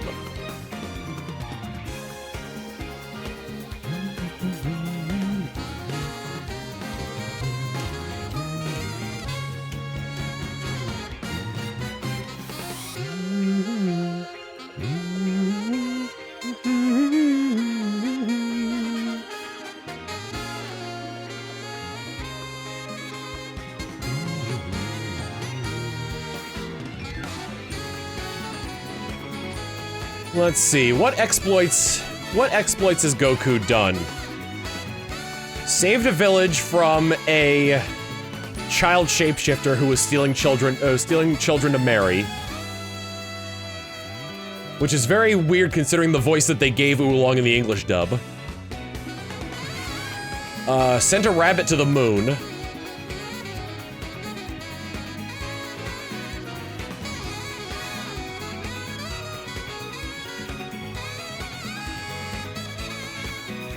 Yeah, Oolong is like 8 or something.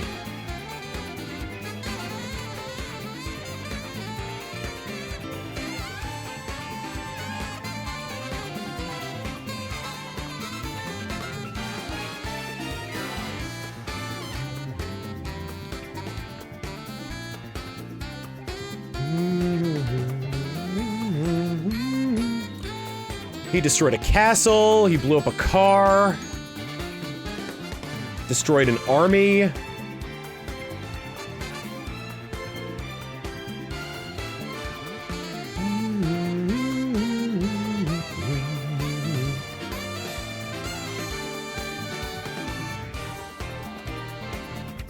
Hi, big guy. Come here. You wanna say hi? Wanna say hi to everybody? Hop up. There you go. It's Christian. It's Christian. Look at that big head. Look at that big head. No.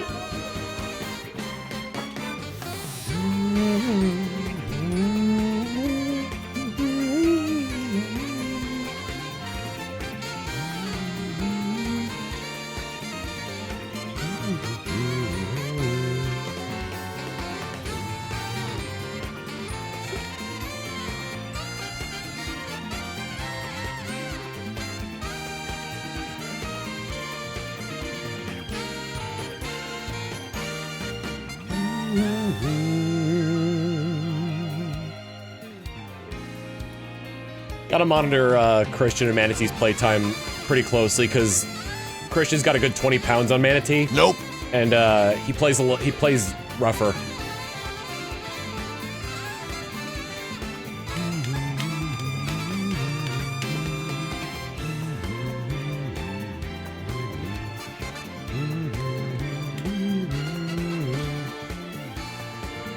Climb to 3 Mile High Tower. Climb that 3 Mile High Tower again, just to climb even higher on an extending pole that he has. Almost died to poison.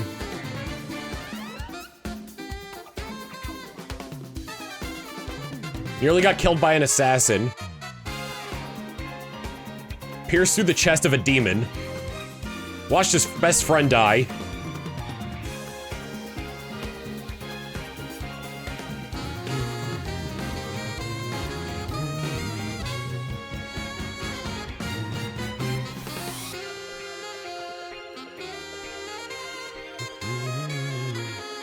Met God, like, he met God, like 5 times. Kami, King Kai. If you want to count the Grand Kai. Because he was filler. The Supreme Kai. Beerus. Zeno. Nobody, so far there's been nobody above Zeno, so.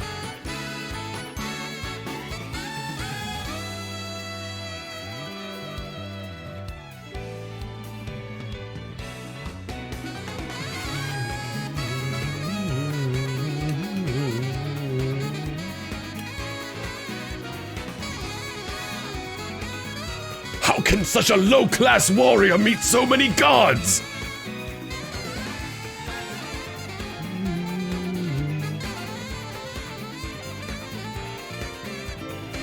Was King Kai even king of the North Galaxy? Is he North Kai?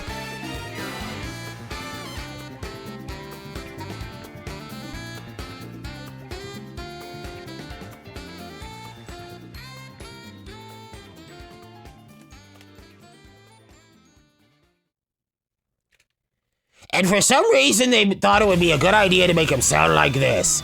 But I do like Shebel's performance as King Kai. Goku, you've got to use the Spirit Bomb!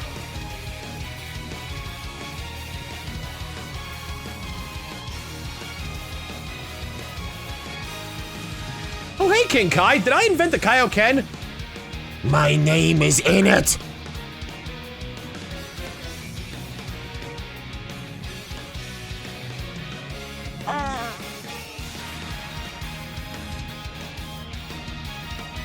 Legend of Daniel with the 100-bit saying just what I expected from you, Kakarot. Daddy shark doo doo doo doo doo. Daddy shark doo doo doo doo doo.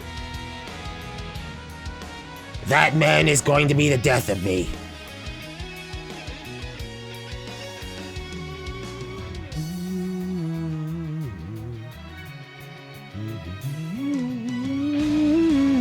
Nope. I didn't even look at the Quagsire that time. That's a dangerous habit to get into.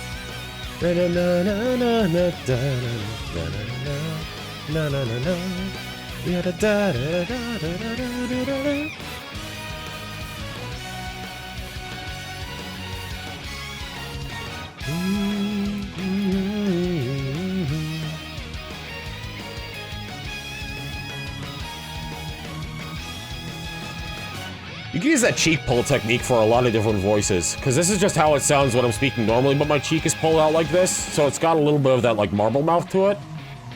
But you could also use it to do a droopy voice. Boo-hoo, boo-hoo. It also gives a good effect to a Zoidberg. You still have Zoidberg. You all still have Zoidberg.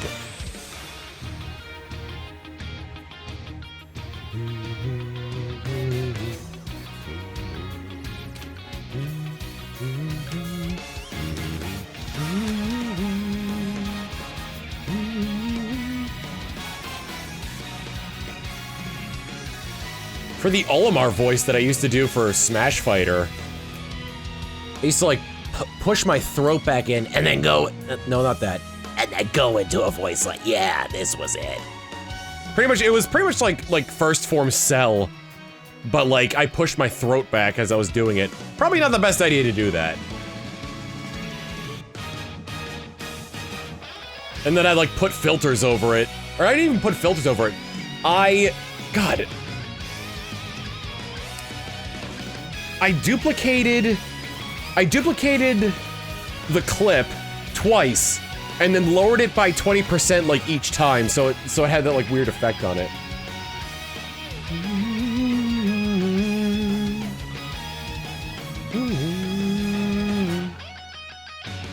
You wanna see me drink this guy?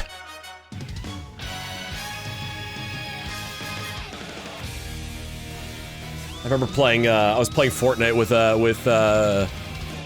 Masay, Andrew, and John. And I was doing, I had the, cause I hadn't really played much Fortnite, so I bought the Dragon Ball skins that were out, which were Frieza and Cell. And I was just like role-playing as first form Cell when I was playing as that, and Misei is just like, it feels like I'm playing Fortnite with Pinchy from our D&D game.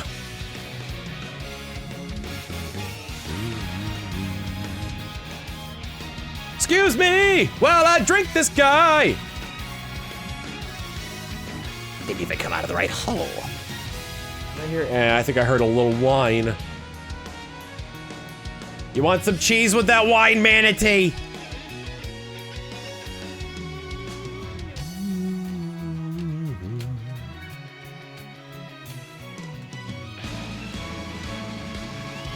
I'm going to drink them. There's a tiny little bug in here. Not him. Not that behind me. Not that little black lump over my shoulder. Nope.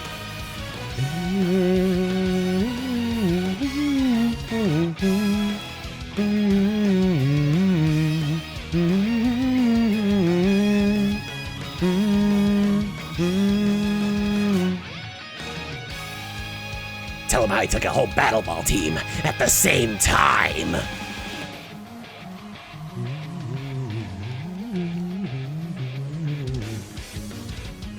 I don't know if I had the nope from the beginning.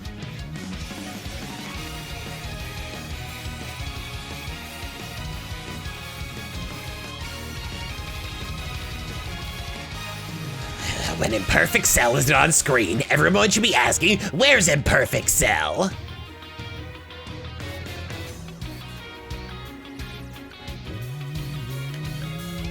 Man, shiny hunting Megagross / Tyranitar. Megagross is worse because if you beat Nazgour and lose to Evis, you just start right back up at Evis again. So you could save right before the Evis fight to get Tyranitar.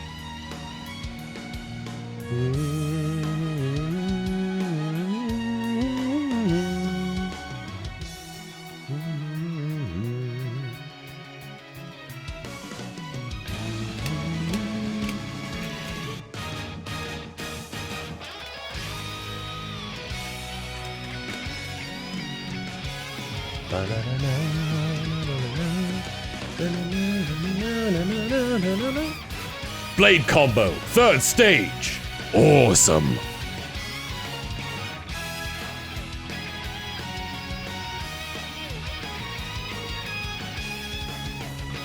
Volcano smash.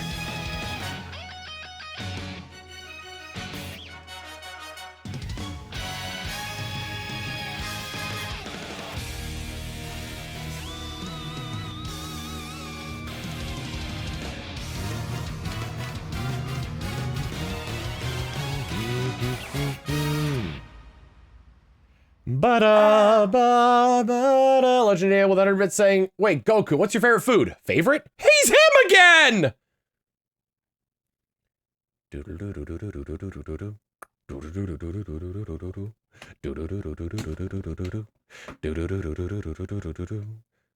Was that, I like this song? Yeah. Just needs a little bit of time to get going. Nope. I'm not a big fan of the beginning of this song, but I like what it turns into.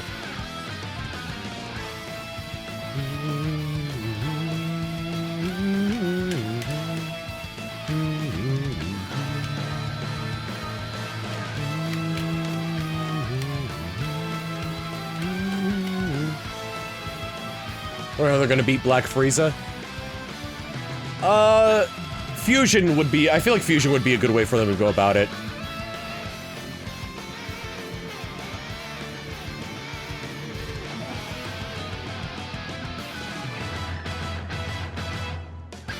Combining Ultra Instinct and Ultra Ego into one form.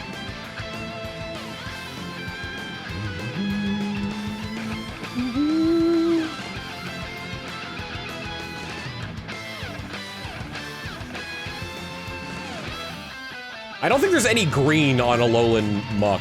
On shiny Alolan Muck.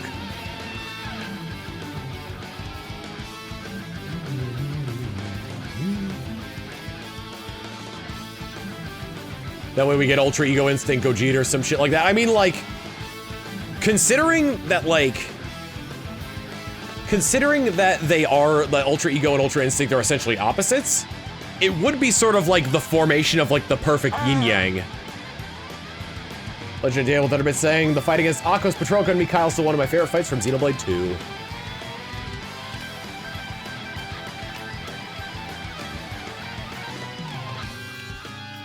That's right, Goku Black. Who is black?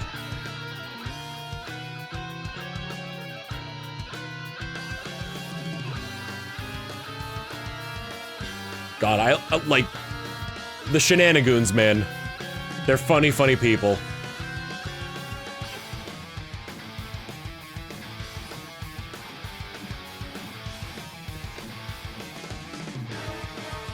What are you talking about? I made the iPhone! You made the iPhone? I'm going to murder you! Oh God, not the Nokia!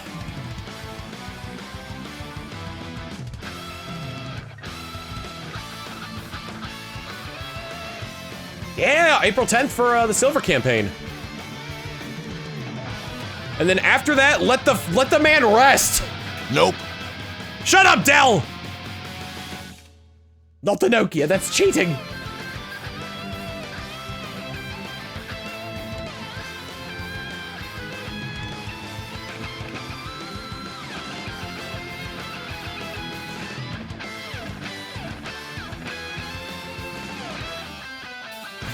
What was that one video?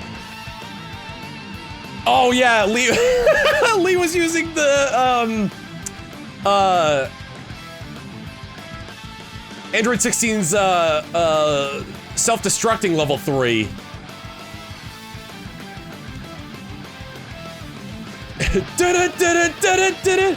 I fucked up. And then he goes into it and the guy playing Hit teleports into his range. He just grabs him.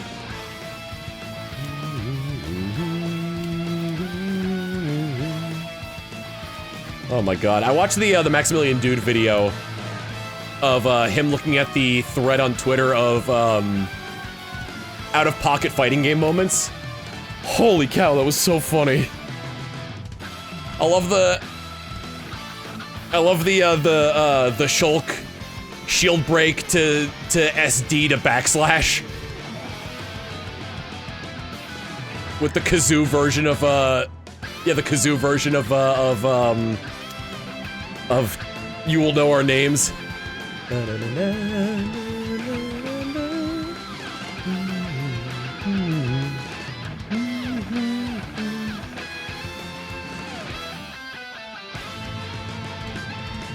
Oh God, yeah, when they did the Marvel vs. I forgot what it was. It was like a glitch with, was it Domino in Marvel vs. Capcom 2 that can crash the game?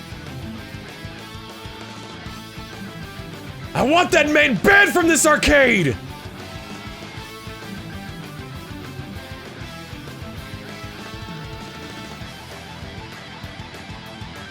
The Kefla's doing the exact same inputs, yep. Ruby Heart.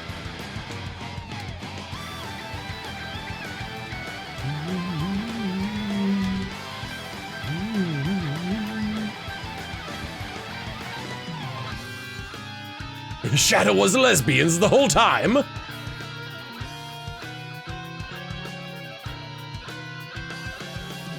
Nope.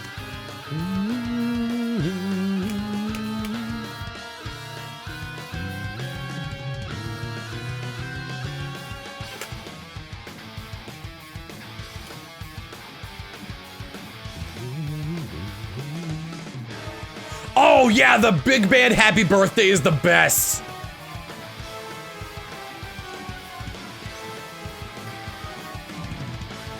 In fighting game terminology, a happy birthday is when someone is doing an assist and both characters end up getting caught in a combo.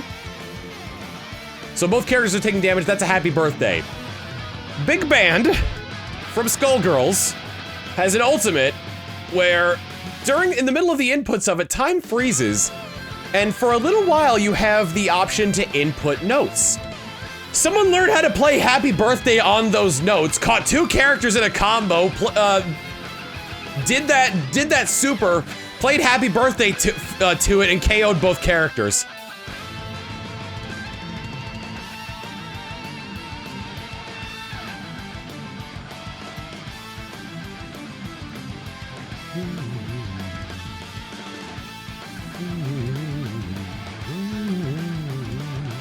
I've seen some of the stuff you can pull off with it. I saw one person do, oh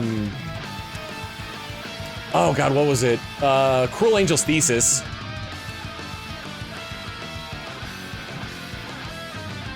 I think one of the skins for Big Band is a reference to, JoJo's Bizarre Adventure.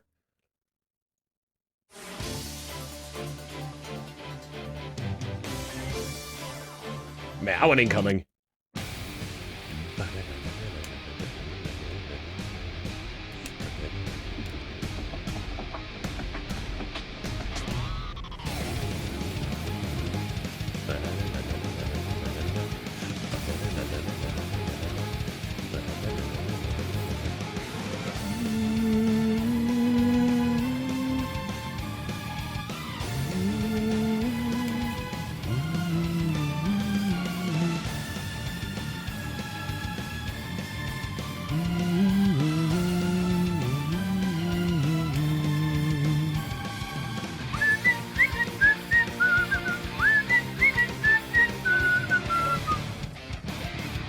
God, I think the last time I played Skullgirls, they hadn't even added Robo Fortune yet.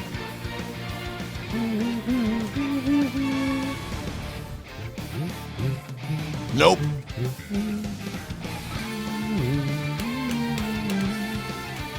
Beep boop meow.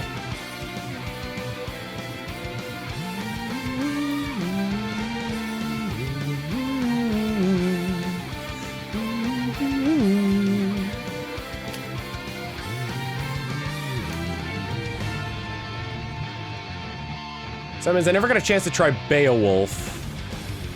I think I tried out Eliza? Eliza's the Egyptian woman, right?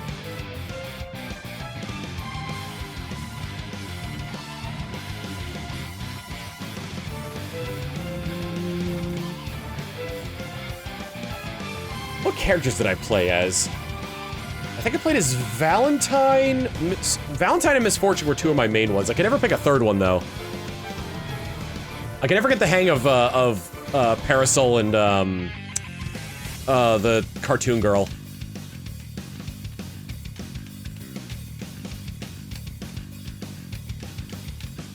I don't remember who else there was. I can never get the hang of Philia. Peacock, that was right.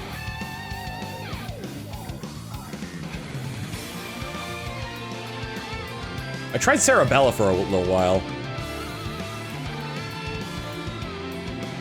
Parasol and Peacock are zoners. Yeah, I can't. I'm bad with zoners.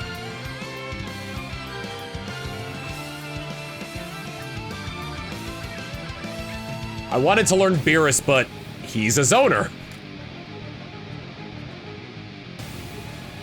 In fighters. Antidote?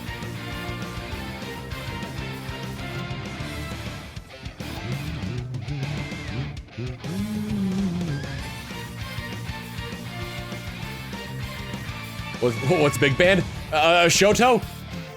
I don't know. Probably not a Shoto.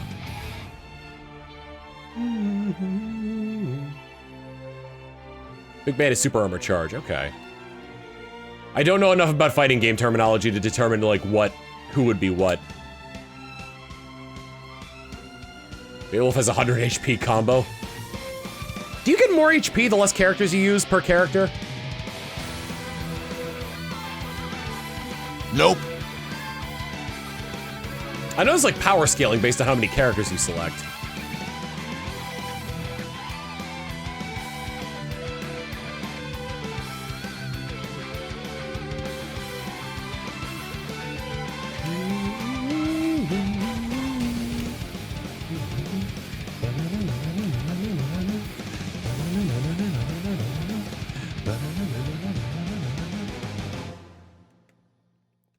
I'm getting really good at, like, doing these quickly.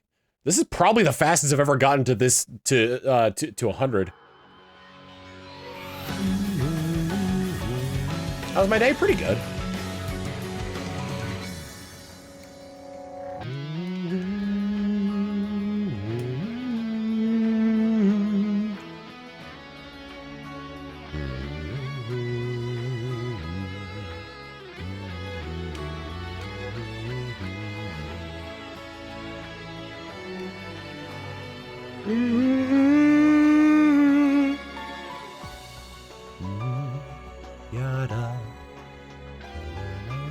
Play Terry and Smash Ultimate, that counts as a fighting game. I mean, I would count that too. The problem is that Smash Brothers is fundamentally different than most fighting games. I consider it a platform fighter as opposed to like a traditional fighting game.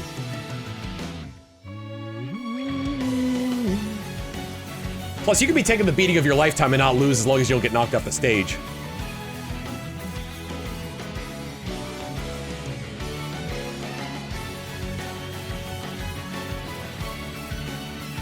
Gotta say, Gwimbly's up tilt is pretty good in that new Smash Bros. Patch.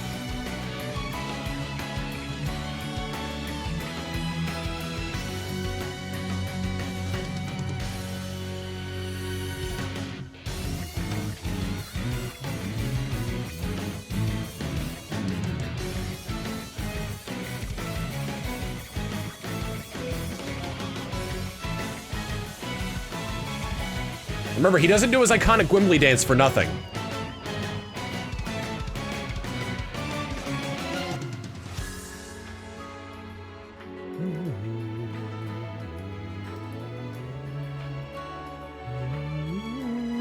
Except that one time, and that other time, but he got a head rush from doing that second one.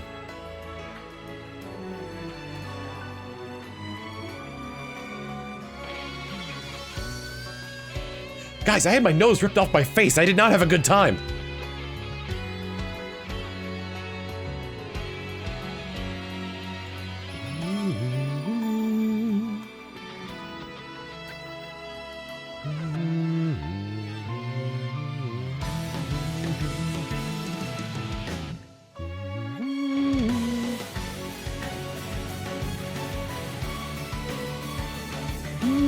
Nope.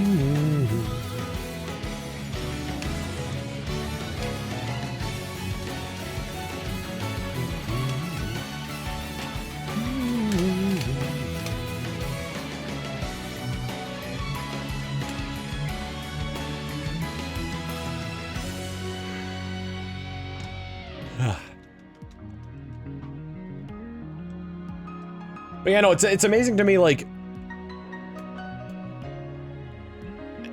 It took me until, like, Smash Ultimate to realize how superficial characters being added into Smash Bros. Was. Because if they're not fun, if they don't match your playstyle, then what's the point?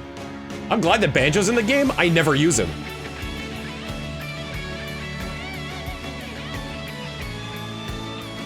I didn't, and like, I barely knew who Terry was when he was announced, and he's my main.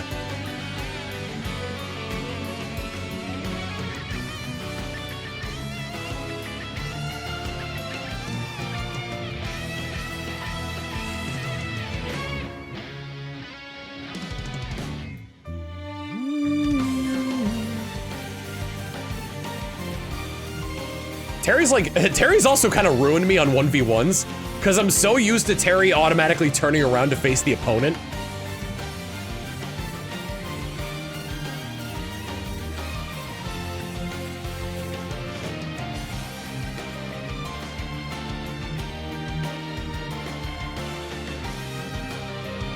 I tried learning a few Terry combos, but I never implement them. The ones I implement most are jab, jab, jab, jab, down B, and down, tilt, up B.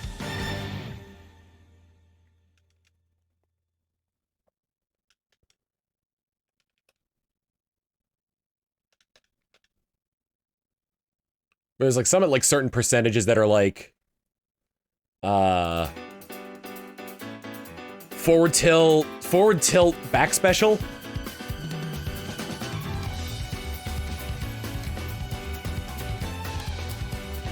Yeah, the bread and butter combo is jab, jab, power dive.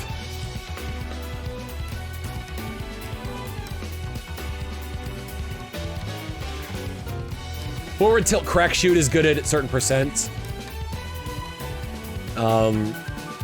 Depending on the percent they're at, you can combo them into a Buster Wolf. Nope.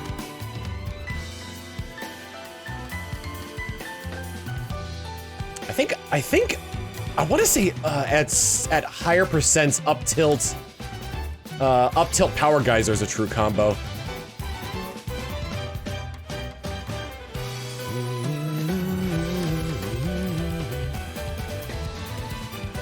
Down throw, up air, charge, rising tackle. Oh, that one, I have not gotten that one. What percent range do you do that one at? Because I've never gotten that to work.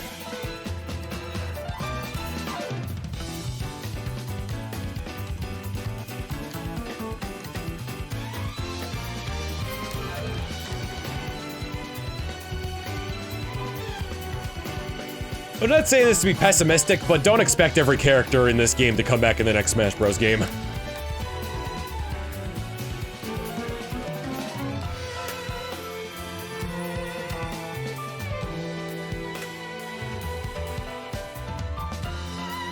Because here's the thing. If you temper your expectations, then whether you're right or wrong, at that point, you're still like, you're not as nearly as disappointed.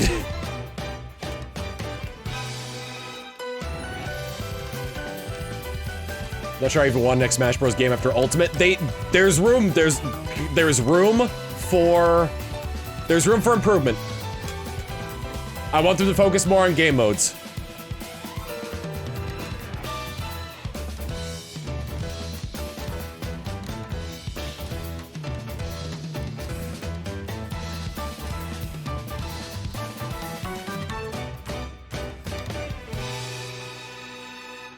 When, like, they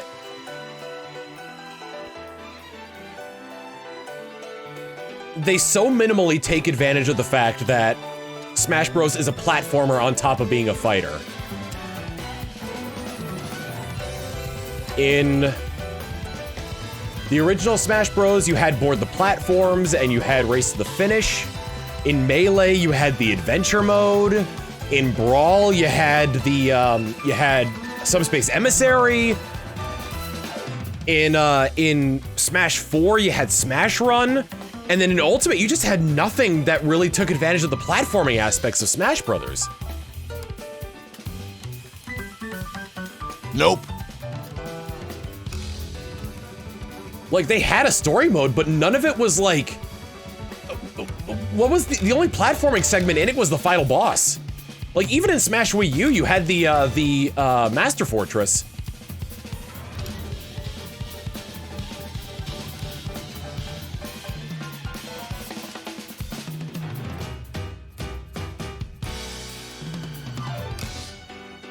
Story mode was closer to an event mode, yeah. It was event mode, but skinned differently, and with equipment.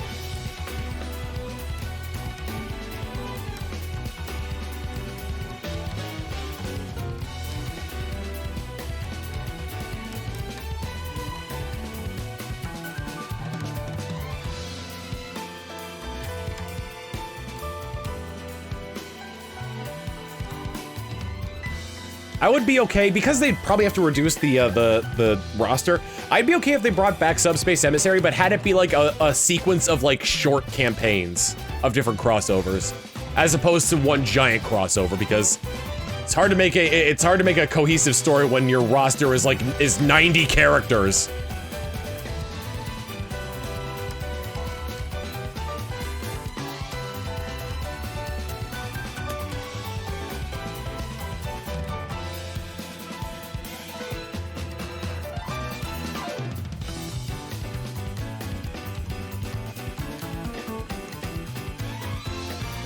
Character interactions would be nice as well, but like not all of them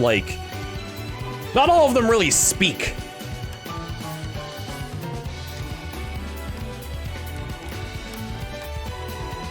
You know what I'm saying? Like Mario, like Mario can like speak, you know? But like most of his dialogue is wahoo and let's a go. He's not gonna be coming into a fight being like, so, Sonic, does Nintendo, Genesis Genesis what Nintendo Genesis?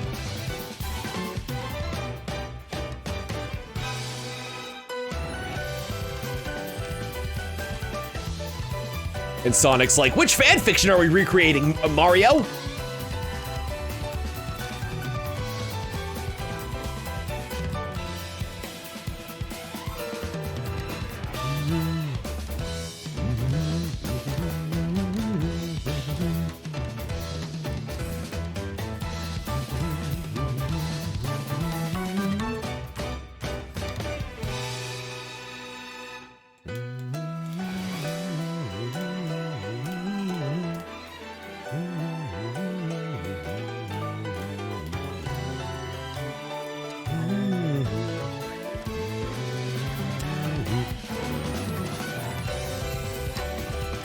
Nope.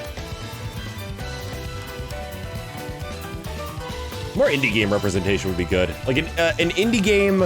I mean, technically Steve was an indie game, but that's sort of like, it's like, can you really say that once an indie game, always an indie game, like with the way Minecraft blew up?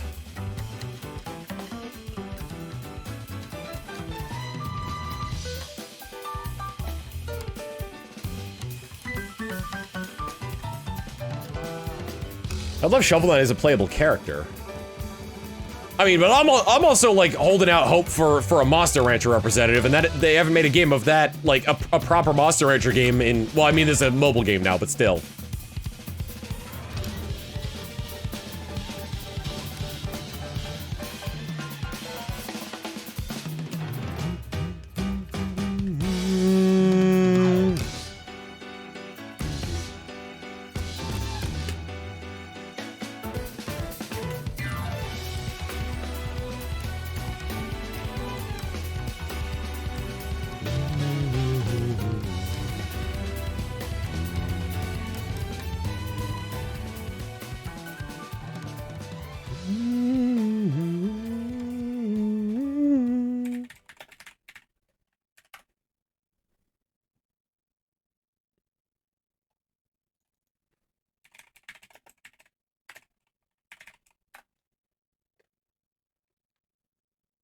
There we go. We're talking about Shantae. I remember that they got banger music, so. Loud.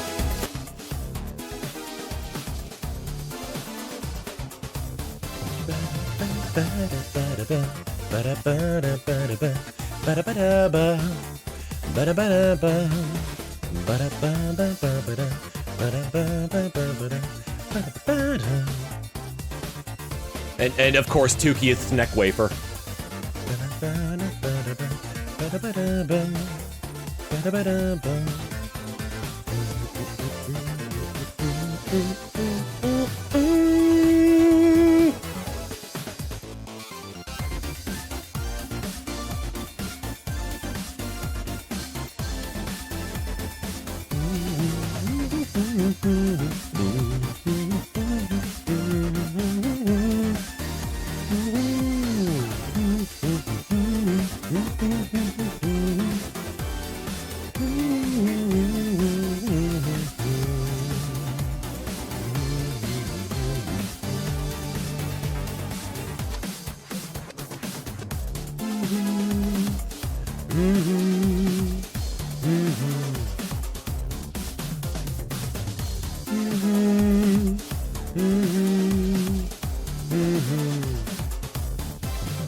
Nope.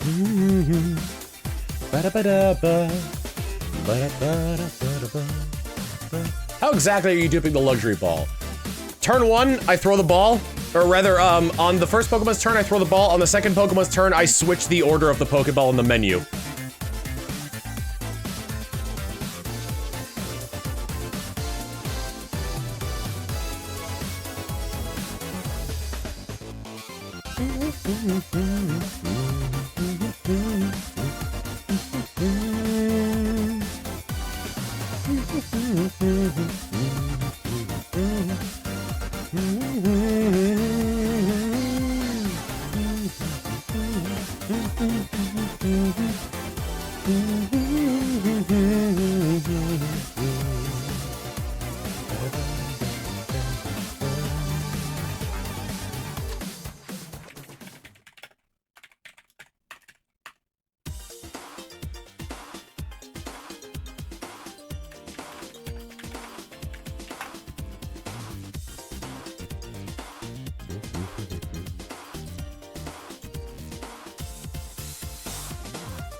You know there's no place to find the Ultra Kaiju Monster Rancher soundtrack anywhere?